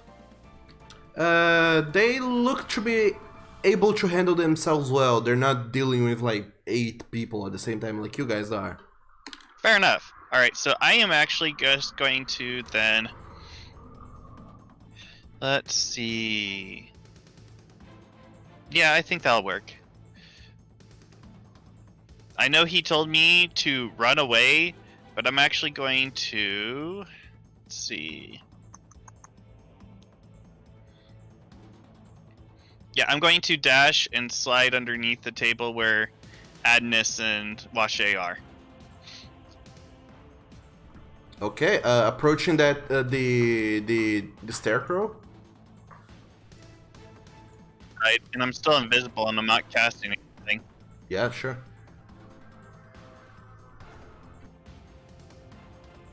And I can't take any actions or anything, otherwise the spell will end. You can interact with objects, you just can't attack or cast a spell. And you're still Right. affected by chill touch right now, so you can't even heal. Let me check.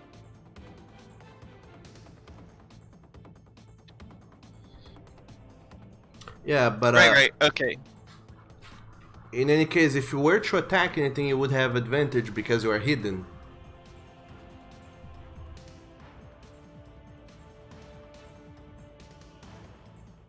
So I'm going to stay here for the time being. At least for this round. Alright, so you're just gonna... Because actually, you got fucked up. I did get fucked up, and I don't want Ansys to see me right at the moment. So I'm going to just duck underneath the table next to this dwarf dude. Sure. Everyone is too preoccupied with this whole battle going on to even notice you crawling under the tables. And that's your turn? Oh wait, actually, there's one thing I can do. I'm going to use a skill I haven't actually ever.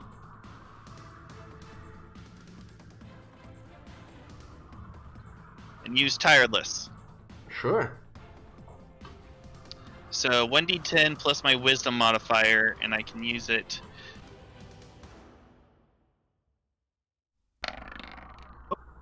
So 10 plus my Wisdom, which is 3, so I have 13 temporary hit points. Cool. So, as you're crawling under the table, you take a deep breath, try to refocus yourself, and then to return to the battle later. And that's gonna be your turn, I believe. Yep. Fell. Alright. We're going to move right over here.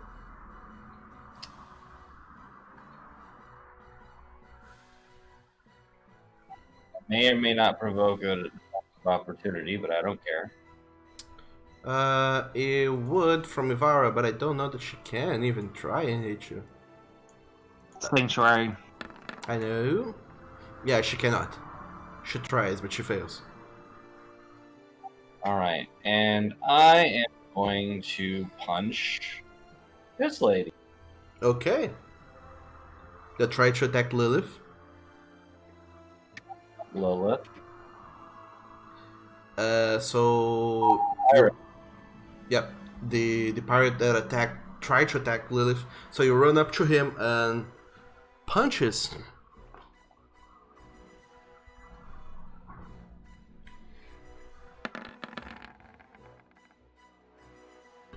That hits. Oh boy, I forgot how you monks were strong. Well, this one specifically's got a 29 strength. Yeah.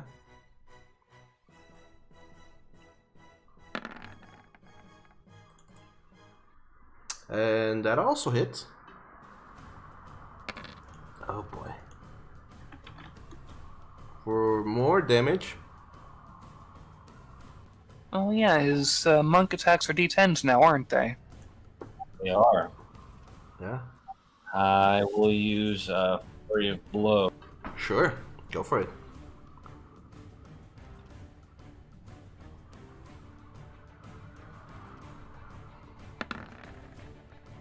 Oh.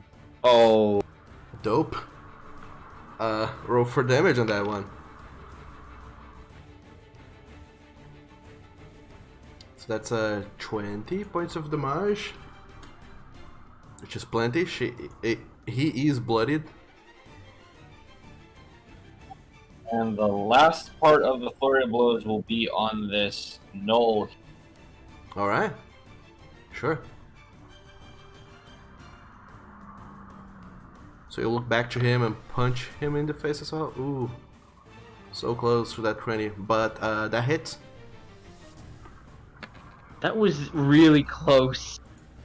Which is ridiculous because you guys hit with a 2 on the dice, so... What the hell? Well, Fell does. Fell does. Well, Flint probably can too if he's two-handing his hand cannon without sharpshooter. So... I would like Knoll to make a strength save or be pushed back 15 feet. Alright. I don't even know where he would be pushed into, but sure. I want to push him into the raccoon. He fails. I'll just knock them together. And she also fails, so he is pushed into her. Both of them are pushed back.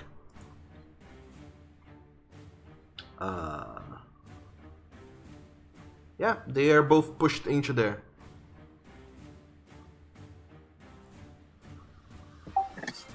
Away from my wife. They seem to look at you with anger in their eyes, but not really taking in any of the message. That's my turn. Alright, at the end of your turn, Ansys is gonna use a legendary action to release a cantrip at you, Flint.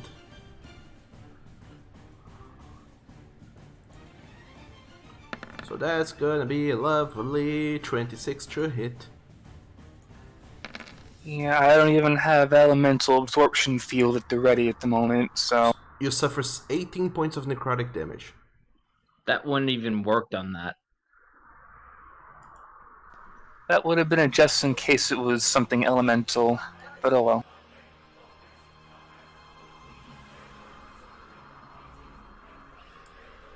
So that's Fel's turn. Next up is the Gnoll. The Gnoll would like very much to seek Draken, but cannot find him. So he's gonna turn to you, Graf, and is gonna attack you. Okay. You're still within 30 feet of me. Yep, I've already marked it. So that's gonna be 3 attacks. First one is gonna be a critical hit. Ooh. So you suffer 17 points of bludgeoning damage. And you must make a wisdom saving throw.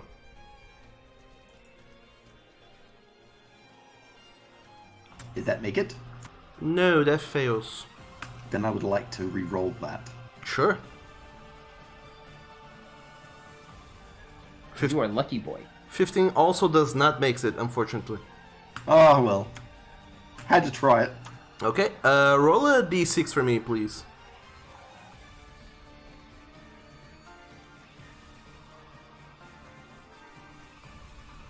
The ever-popular 2. Shoo, so as this creature strikes at you, Graf, for a moment you feel your mind being filled with all sorts of noise, and you swing wildly, and you make an attack against Noctis. Sorry, Noctis. I only have the crossbow, so I have to shoot him. You do so with disadvantage. He doesn't, because crossbow expert. What's worse is he does get sneak attack, because I don't think Notris would expect. Do I? So I know where to click the button. You don't have a sneak attack on this one. Yeah, All right. but what's more surprising than your ally all of a sudden shooting you? So I am just using a regular attack against Noctis. Yeah. That hits. 7 points. So Noctis, you suffer 14 points of piercing damage. Surprisingly. Yeah. So Graf heals you and then shoots you. And then the flint keeps on striking at you, Graf. Flint? Flint. Flint. Got it. So the first is gonna miss, the second is gonna hit with a 22. So Yep. that's 15 points of bludgeoning damage as he flails at you, and you make a Constitution saving throw. Flint would never get rough with Graf in this manner. 16? You just make it. You are not paralyzed. So this is the creature's turn. It just stays there, snarling at you. And next up is Noctis. Okay. Well, many things have happened. But But I think, can you put up a radial thing? Does it go up to 30 feet? I think. It only goes up to 20, I believe. Well, we could still get an idea of what kind of stuff will reach. Sure. I need it to line up on. Help, Hentai! Help, Hentai! Hentai is currently feeble-minded, so he's useless. Okay, this is like a choose one effective thing over another type moment, because I have an ability that can give temp HP to literally any ally within the circle and end charmed and frightened effects. Or I could dispel one person with a very high level slot, whereas the first one won't cost any slot. I still think having Hentai or having another caster available is a nice thing. Hentai can end this lady. Hentai can end this lady. So, what are you doing, actress? I guess I am going to burn my 8th level and dispel Hentai. With what? With dispel magic. No, it's a feeble mind. You cannot. You cannot. Greater restoration. No, that's what it was. Yeah. I'll run up and greater restoration him. Sure. But I also asked before if dispel magic would work, and it said yes. So. No, dispel magic would not work. Well, then Nocturus will run up and he will greater restoration on Hentai. And I guess bonus action hide against the wall so that nothing else. No, bonus action. Shit, I can't use anything. Welcome to my world. Welcome to your world. I was paralyzed my entire first turn and didn't get to do anything. My slow was negated. So far, Dracon's done literally nothing, by the way. Okay, so I had to get Matthias out of there. So what are you doing? I got no first turn, and then this turn, my entire turn goes to giving somebody else a turn. So it, okay, I'm doing the thing that I said. I'm doing the greater restoration. Okay. Good of the party, Nocturus for the party. Yeah. So Nocturus, you kind of jump up, trying to reach at Hentai, and manage to reach one of his tentacles that is dangling over the ledge, casting greater restoration on him. Which I don't know that it's an 8-level spell slot, but you told me originally it was a dispel thing, so I was gonna use my dispel. No. But now I'm using a 5th level. Okay, so he is unfeeble-minded, however you say that. And he goes back to having a charisma and being intelligent and being able to do stuff. And as a bonus action, what do you do? I guess I'm just gonna try and hide up against the wall so that the things that are kind of kitty corner to the stairs and walls and stuff can't see me. Sure, make a stealth check. By the way, I completely forgot feeble-minded also causes 4d6 psychic damage. Whether they pass or fail, 4d6. So Hentai suffers 13 points of damage. You say 13? 13, yes. Sorry, I forgot Pretty about sure that. Nocturus is fairly hidden now, so that's nice.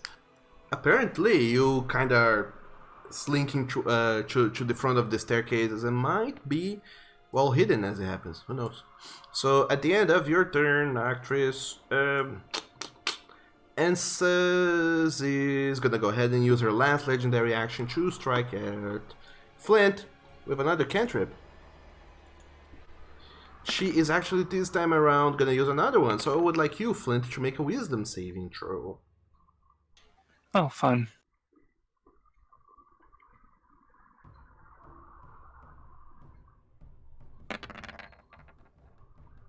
That's not helpful.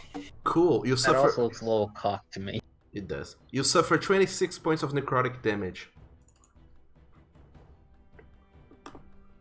So next up, the Lich at the very back, close to you, Matthias. You see him start to cast a spell, and he is going to go ahead and cast.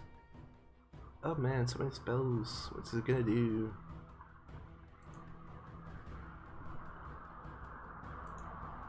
Damn, you guys are all clumped together with friendlies. It doesn't want to hit. That was my trouble with the sunburst. Is I wanted to hit the knight, the werewolf, Ansis, and Scant, and I would have hit the king too, and I probably would have killed him. And then the knight moved. Yeah. So the Lich is gonna look at you, Lilith, and direct a spell towards you. That he is going to cast upcast at 5th level, sure. So I would like you, Lilith, to go ahead and make a Constitution saving throw. I'm proficient in all saving throws now. That you are, yes. I need to keep that in mind. 23. You succeed. Which means that you suffer half damage, which should be... Ah, boy. Who's casting a spell? The Lich at the back.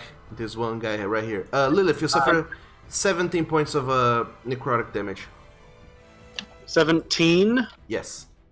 Okay. That's halved already. Alrighty. I have marked down the damage. Mm-hmm. And then he seems to move even closer to the wall, when he should be very far away from anything bad that could happen to him. Next up is the warrior type, so he's gonna run up the stairs and he's gonna attack Hentai, why not? So that's gonna be 3 strikes against Hentai. Wait, set his original target. No! Never mind. This guy is the... Actually, yeah. This guy has a vendetta against Noctis, but Noctis is hidden, so he's gonna attack Hentai. So, Hentai, that's gonna be... Ugh. 24 to hit. 24 will hit. And Hentai suffers 11 points of slashing damage. And that is his turn. Next up is Ansis. She recovers her legendary actions, and she is going to go ahead and cast something dangerous on all of y'all. Except for me and Matthias. Mm-hmm. So from where she is a dangerous spot. That's Hentai, not Flint. Yeah. Okay. From where she is, she actually has sight to nearly everyone, so she's gonna go ahead and cast this spell. But counterspell. Sure. At what level? I cast that at level 6. Is that enough to automatically kill it, or do I have to roll anyway? Roll.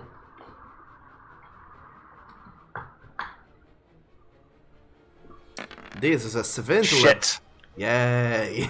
This is a 7th level spell. So, shit, this spell is a tricky one. I'll have to consult it on the thing. So she's gonna target pretty much everyone she can see that is close to her. So that's gonna be 8 rays. Stack them. I need to keep this in mind. 8 rays. Oh god. It's a scorching ray. No, it's a prismatic spray. So first, Flint, that's going to hit you with a ray. Make a what save is this? Make a dex saving throw.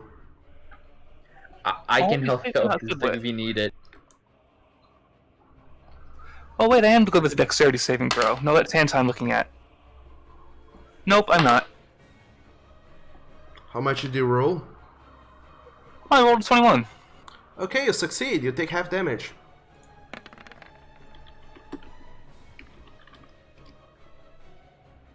So, Flint, you suffer half of that.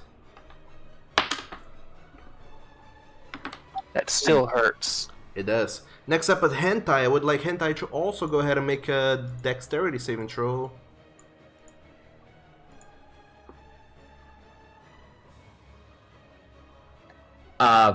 Doug, it says for each target you have to roll that I am rolling. I know how the spell works. So, also, he suffers half of that. Notris is not affected. Graph, make a dex saving throw as well.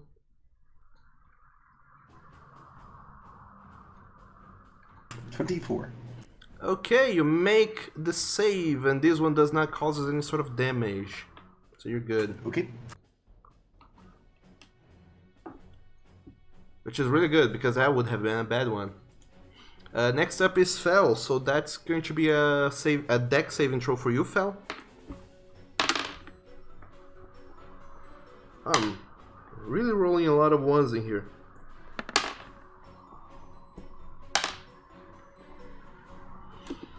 So, Fel, you succeed on your saving throw. You suffer... Evasion? I have evasion, that's right. Monks have evasion. Never mind. Lilith, you make a dex saving throw as well. Okay. 13, oh boy. Cool. You suffer I have evasion. half of this. 15. 15 points of fire damage. I'm Half of resistant that to even. fire. Halved again! I'm resistant to fire! So you suffer 7 points of fire damage. God damn you. That was only... That's only come up one other time in like my first episode. Look at... Look at you At being... least wasn't anti-burning this time. Look at you Also, being... you just took damage, so couldn't you, Hellish Rebuke. That's How far right. away is she? Yes, I can. Let's do it. Hellish Rebuke. Okay, cool. Go for That it. is a dexterity saving throw of DC 15. might as well use it, right? Yep. And I rolled shitty ass fucking damage. Oh Fuck no. Fuck. Oh Four. no. Come on. That, 4. that's sad, I'm sorry. And she makes it. Yeah, so she takes 2 points of fire damage, unless she's immune or resistant, in which case she takes 0 or 1. No, she takes the 2. Oh boy. Even if she was resistant, she'd only take 1. Yeah, unless she was immune. No, she isn't. Good. Well, alright. So now you know that. So, as part of the prismatic ray, every creature in the cone suffers this. So the king explodes. Aww. Fuck. Well, at least there's Lindell. We didn't do it. I was trying to prevent this. I know. But your temporary HP would not have helped him anyway. It's No, not he even would've- temp HP. I could have ended his charm, so he would have run. Yeah. He probably would have exploded anyway. And everyone else also suffers some amount of damage. What about the friendly creatures to her? Do they take any damage as well? So the guy right behind Hentai, he suffers a ray from the thing. It's a blue ray that deals frost, or rather cold damage, but it seems to be resistant and suffers half. And then at Ivara and at the hell is the name of that guy? At the Flint, it's 2 green rays that deal poison damage, to which they are immune. So it deals no damage whatsoever. And then Ansys is gonna go ahead and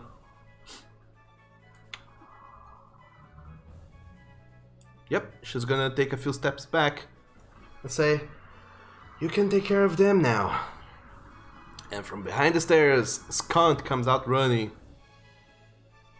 climbing up the stair, right at you, Flint.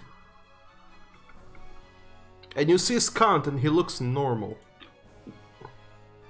Actually, what the hell am I doing? Skunt doesn't engage us. He stays from there, from that distance. And he is gonna go ahead and... Actually, no, he needs to engage. What the hell am I talking about? It's okay to be confused. You have a lot of characters. I have way too many. So he's gonna hit you, Flint. let's split it up. It's gonna hit you and Hentai. So at you, it's gonna be a lovely. Oh boy. He misses with a 14. Dag damn you, scunt. Hit something for crying out loud. Against Hentai though, oh. He misses. He's a fuckface, he can't do shit. Unless he action surges and tries to do that again. So, again, let's try this one more time. Against you, Flint, that's going to be 20 to hit. 20 is exactly what he needed to hit. Alright, he hits both you and Hentai. With his spear that he's attacking. So, you, Flint, suffers 12 points of damage and Hentai suffers 9 points of damage. And then he uses his Channel Divinity to incur an extra 25 points of necrotic damage to the both of you.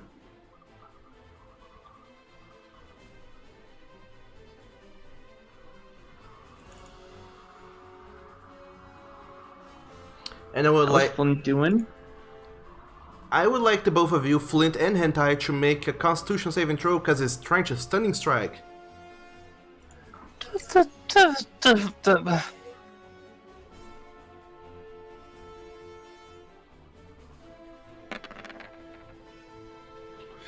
Well, Hentai's not gonna end this lady yet.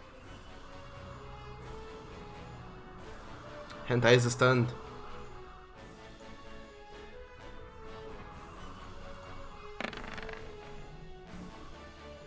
Flint, however, is not.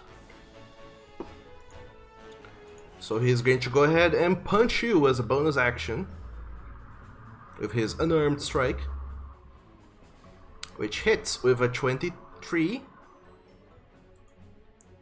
causing a measly 8 points of damage, and you make another Constitution saving throw. I'm going to use Indomitable on that, because I don't think a 15 is high enough. It is not.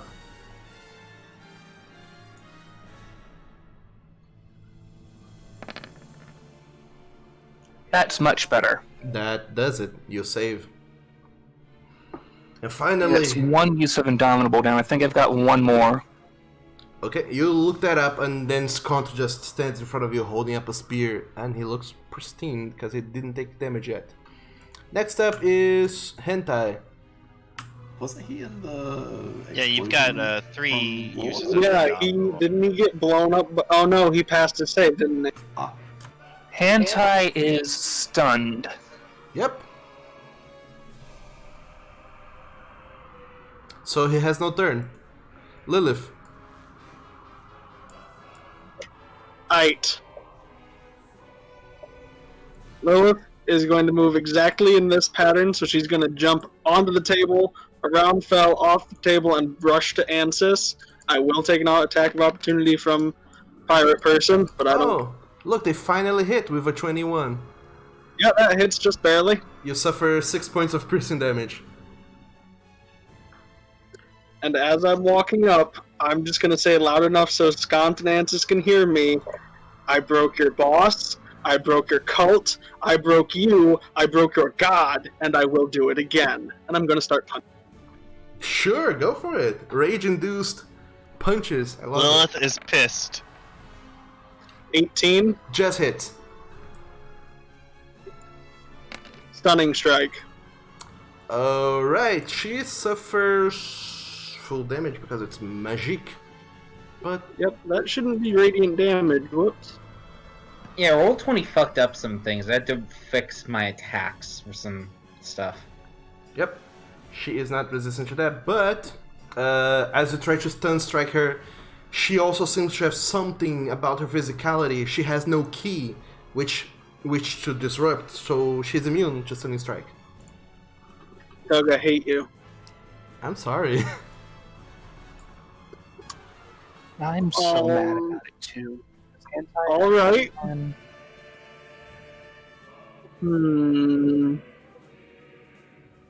I won't take the risk of anything, though. I'm just gonna keep. Alright, second attack punch. 25. Hit. 12 points of magical bludgeoning damage. Cool.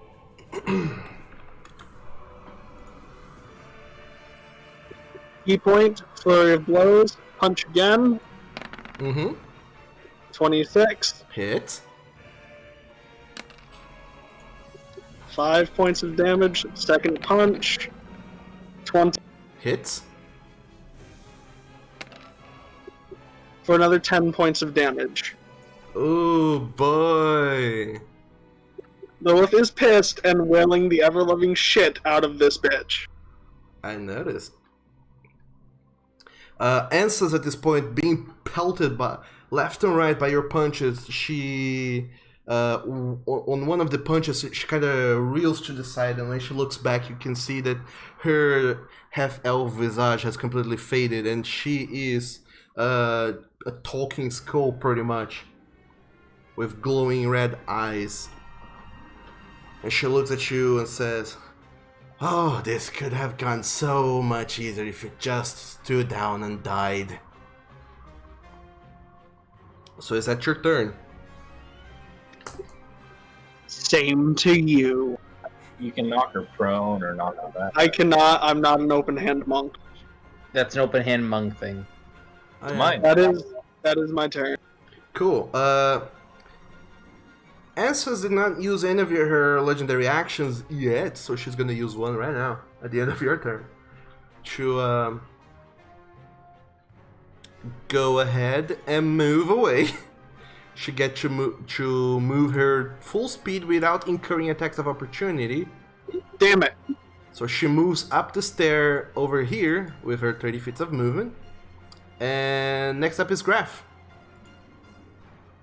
She just glides away into etherealness. Grath is going to leave the vampire raccoon lady and the knoll, and he's going to go and stand on the dead king. Okay, cool. They both make an attacks of opportunity against you. They both make attacks of opportunity, but they do it at disadvantage. Why? Because I have escaped the horde.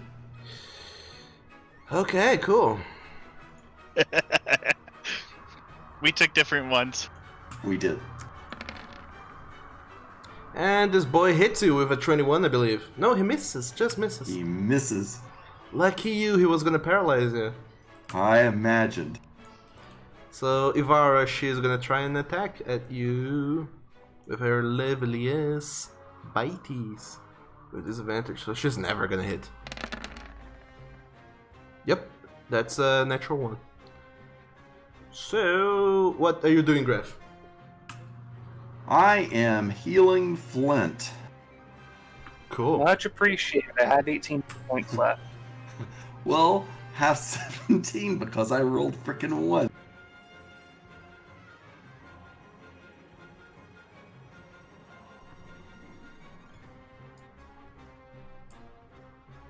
So, Flint, you look a little bit better after Graf runs up to you and heals you.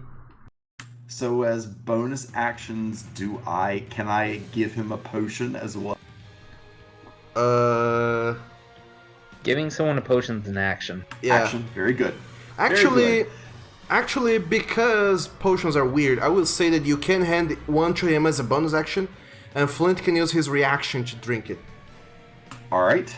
Um, Superior healing potion. wait, when did this bitch get over here? She used a legendary got action. there. After I pummeled her. Alright, yeah, I guess I'll use my reaction to drink it, because I don't think anyone's going to run from me at the moment. That's 8d4 plus 8.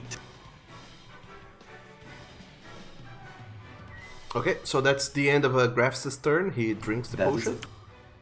Yep. Oh, look at Flint, all healed up. Next up, All healed up.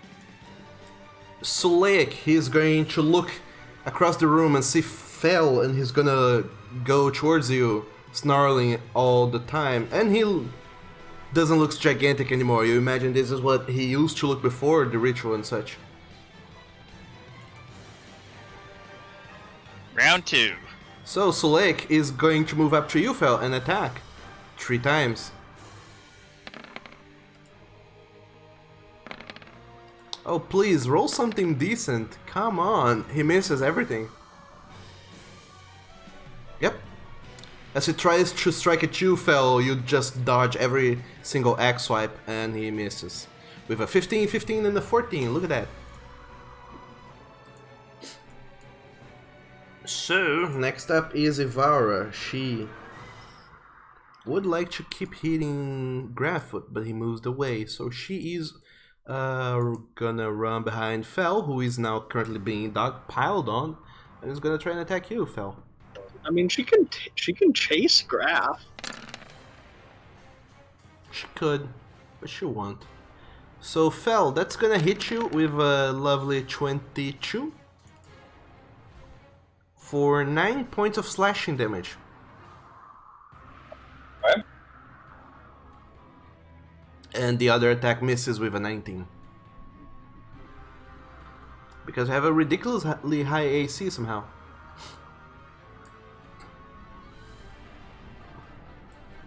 So that's her turn, and top of the third round. Draken, what are you doing? I'm gonna try this in an attempt to do something effective that will at least. Sure, what are you doing?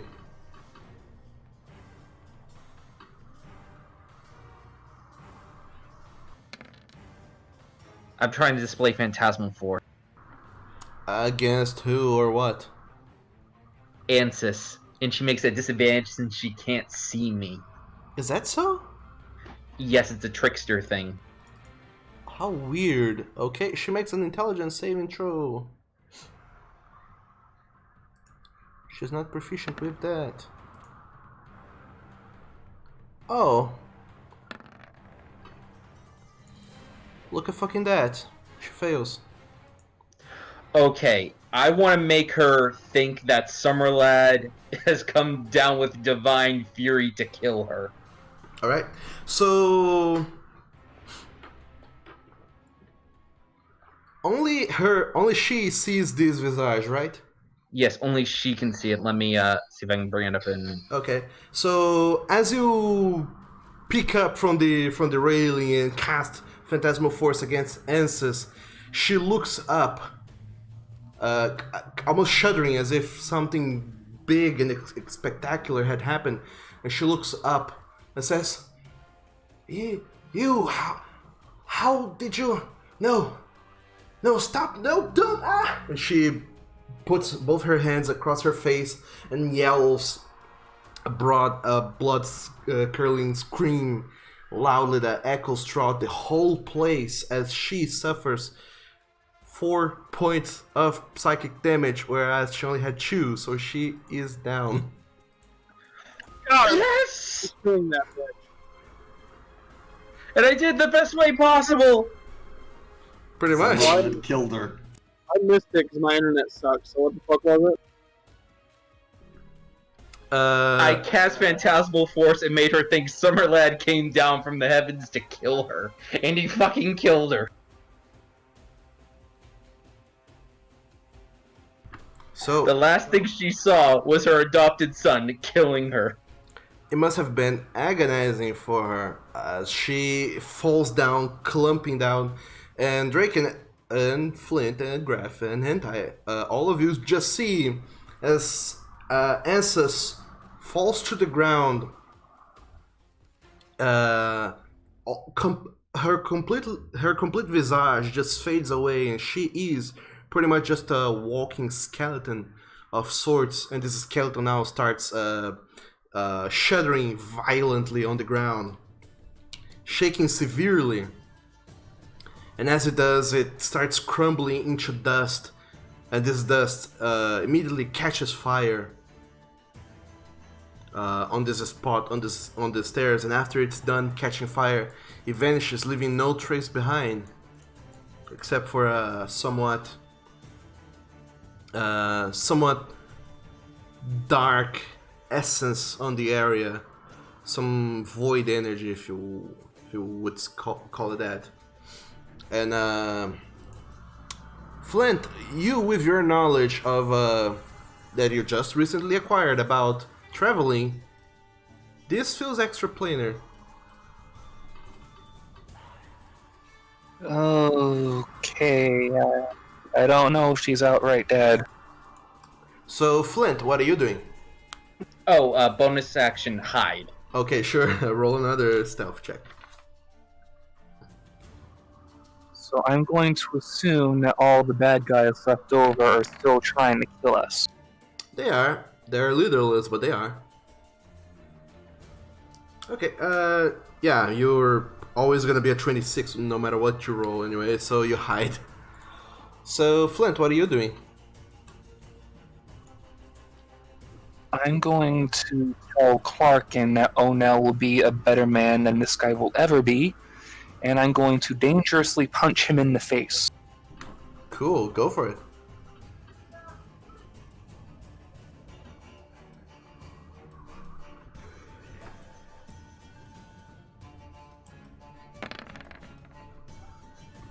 Oh, ignore the -5, it's 21.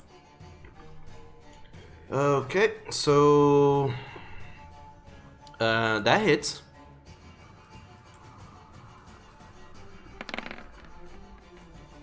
Where's Count? He has no strength bonus to his saving throw, so he fails. He's not that high of a monk. So he is also pushed down the stairs violently.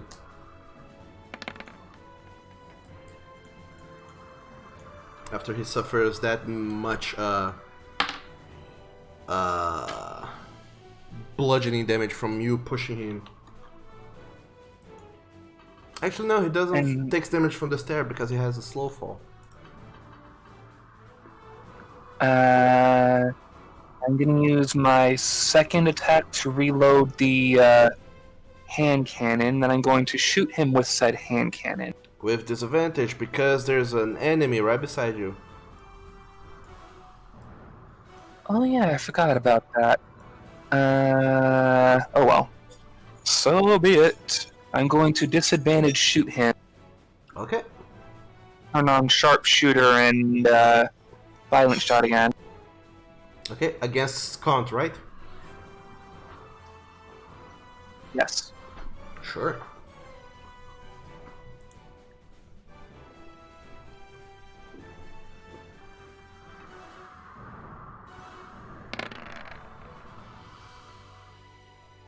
I don't think a 13 is gonna hit. Sadly. It does not. It misses. I tried. I don't even think an 18 would have hit this guy, but oh. I'm going to bonus action second wind. Okay.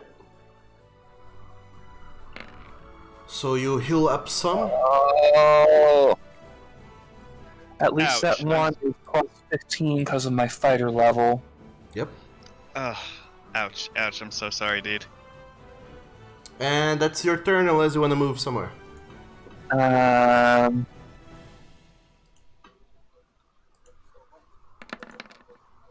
going to action surge and switch guns. I don't need magic anymore.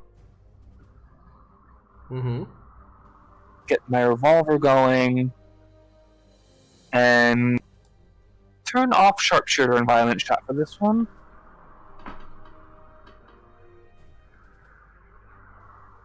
Boom, boom, bang, bang. 3 times.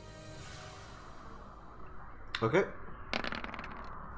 Not with disadvantage. I forgot to turn that off. Okay, so that's 30, which hits. Roll for damage.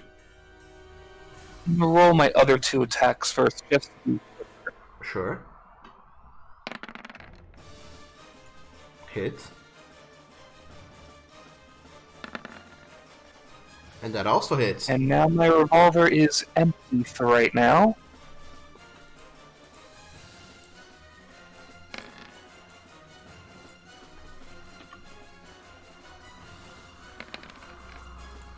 God damn it. Alright. So you push Scout down the stairs, and as he lands right beside Lilith, she kind of helps hold him in place as he has no room to dodge from all of your shots. all of which hit these last 3 ones, dealing a considerable amount of damage. And that's your turn. Next up, the Swashbuckler, right beside you, Fel, is gonna attack you. Gonna miss severely, but she's gonna hit one of the attacks with a 9 points of piercing damage. Alright.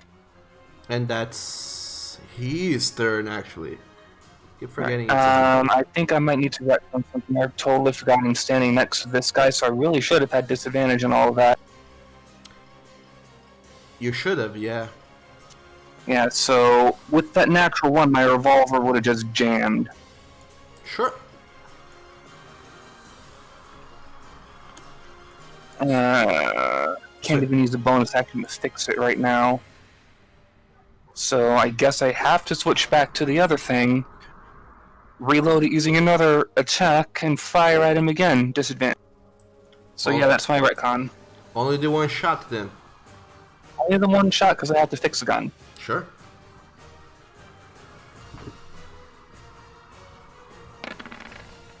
And that hits. Roll for damage. You're up next, Matthias. Yeah, Okay, sorry, so first off, I'm going to drink a Supreme Healing Potion. Okay.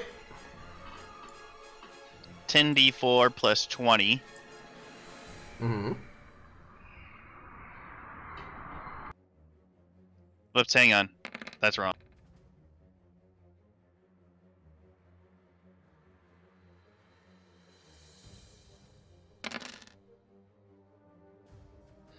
So 26 plus 20 is 46. Yep. So use your bonus action to drink a potion, heal yourself some. And then, am I still invisible, or that? You are, yes. Invisibility only cuts when you attack or cast a spell. Fair enough. So I'm going to move up to the Lich here. Sure. Actually, So wait, that you I'm- wouldn't be invisible. I cast Phantasmal Force. Yeah, that's what I thought. My mistake. So I am going to move up to the Lich here. But I was hidden, so this is just me coming out. But I'm going to then start swinging Wolven's Bane at him. Okay. Normal attacks.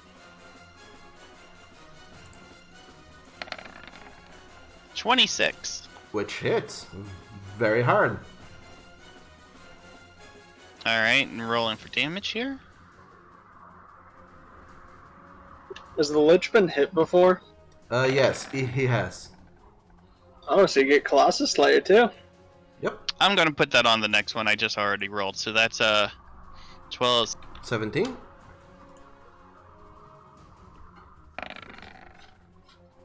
And 21. Also hits.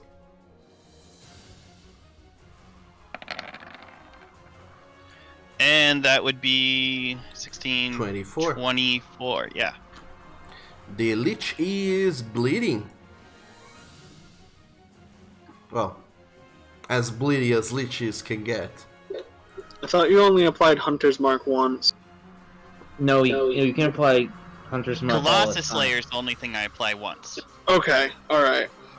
I keep getting them confused. Colossus Slayer is like sneak attack. Yeah. Right, and that's your turn, I believe?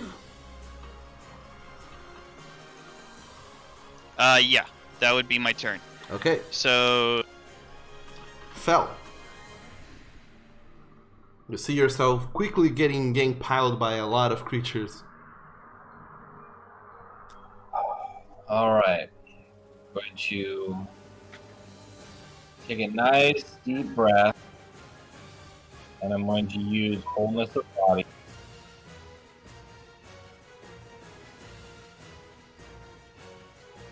So that's an action.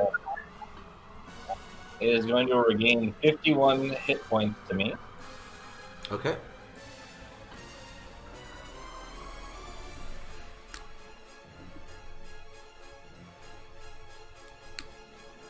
To bring me to full. Yep. And I will use Patient Defense with a key point. And just looking at Flint, who is much smaller and will be much easier for me to rip his head off this time. He will, yeah. So that's your turn. You focus yourself, healing up your wounds and just waiting to dodge any incoming attacks. Speaking of which, now is the Flint who is gonna run up to its original target. Was not within range, so he's gonna attack you as well. Actually, what is his passive perception? It's too low to see Noctis hiding in the shadows, so he's gonna attack I mean, you. Noctis is in plain sight for him, to be honest. From his point of view, he's in sight. Shouldn't the Flint be pissed at me because I burned it to death? Yeah, because I remember that. I burned it to death. I hit burning hands on it and I killed it. Even if it couldn't make it, wouldn't it try to charge over to get to her? I mean, I think it can. I'm not that far away. I'm 30 feet. Actually, he would have tried to go to Draken, but I'm nowhere to be seen. You're very Why Draken? Cause he's the one he has a vendetta on. All these guys have a I specific. don't know why. I'm the one who burned all the gnolls. This guy has All a. these people, I've done nothing to except the Scarecrow, who's the one I fucking killed. I don't even know which one of these people is supposed to have a vendetta on me. Ugh. So he runs over to you, Lilith, and tries to attack you, missing twice but hitting once with a 27. So you suffer 8 points of damage.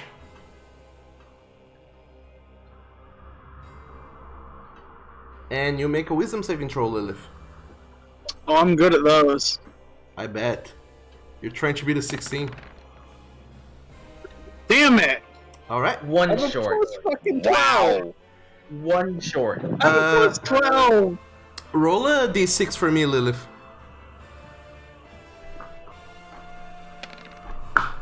True. So once again, you are kind of blinded in madness for a moment as he flails at you, and you're gonna make an attack against Skont. Meh. That's no big deal. We don't like him anyway. 23. Which hits. How much control over this attack do I? I suppose you're making an attack. You have full control, so. Stunning strike, because I don't think he ever died. He did not die, as far as you know, so. He ran the fuck away, so stunning strike. With 10 points of bludgeoning damage behind. Alright, he suffers damage and then he succeeds with a 23. Damn it. He's a healthy boy. So that's the Flint's turn. Now is Noctis. Okay, so I'm guessing if I move a space over, that one that's up on the stairs probably won't be able to attack me. Plus, Yeah, they probably don't see me. He will not. Yeah, Noctis is gonna skulk over just a little bit, and he is going to Holy Aura. So have you ever at any moment gone and got a tiny reliquary worth at least 1,000 gold pieces? Assuming he is a high priest, I am going to guess that he has one. Okay, I'll give it to you. So you go ahead and cast Holy Aura. And that will affect, I think, everyone but Matthias and Draken. So, yeah. I'm probably out of the range. What's the Yeah, I'm range? 35. It's 30 feet. Well, that and... Oh, wait, your invisibility ended anyway. But, yeah, so everyone is now glowing a little. Advantage on your saving throws, disadvantage... Attacks against you have disadvantage, and I'm guessing a lot of these are undead, and if any of those attack you, a bright light's gonna flash out of you and try and blind them for a save of 18. Cool. I'll try and keep that in mind. And bonus action, I'm gonna shield cantrip. Well, shield is a reaction. Yeah, shield's not a No, cantrip not either. shield. Blade Ward. Ward. That. Alright? Okay. That one. So you use your Symphony ability to grant yourself resistance against these attacks that you keep getting half from your own party. So that's your turn. Everyone now has advantage on saving throws. Please do keep that in mind. Not me and Matthias. Except for the two of you. So now... There's also, the disadvantage on attacks against them. Cool. Next up is Lich. This is right just in front of you, Matthias. He is going to go ahead and cast a spell at high level because he does not like you being that close. He's probably gonna miss, but I'm gonna try anyway. Cast this. I can't help you, sorry. Yes, it hits with a 22. Alright. So he goes ahead and casts this at the highest level he can, which is 6th level.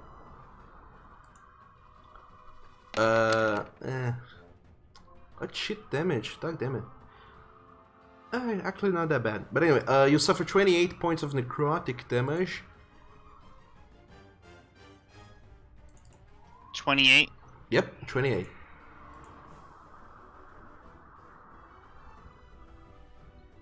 Oop, that's not the one. This is the one. You suffer all that much point, and he seems to regain hit points that he just straight up stole from you through necrotic means. And then, oh boy. Yeah, he's not gonna move, he's not gonna do anything else, he's just gonna stay there and hope that this passes. That's his turn. Next up is the guy by the stair. He's gonna keep on wailing on Hentai. Why not? He has a straight roll. Does he? Anti-stunned. Yeah, he's stunned. Straight roll then, yeah. That's gonna be 2 attacks. He hits with both. So Hentai suffers a total of 23 points of slashing damage.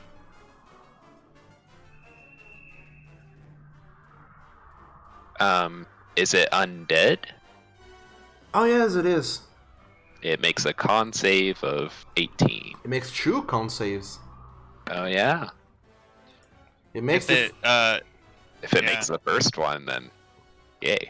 He made the first one with a natural 20. The second he also makes with a 24.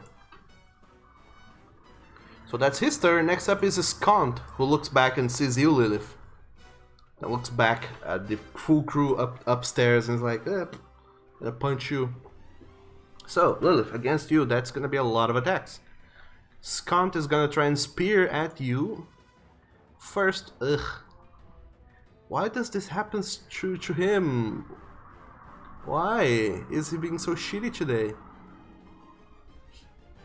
Skant is gonna use a point of luck to reroll that natural 1.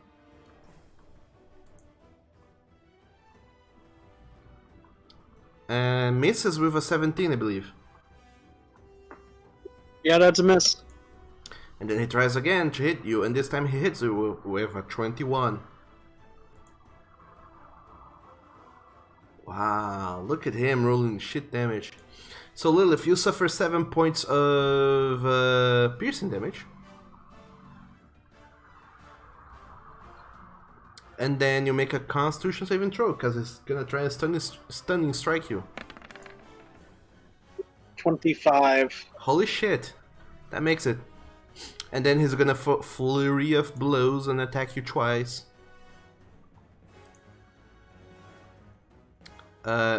Hit. No, he misses with a 17, right? Yeah, he does. My AC is 20. Oh, look at that, he misses twice. How nice. Sucks to be him. Cool. He's gonna try and run away. Again, he seems to be very good at doing that. Attack of opportunity. Sure, roll for it.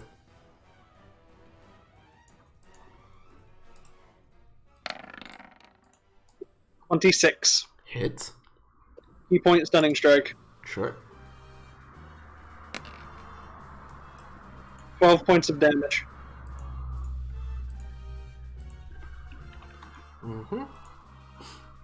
Yeah, he makes it with a 21. Damn it! My DC is 19. Stunned. He rolled very high for this one attack. For this one roll. Yeah, he runs away. Tries to at least. With a speed of 45. Actually, he already moved, so he goes all the way over there, passing through Clara, who's just sitting on the chair. And that's his turn. Next up, all the guests who seem more capable seem to destroy some of these statues. The Golden Trio seems to destroy this one statue here at the corner after suffering some blows of their own. This other statue here is also taken down. Those three here on the side are completely taken away by cantrips that the Arcanists keep on releasing. And now there's just three statues on the back that they all seem to try and hit for next. And they do look back, kinda trying to see if you guys need any help.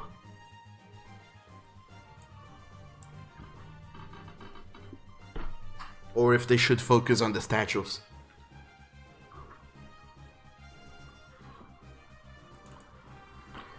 So now it's Hentai's turn. He's no longer stunned, I don't believe, so he can do his thing.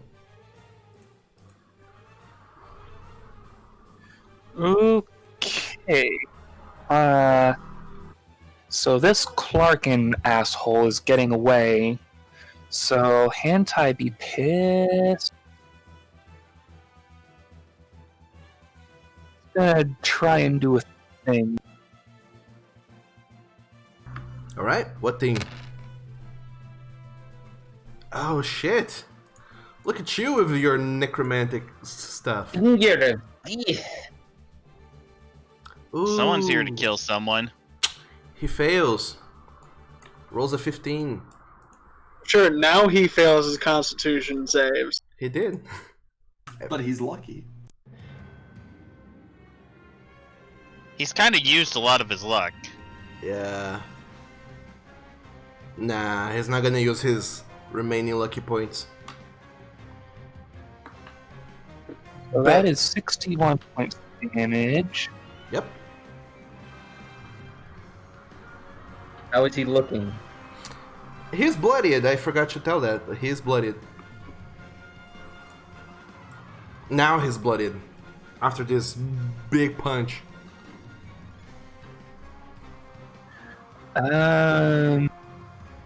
That's pretty much all he can do right now because he can't bonus action do anything else. He can inspire. Yeah, that's what he's going to do. He's going to... Who needs to... Actually, Fel probably needs it the most because of all the people around him, so Fel's going to get some inspiration. Alright. So Fel, you have a D12 to roll on your stuff. So that's D12. Hentai's turn. Next up, Lilith.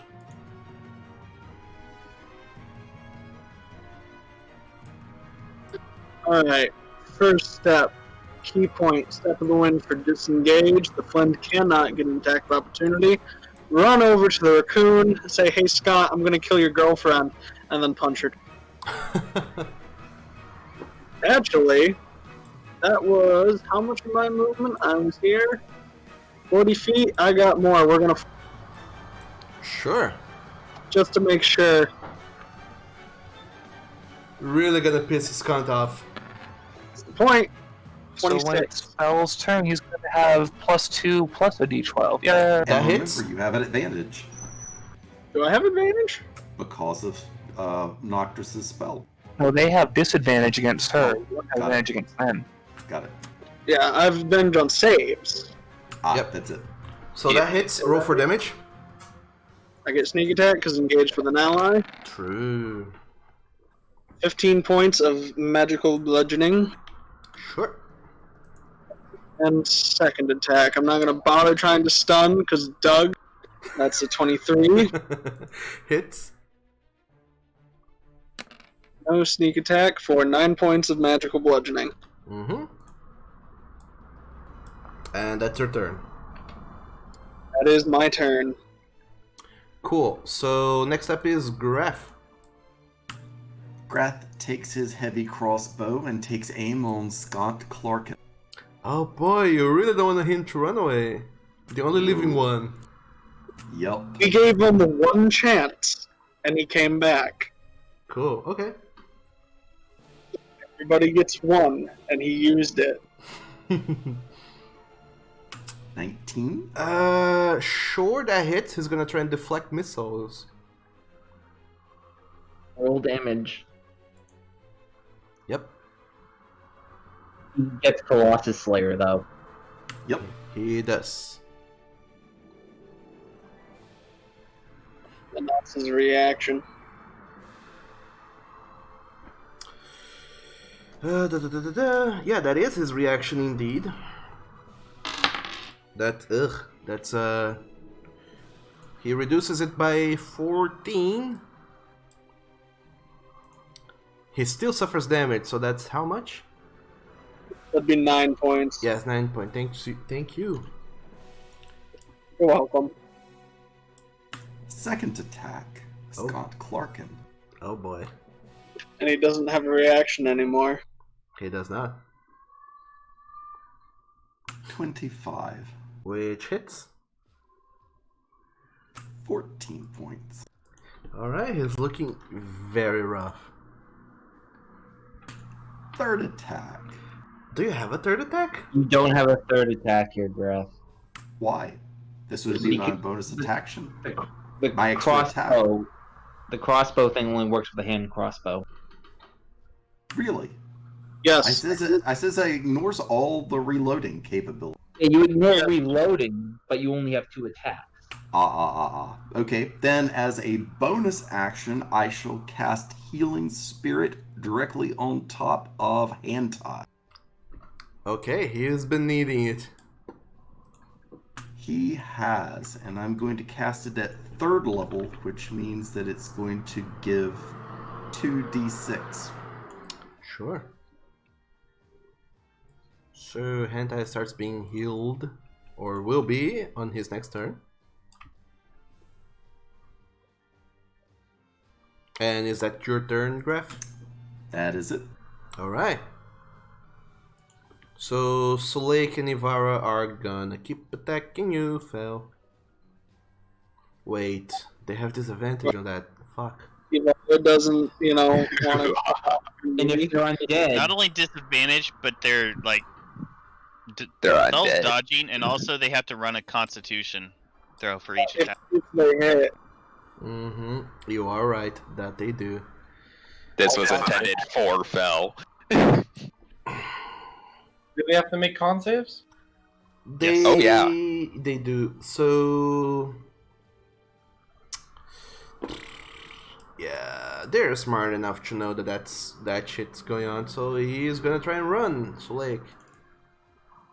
What? No, he cannot reach... He cannot reach Matthias. Oh shit. I knew he was coming after me. Well, alright. So gonna try and Doug hit... just doesn't want to make the rolls. Yeah, sure, fuck it. It's gonna attack you, Fel. 3 times. After each time he makes a con save. So first he tries to claw at you and hits with a 22, but he fails his constitution save and is blinded. Is a disadvantage. Yeah, but he is already at disadvantage, so he does nothing. So Fel, you suffer 12 points of damage. Do we have a blinded symbol? I don't think we do. So, But now that he's blinded, any attack rolls against him are at advantage. that they are, yes. So second attack hits as well with a 25, even with disadvantage. So that's a 15 points of slashing damage, Fel. And the third misses. And that's his turn. how much damage? 15. And then Ivara, she is going to try and hit Matthias. So she's gonna run. I believe you have an attack of opportunity, Lilith. Oh, Is Okay, everybody? We kind of went garble there. Yeah, you did, Doug. I could barely hear feller Doug. Sorry.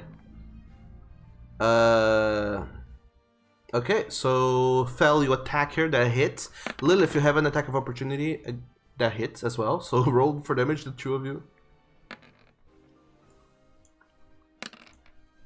Oh boy, those damages, you guys. Power couple. Chill down a bit. Or she's gonna die before she gets there. Plan.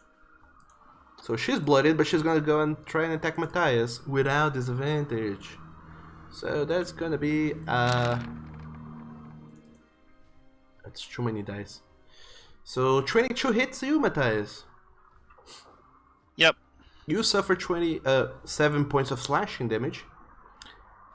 And she misses you with a 17 because of multi-attack defense stuff. Correct. So yeah, that's her turn. Next up is top of the 4th round, I guess. Drake. You said 7, right? 7, yes. Okay, I see Skunk trying to get away. I'm gonna pull out one of the Griffin arrows and the longbow from the bag, and bonus action Hunter's mark him if I can. Sure. No, wait, no, I'm not gonna bonus action Hunter's mark. I'm gonna use bonus action aim. Okay. I'm using the Griffin arrows. Mm-hmm. Oh boy, that's gonna be nice. If it hits. I have advantage on the hit, and I'm taking a shot. Sure.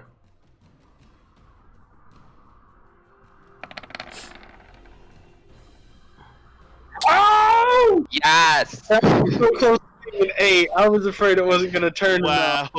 I'm Wow. so scared. Alright. And you don't get. Oh wait, do we get sneak attack because of the? I did not hide. Yeah, you aimed right. Aim gives you advantage, which gives you sneak. Yep. So I'm not even gonna bother count. He had only 10 hit points. So Drake can tell me how you off the last living one. 68 points. Go live with your woman. Now I just send an arrow right through the back of his head. Cool. Effective words. So as you say that Skont is trying to run away, but he does not even have time to look back as a arrow just protrudes from his long snout after having crossed his entire head, and then he kind of just takes two more steps before plapping into the ground, completely unconscious, or rather dead. With this ridiculousness there. 68 points of damage. Oh boy. Woo! My first attack! Yay! Alright, anything else you're doing? I'm gonna try and move 30 feet away, 35 feet away from that. You can't move. You used Probably aim. see me now. Oh yeah, I can't. I'm screwed. Oh yeah, that is the end of your I turn. can't move. I'm stuck here. That is correct. And I'm not hit it anymore. So, as Skont Clarken falls to the ground, completely mobile now, after, being shot dead, you see now something that he was holding in his hand. He seems to let go of it. Some sort of shard that's been glowing a little bit, and then after he lets go of it, this shard also it's pulsating with this kind of sickly green glow, and it stops pulsating and then starts slowing down until it fades back into nothingness, and you just see this lump of black rock standing there, and then just like Ansas, it ignites completely, burning away. Just as it does, it also dissipates into dust completely, kind of like Ansas did. And as it does, all of those brought back undead, they seem to stop moving completely, and they stay immobile. looking looking forward to all of you as they are fighting. They seem to completely stop, and you just see this glow in their eyes as whatever is in them seems to just stop. Noctris, if you would like to make a religion check for me. I shall. I better be pretty damn good at this. You should. Were you one of those people who picked cleric and didn't pick religion proficient? Oh, I did. Oh, that He would is be fun. proficient. So, Noctris, now that the combat finally chilled down, you seem to remember these are revenants, these creatures here. They seem to have a vendetta against someone who offended them when they were alive and seem to come back as vengeful spirits to exact revenge on those who wronged them, willingly or not. And it would seem that they were being anchored by whatever it was that Skant was holding, and as he died and whatever he was holding and channeling ceased to power them, it appears that these creatures' bodies, these coils, remained there, but the spirit that was within them, this vengeful spirit, seems to have been exorcised or returned from wherever it came from. And all that is left are these bodies that, now that you take a closer attention, they're not perfect copies. They're very good lookalikes of those people that you killed at some point in your life. So Noctris would know that now that that's gone, everything's safe? Yeah. Okay, he's gonna turn around and revive the king. Ditto. Oh yeah, not too many rounds have gone by, so sure. Nope. So Noctris and Graf, the two of you start running up the stairs and put both of your hands into the onto the king's body, who has been burned by a ray of fire, and you start to cast Revivify on him by supplying some the material components, making some quick prayers, and the two of you see as the both of you put your hands on his chest, you see a spectral third hand, feminine and wild in some way. You feel the presence of Gaffadur there, bringing him from the brink of death.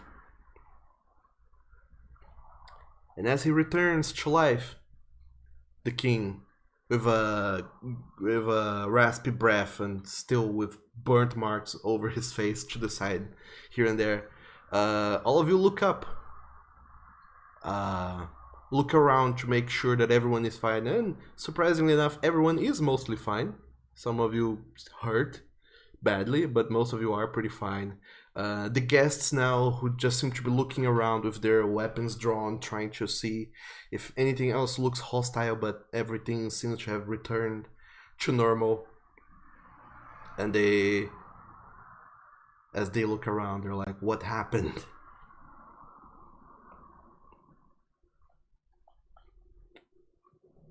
So the king, Maward Mardner, is there by the stairs, and you just see Prince Lundell running up to him and saying, Father, are you alright?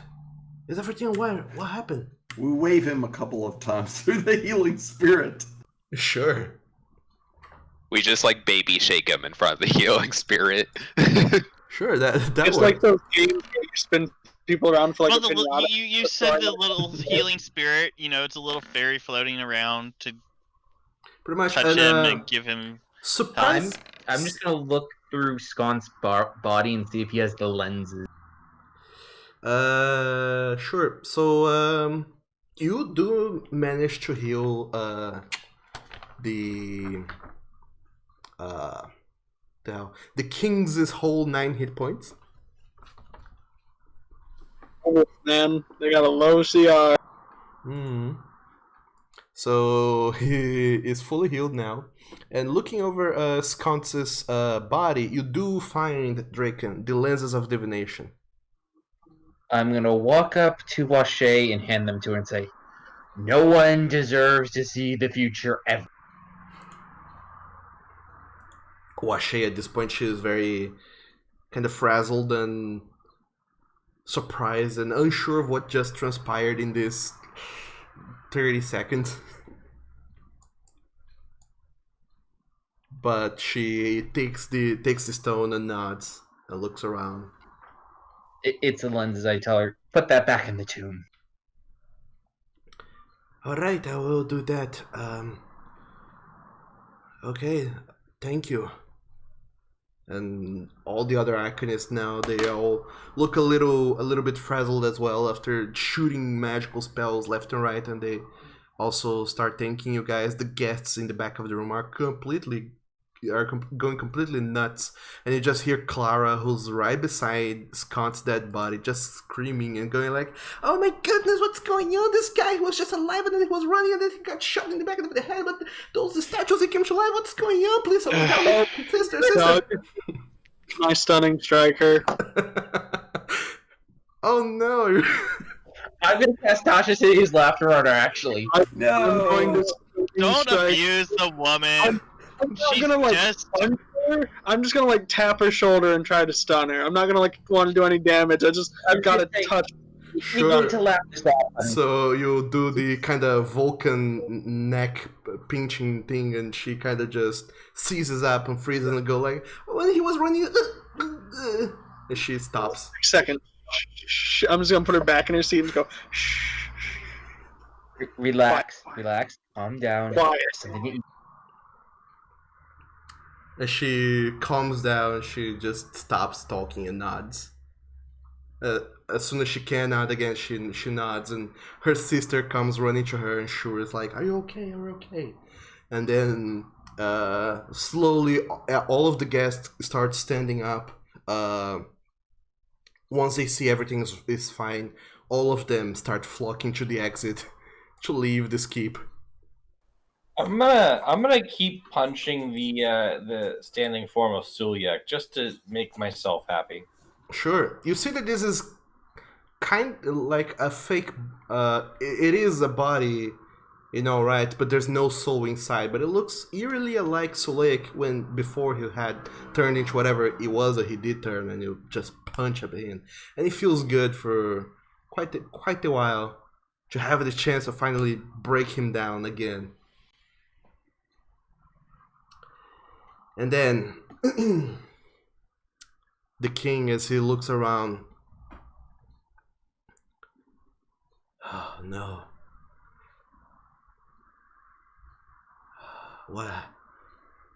whatever just happened?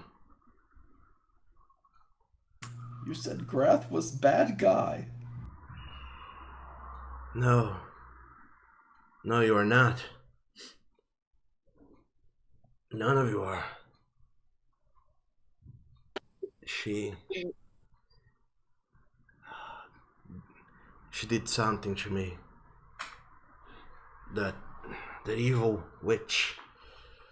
And he stands up, trying to regain his composure, and you see Prince Lundell also still kind of panicked a little bit, but he's starting to calm down. This should never have happened. We need to double our security. To be fair, she seemed to have very great magical powers. It's likely that no matter how hard tried, she might have gotten through anyway. But hopefully, now that she is gone, she is gone. And you do see one of the Arcanists, Alistair. She comes up to all of you and says, "Well, your lordship, we are actually trying to advance our arcane knowledge over by the colonies, so this kind of stuff does not happen again. Or at least, if it does, it won't go unnoticed. And I don't know how much of today you had actually planned, but this is what you were sort of leading into before this whole attack happened. So she kind of makes a suggestive gesture of keep going with your speech. And the king maybe start over and retcon the part where you said that we destroyed your economy and killed a bunch of your citizens. At this point, you see the king very flustered, his cheeks kind of blushing as he nods, kind of with his head lowered a little bit. He tries to stand a little bit straighter as he raises his hand again. But at this point, everyone has left. There's only the Arcanist and the Golden Trio, and one or two diplomats here and there. And it says, "Hey, you need witnesses." Come again? I said, "Hey, you need witnesses for this anyway." Yeah. All right. Starting over. This today was meant to be a day of celebration, a day of accomplishments and agreements to move forward, to better ourselves, and to forge new alliances and friendships. This brave group here have been sent over 2 years ago to settle lands to the west under my orders. But they went ahead and beyond. Not only did they settle the lands, they also saved them. They were imperative in making sure that the colonies stood strong and together when we, the Kyrian Empire, could not have been there for them. Those brave souls, they risked their lives day and night to stop horrible things from happening. This attack that happened here right now has been happening day after day for the past many years over at the colonies. And the people there, they have learned to live through that. They have endured that for way too long.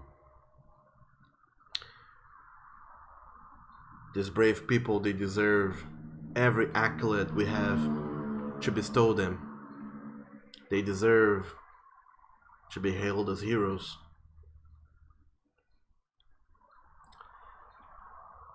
Unfortunately, our kingdom does not have the necessary resources to, or the closeness to keep things safe over there, over at the colonies.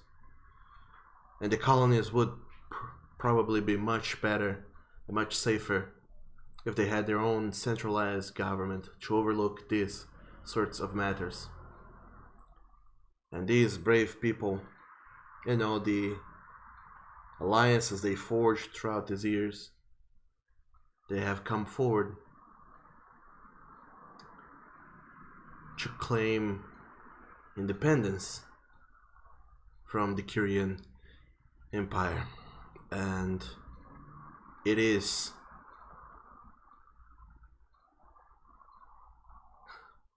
with a relief in my heart that I grant it to all of you, to the Kyrian people, and to the colonists. My word that from this day forward, the colonies shall be recognized as an independent state, a country of their own right, under their own rules and their own regulations.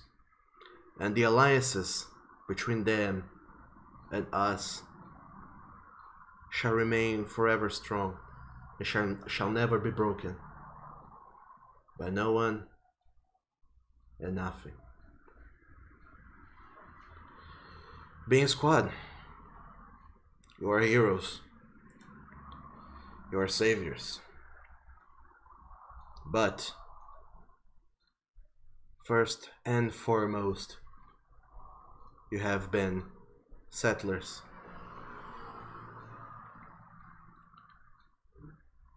We have heard your pleas to establish safe havens within the colonies for new people to come and go and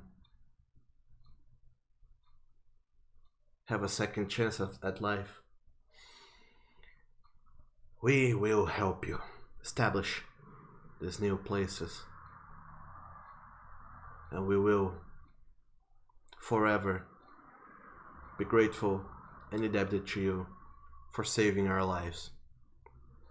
All hail the Bing Squad. And the guests at the salon, they all kind of seem to kind of sheepishly just applaud and say, "Hooray, Bean Squad!" They don't seem very energetic about it, but still, everyone seems... No, not you just saved everybody's life and resurrected the king or anything. No, let's not be enthusiastic about any of. So, all the guests, they kind of just applaud very lightly, and the king nods, and you notice that he kind of lingers a little bit on his nod, kind of holding him, supporting himself on the railing, having kind of a hard time to go back to his position. Seems like this combat did a number on him. And eventually now, all the other guests, they start coming to you, checking up on you guys to make sure that everyone is alright. The Arcanists come to you and to check up on you. Even Agnes, who seemed a little bit distant throughout the party, she comes over to you guys. Prince Lundell also runs up to Graf and Noctris. "Thank you so very much for saving my father's life. I know he's never gonna admit it, and he is... I'm sure that he is grateful that you guys did all that you did, that you went over and beyond to save me and save the colonies and save everyone. And what you did, nobody else could have done, and please forgive him. And once again, thank you so very much." I'm gonna hold Lindell's shoulder and tell him it's our job to be better than our fathers. He seems to be taken a little bit aback by what you say, but you see this realization kind of happening inside his mind as he slowly nods and says, "I suppose you are right, yeah. I should. I will strive to be. I have great people to look up to. Thank you. Thank you so very much." Don't ever forget that. I won't, don't worry. I want to turn to Lilith and just... This is why I don't like parties or people. This is why I don't like nobles. There's not. I'm over here. Shut up. I mean, we already knew she didn't like you.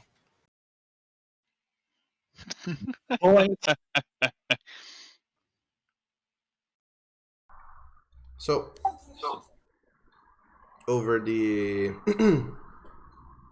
next hour, you see the guards coming in to take away all of the bodies. Some of the guests seems to be kind of loitering on the outside of the keep, kind of very curiously looking on the inside to see what's going on.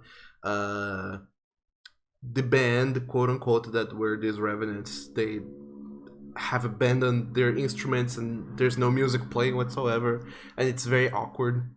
Anti will play music. I was gonna say, Hansai, can you liven up the party? Sure. I have a question for the Arcanists, if I can take a minute to talk to them. I have this vial with a chunk of obsidian that is currently in the process of bleeding that we got from some hags. What the fuck is this? I'm gonna wrap up that thing. Oh no, it's 11 o'clock. Hand it to I've them. been carrying this thing around for 1.5 years. I don't know what it does. Huh, let me check. And they take it and they start looking it up and down as I sift through my notes to try and find exactly what was it that thing did. And eventually they're like, oh, this is wicked. Seems like this... Huh. Seems like a curse of some sort. It would seem that if you were to throw this at some creature, at someone, it would turn them into a frog.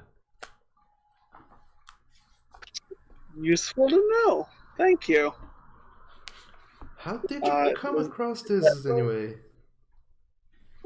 During the Fivnet, there were hags. Huh. Lilith burned them. I burned their plants.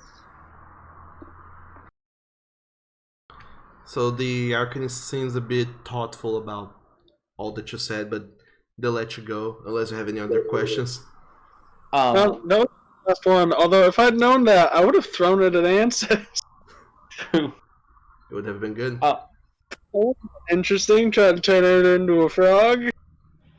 I'm just gonna wrap up the stone the Clarkin dropped, and I'm gonna give it to Shura, who is the necromancy specialist, and tell her you might be interested in this, but don't you?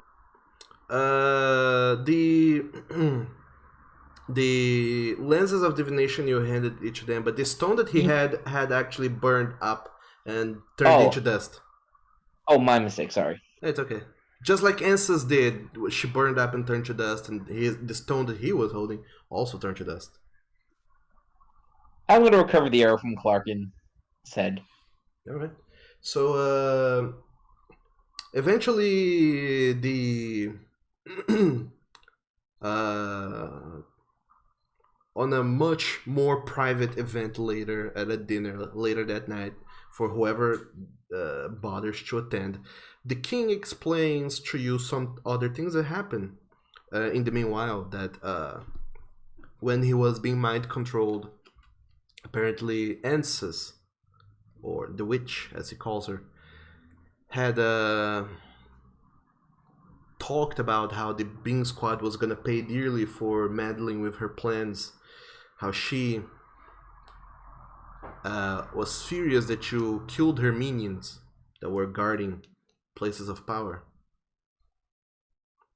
Or rather, not her minions, but like creatures she had deployed. What was sort of working for her, but not quite, and eventually turned against her. The Beholders.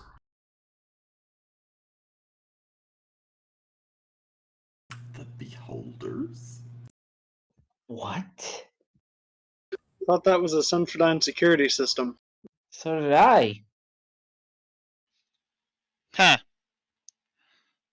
Interesting. So... Tá bom.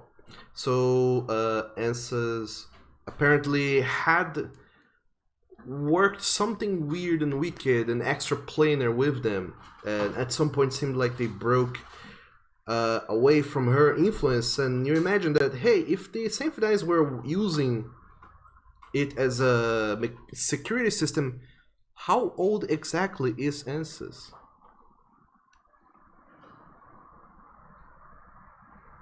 That's a slightly more terrifying question. I mean, Flint saw her turn into some skeleton thing before she withered away, so maybe she wasn't even technically alive all these years. And you know, yeah, she was some sort of skeleton, which was probably, yeah, maybe a lich. So I was leaning on Lich when I saw it after I was beating her to death. So you guys then talking to the Arcanists and trying to understand exactly what was going on, you all get around to sort of a conclusion that Ansys might have suffered the same destiny as Regairint, some creature that used to rely on Cosmos' power, and when Cosme was banished, they lost that power, and when he was brought back, they regained those powers. But fortunately, you dealt with Ansys. But you think back to what other extraplanar dangers are there that nobody has even heard of. And Flint, alongside trying to making up a gunsmithing shop, you also, using your ship and your prowess, you start looking into these matters of extraplanar evil entities that would look to disrupt the material plane and fuck shit up. I'm gonna probably start with the Cream because I know they're not from around here. Yeah. And to a degree, you kinda become the new guardian of the material plane by making sure that those things from elsewhere cannot come into this plane and fuck stuff up. So, now that we are done with this, all of you eventually go back to the... You leave Kyria behind, maybe for the last time, and you make your way back to the colonies in southern Nolyn to start living your life for real now, completely unshackled from this whole endeavor. And now in a free land that no longer pays taxes to the kingdom, and that is completely and truly free.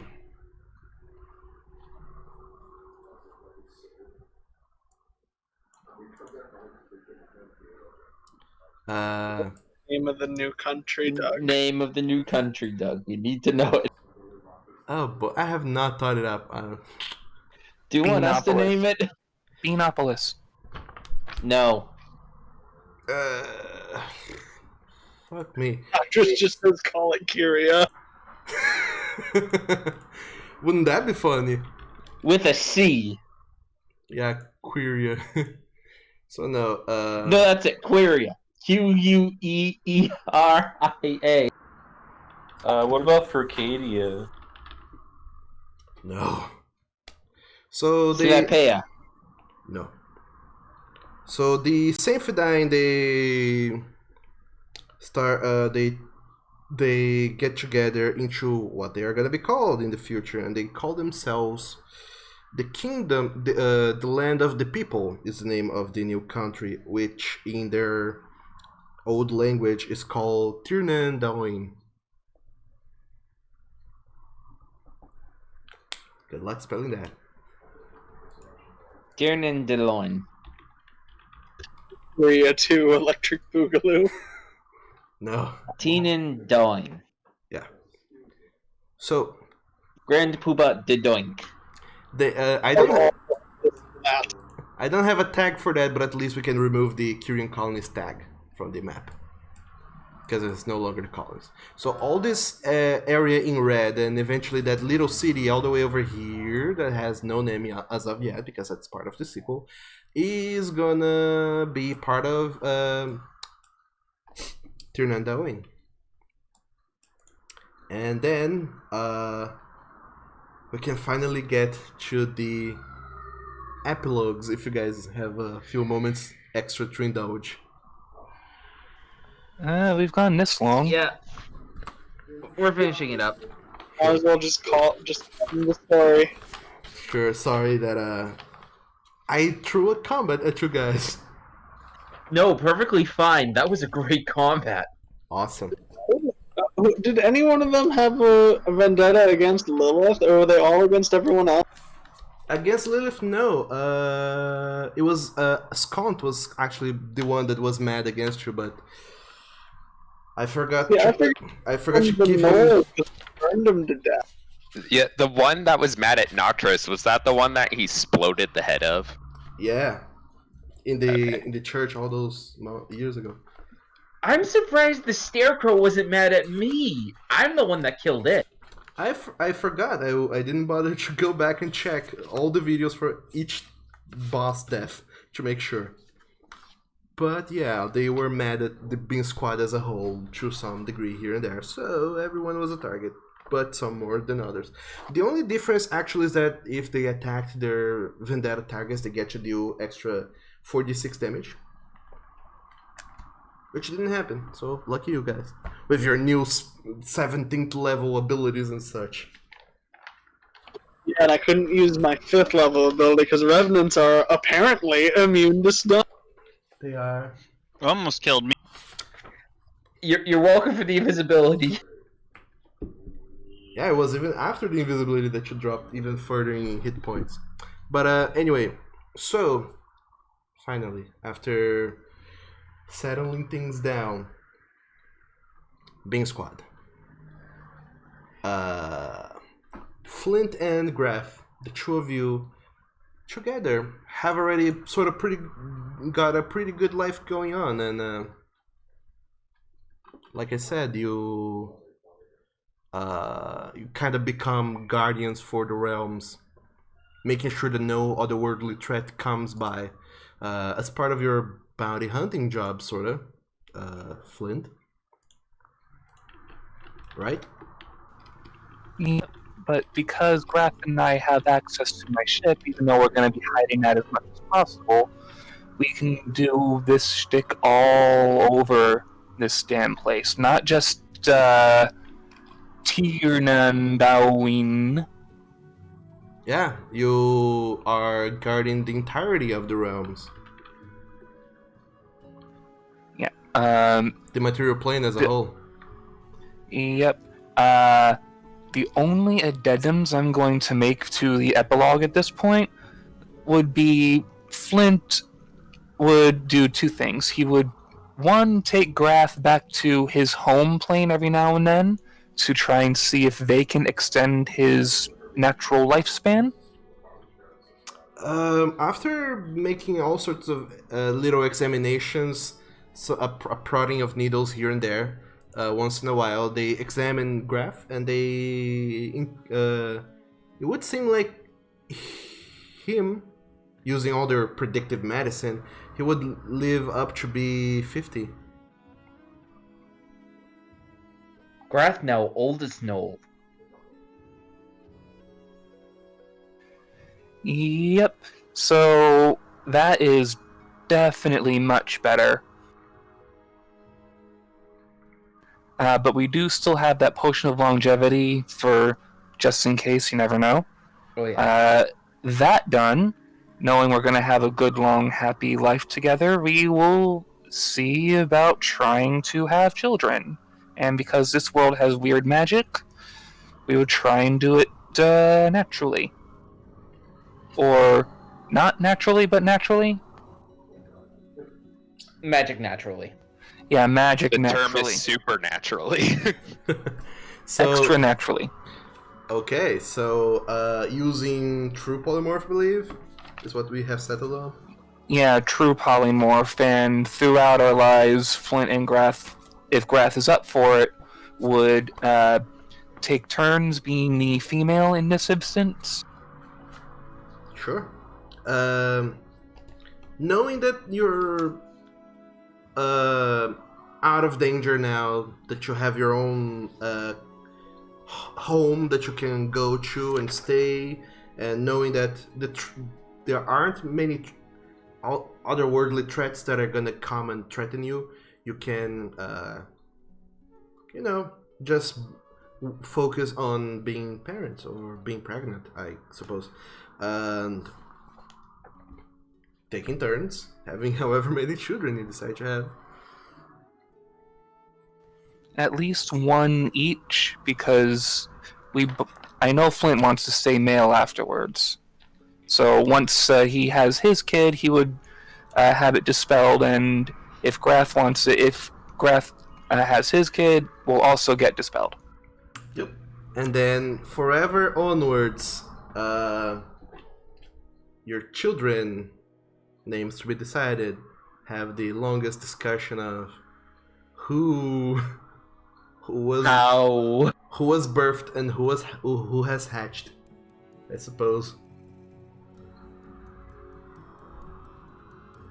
Well, Flint wouldn't hide any of that from him. Because I imagine crocodiles have eggs and such.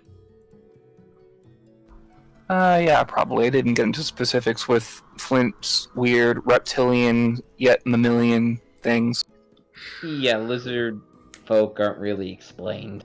So you have two children then who live to adopt some sort of craft, I believe? Or you leave that up to whatever they decide to become and do? Well, whatever the children want to do. Meta? Yeah, whatever the children are going to do at this point. Sure. So one of your children seems very adept at magic and ends up taking apprenticeship up in Baal Naum, learning to be an arcanist and spreading the knowledge of magic further up north in the Mythosian colonies and in other places in the world. Your other children seem to be a little bit more rowdy. Seems to want to be some sort of traveler as well. And, you know, embark on a ship, travel the world, see all the sights, see all there is to see, be in all the places there is to be. But they do come back home every once in a while to share stories of their adventures with you and, you know, let you know where they have been and all the cool stuff that they have done, always thinking that they did the coolest thing ever, but then you think about that one time you fought a flying eye and punched the lich and such. And died. And died, yeah. But for as long as the two of you live, your children seems very happy, very healthy as well, and prone to all sorts of adventures and shenanigans, but they also lead very happy lives.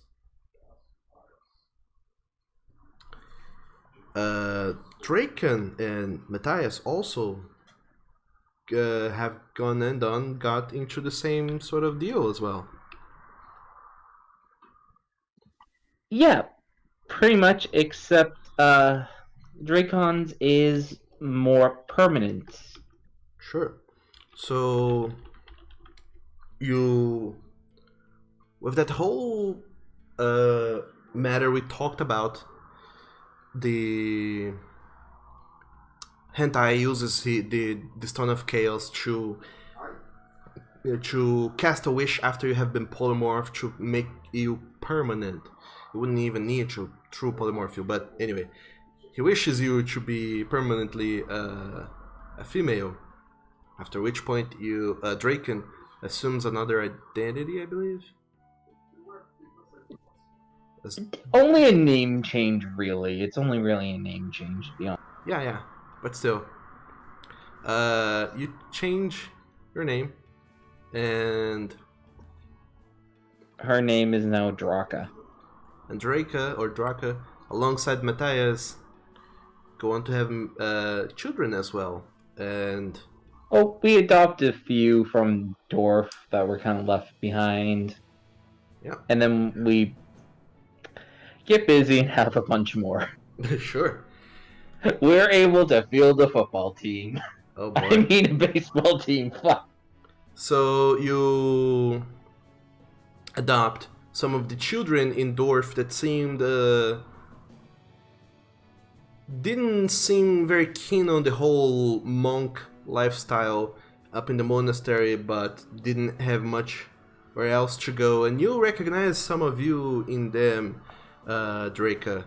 as little scamps, rogues wanna be, stealing to live and such, and you decide to adopt them, to give them a better life instead of one of thievery, one of education and better stuff. Alongside the natural children you have, the two of you eventually decide to move up to Redemption, where you start the new guild that now, with every passing year, grows larger and larger. And you sort of become the headmasters of the new Hunters Guild, sending adventurers over this unexplored rest of land to find out new places and new secrets. And Flint and Graf would probably make their headquarters for furniture, guns, and bounty hunting there. Yes. So... You moved to Redemption. Well, yeah, I mean, we were going to hang out at the monastery land, but they said, it's trying to be a peaceful place. Guns sort of, contradict that. So if you're going to be sending adventurers out there, might as well have them well armed, Just so you know, one of the kids may take after you, Flint, and become an artificer. Artificer, sharpshooter, slut, whatever. What did you say, Bun?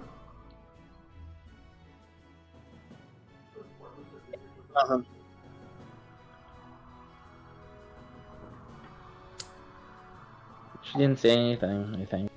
Okay. Next up. Tiger, are you saying anything? Because you're... Nope. That was actually our epilogue, yeah. So... Matthias has lots of kids and then becomes the co-leader of the Hunters Guild up in Redemption. And while maintaining the...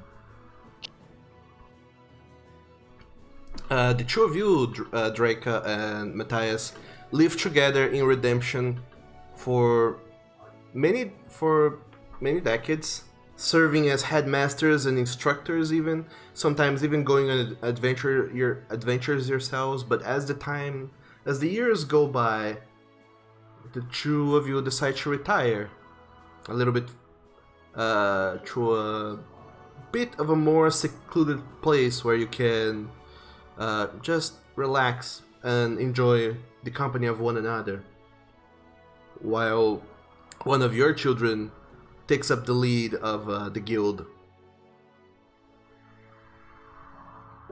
Probably going to be Anthony. He's the one that wants to run. Sure. So Anthony, named after his grandfather, takes up the position of new headmaster for the Hunters Guild in Redemption. And he follows on with the tradition of harboring and training new adventure wannabes to explore this wild world, and also help settle this land a little bit more and cull a little bit of the dangers, and also, guard against extraplanar threats that may happen in the future. One of the reasons the guild exists is to protect people. Exactly. Furthermore, I should not have crossed out his names. Fel and Lilith, the two of you, after this harrowing encounter with the king of Kyria, go back to the monastery where you are blessed with your first child.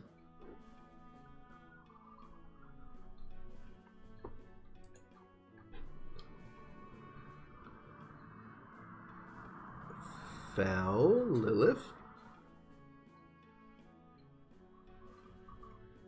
Bun. Did we lose both of them? Just recently. No, I'm here. Alright. So, is there anything else you guys would like to add?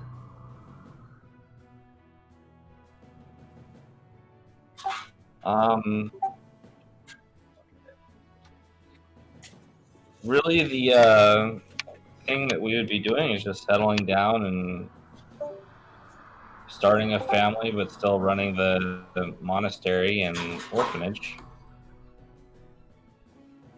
Yep. So Lilith and Fel, the two of you, Settlers was great. now live several many decades. You are blessed with your first child, and then some more, I believe. You have your houndoons. Yep, 2 others. All of whom grow up to become a central part of this new kingdom that you have just helped form, helping this new place grow and become more fundamental in the whole world scale. And also, as part of your secluded monastery, you start taking in more children, orphans, and teaching them how to be better, how to live better, and how to treat the world better, how to improve. And the two of you also live for many decades happily together, leading the monastery, and even at your later years, you look older, but you still feel at your prime, and you punch the ever-living shit out of people that challenge you at your prime as well. Because monks. And your children then, as they grow up, they also take up the role of instructors. 2 of them, one of the others, moves out of the monastery and into the village, Fel, where you are from, as they want to reconnect with the roots and discover who they used to be, or where they came from, and where all those people came from, and they start to also travel this land to discover all these other races that they never would have known existed, like the Sainthdang, the goblins, the gnolls, and all other races in Nolyn. And Noctris,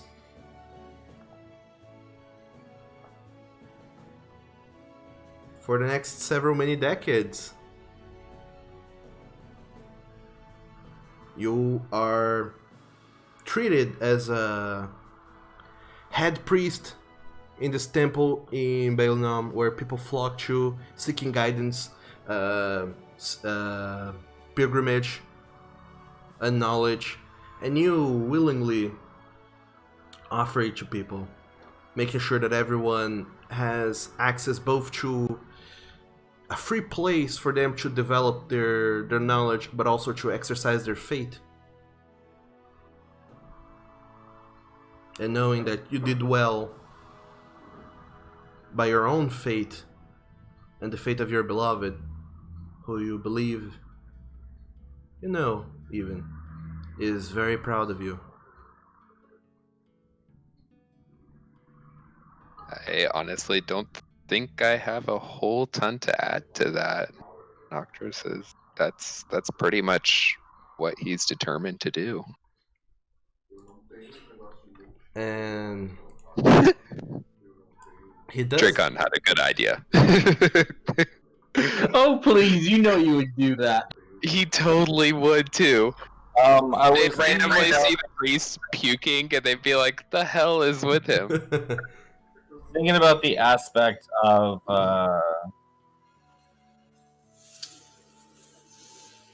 training Saphira continuously. Oh yeah. And maybe having help with Dracon, or at least some of Dracon's assistants in starting some sort of a training grounds for wyverns. And you do WDF. Throughout these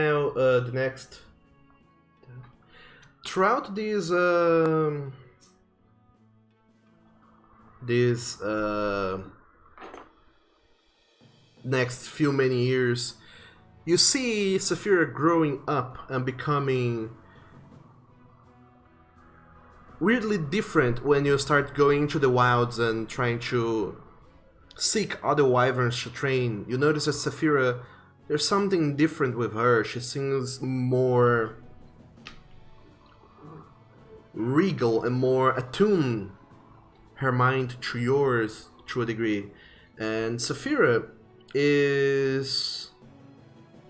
seems to be the first of a new kind of wyverns, of domesticated wyverns. And you imagine that it's only because of your training as a monk, that you're able to reach through several barriers of language, race, and all many things, and reach into Saphira and teach her how to behave, how to be, and how to act with you. And she is free, flying around around the monastery and helping in her own way, in her own wyvern way, to raise other wyverns. And it takes decades to raise wyverns, and it's not a job you can do on your own. It's something that takes time, but you lay the foundations for a wyvern defense force, or a wyvern flying bunch of guardians or knights or whatever. And you, Fel, you become the first in the known history, as of late, to tame a wyvern.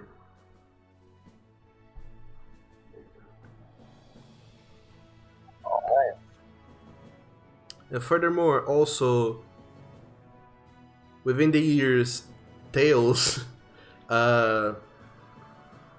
start surfacing over the realms, and people start flocking to Baal Naum to catch the sights of a silver dragon that seems to live on the island. And whenever they try and see the silver dragon, they come across it. One of the wormlings that Branislav had grown and allowed to come here, who is incredibly friendly to the people at the temple and the arcane school, the arcane academy, and helps them with many things, despite its very young age. It's like a 20-something years old dragon. It can't do much, but it's obsessed with Japan. It's a weeaboo. Weeaboo dragon. Yeah. Hey, they could have this like fascination with the southern continent. D&D canonically, that's what silver dragons are. They're weeaboos. Apparently, yeah. So they pick like one country and they like just watch it religiously, like it's their favorite TV show. Pretty much, yeah. They love to hear about the magistrate down there at the south, and they're like, "Oh, cool. What's gonna be next?" And since it's too small and too young to just fly across the ocean over there, travelers come and bring stories, and it loves to sit down and hear their tales, and lots of bards start making their way to the city to tell and share tales of the southern continent and of this dragon that seemingly lives in the floating city of Baal Naum. And thus, all of you decide to settle down, stop adventuring, and start living with your loved ones, with your families, with the people around you, and most importantly, the friends you made along this years-long journey. And thus, all of you, Bing Squad, after many years, you finally decide to disband, as all of you follow your own path. Not as adventurers or explorers anymore, but as settlers. And that is the end of the game. So happy. It was good. Or rather, the story, I should say. It's the end of the story. We should have gone to the Owl Bear Woods. We probably should have. I just realized that's a thing. I'm like, yeah, that's a place. Go see some owl bears. Oh yeah, completely forgot about Doctor seduce the dragon. that. Oh, you guys. What's That that dragon's a hard? kid dragon. Wait till it's old enough to consent. Damn it. It's 20. Yeah, in dragon years, it doesn't translate to much. Who knows even? But still, thank you guys so very much. I successfully seduced the dragon. I mean, with those rolls. With those tentacles. Oh boy, that bonus is ridiculous. Plus 17. Holy shit. Expertise. That's Lilith's insight. Yeah. But yeah. Sorry we went like 2 hours overboard, but I hope you guys enjoyed this adventure. It's fine. It was great. It was good. It was. I'm sad. Ah. So am I. This is bittersweet. It's over. It is So over. much so.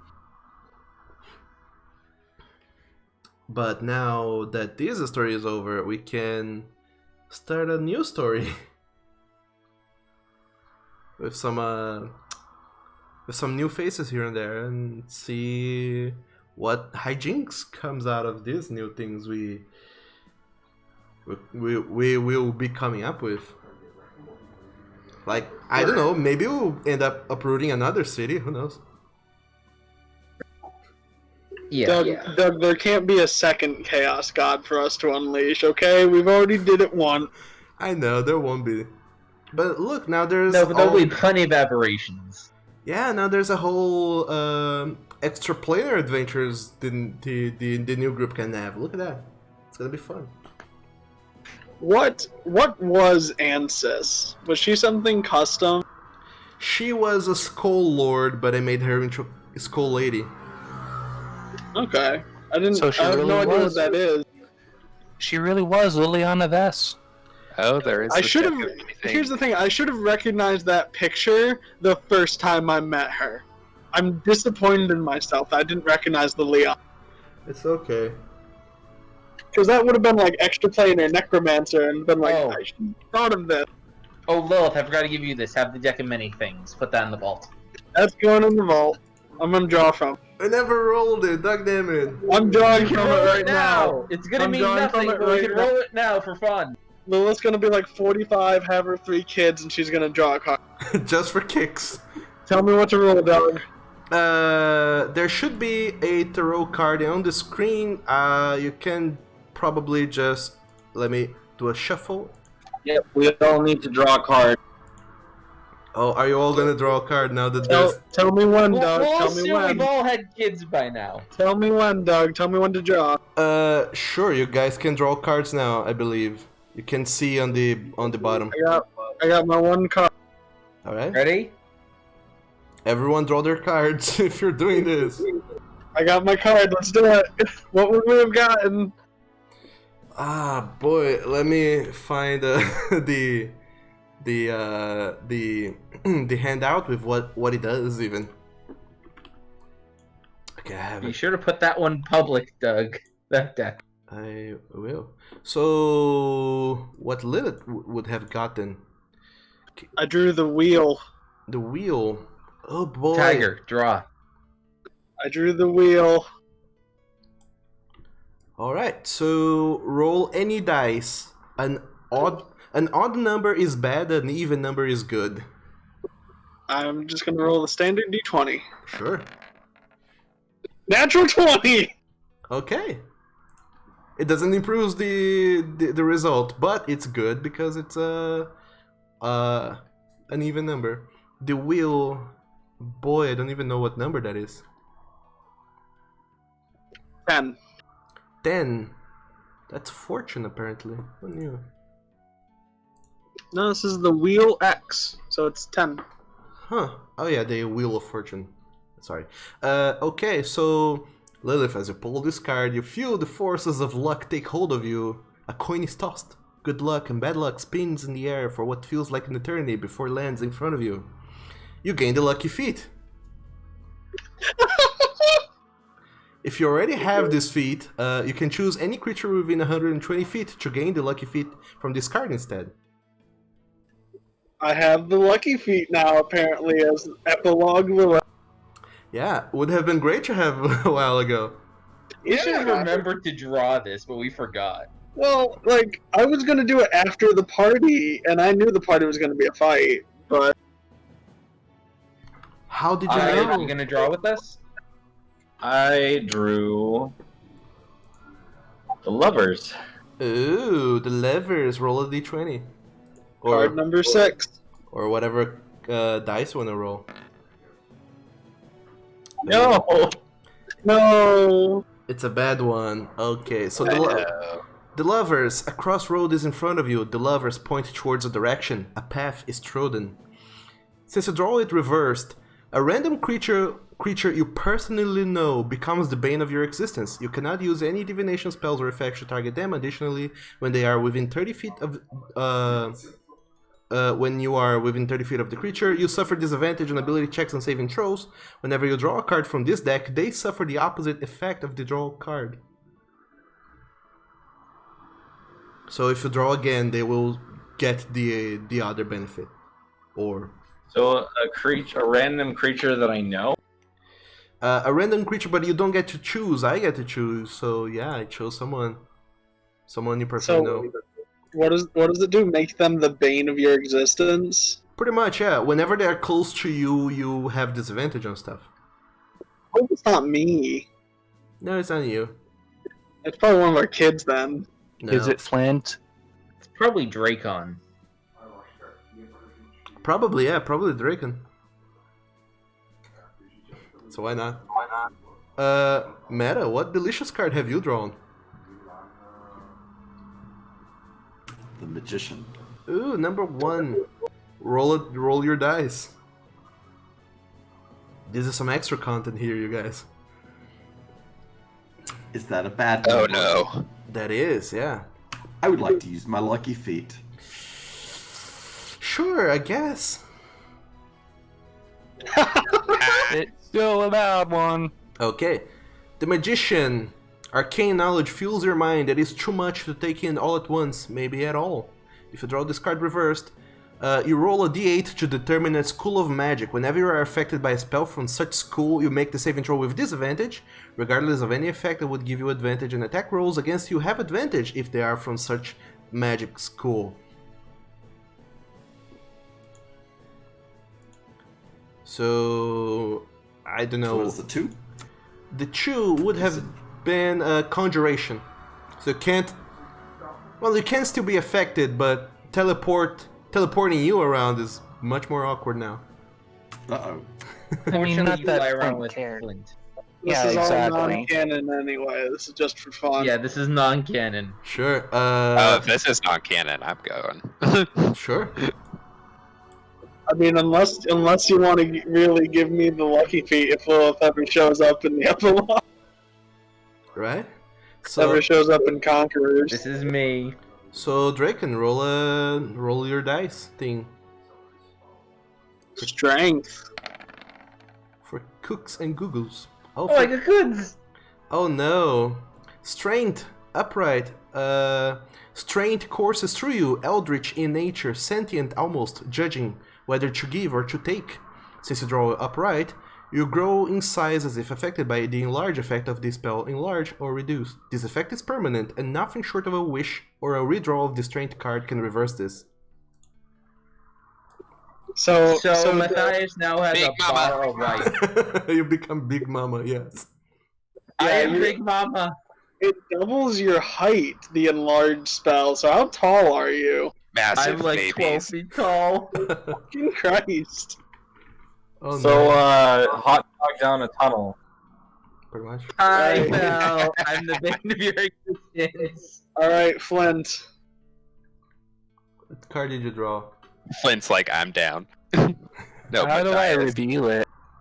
Click on the card. Click on it. I so got it, I it's got up and drag it on the table. Chariot. Oh boy, that's number 7. Yeah, that's 7. I don't suppose Indomitable would help. Nope. Chariot, a great challenge is presented to you. Great physical prowess is required. The chariot eyes you with a look of interest, or what could be a look of pity. Choose one physical attribute. Wait, what? Choose one physical attribute skill to lose proficient with, and one physical ability score to reduce by 2. This effect is permanent, and nothing short of a wish spell or a withdrawal of the chariot card can undo this. So a strength or a dexterity-based skill is now no longer proficient, Yes. and either strength, dexterity, or constitution goes down by 2. Yes. Flint, Grath told you this would be bad. Well, I don't really care about strength because I still have the Goblets of Ogre strength, so my strength can go down by 2, and I'm unaffected. And then you take out you take out the gauntlets and you're super frail. Yeah, exactly. And if I'm going to lose something for a physical skill, I can, I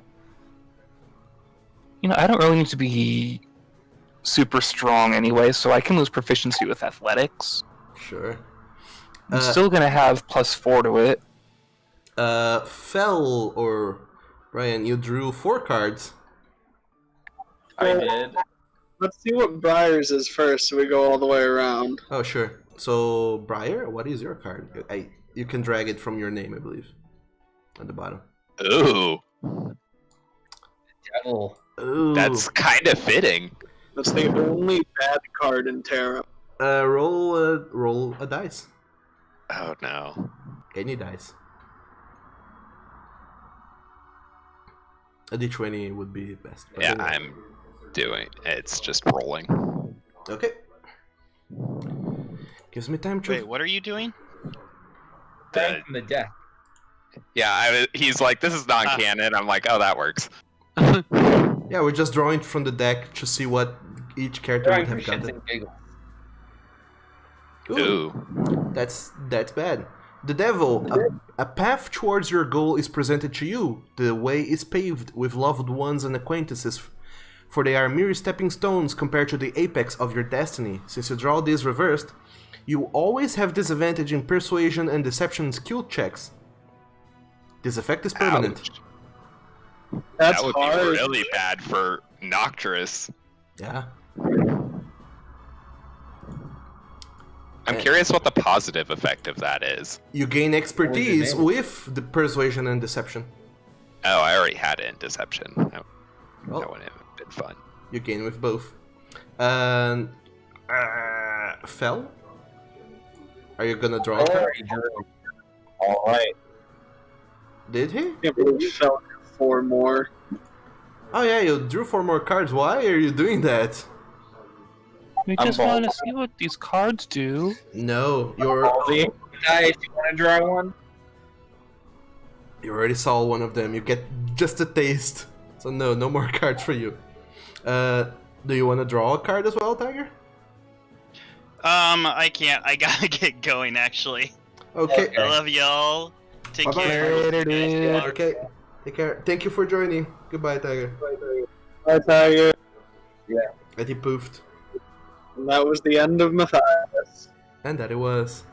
Matthias and Graf chose not to draw from the deck. Yeah, that's what the Sun card does. The Sun card makes Matthias go poof. Apparently. Matthias, Graf is a magician. Matthias just didn't draw.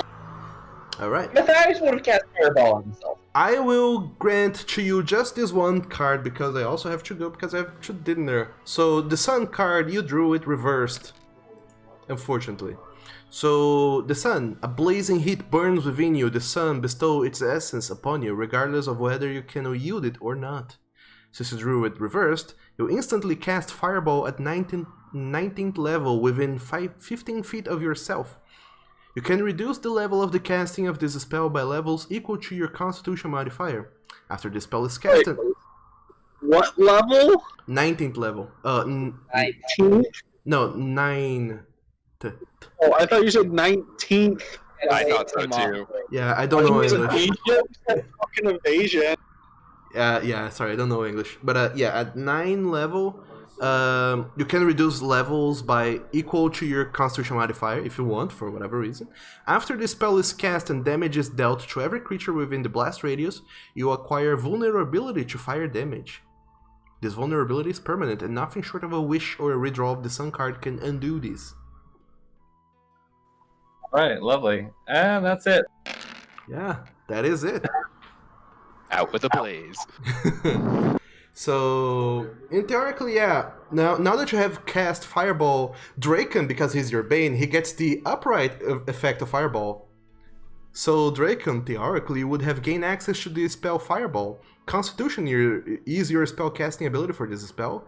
You cast it using hit dice instead of spell slot. You need at least 3 hit die to cast it. You can cast it at a higher level using 1 hit die for each spell level above the 3rd level. You also gain resistance to fire damage. Okay, so now I'm a 12-foot tall mama with fire resistance and access to the fireball spell. How terrifying. Thank the Lord this is not canon. I know, it's just funny. It is. So, yeah. So we went even a little bit further overboard, but this is how you end the campaign, with a fiery explosion and gigantic death mamas of fire. Thank you guys so very much over on the Twitch for keeping up with us, for not only for today, for this extra long session, but also for some of you, for the past year and almost a half that we have been doing D&D. It's been a crazy adventure and it's been amazing. Made so many new friends, all these people here, new friends to play with. It's great. You all should give it a try. But yeah, thank you so very much for watching. Go check out the YouTube recaps of previous games. Go also check the wiki, which may or may not be updated. Who knows? And other than that, have an amazing weekend, everyone. Goodbye, stream Twitch people. See you next week for the sequel. Or 2 weeks, depending on what Doug needs. Oh yeah, those sequels, they're gonna happen. See you next time.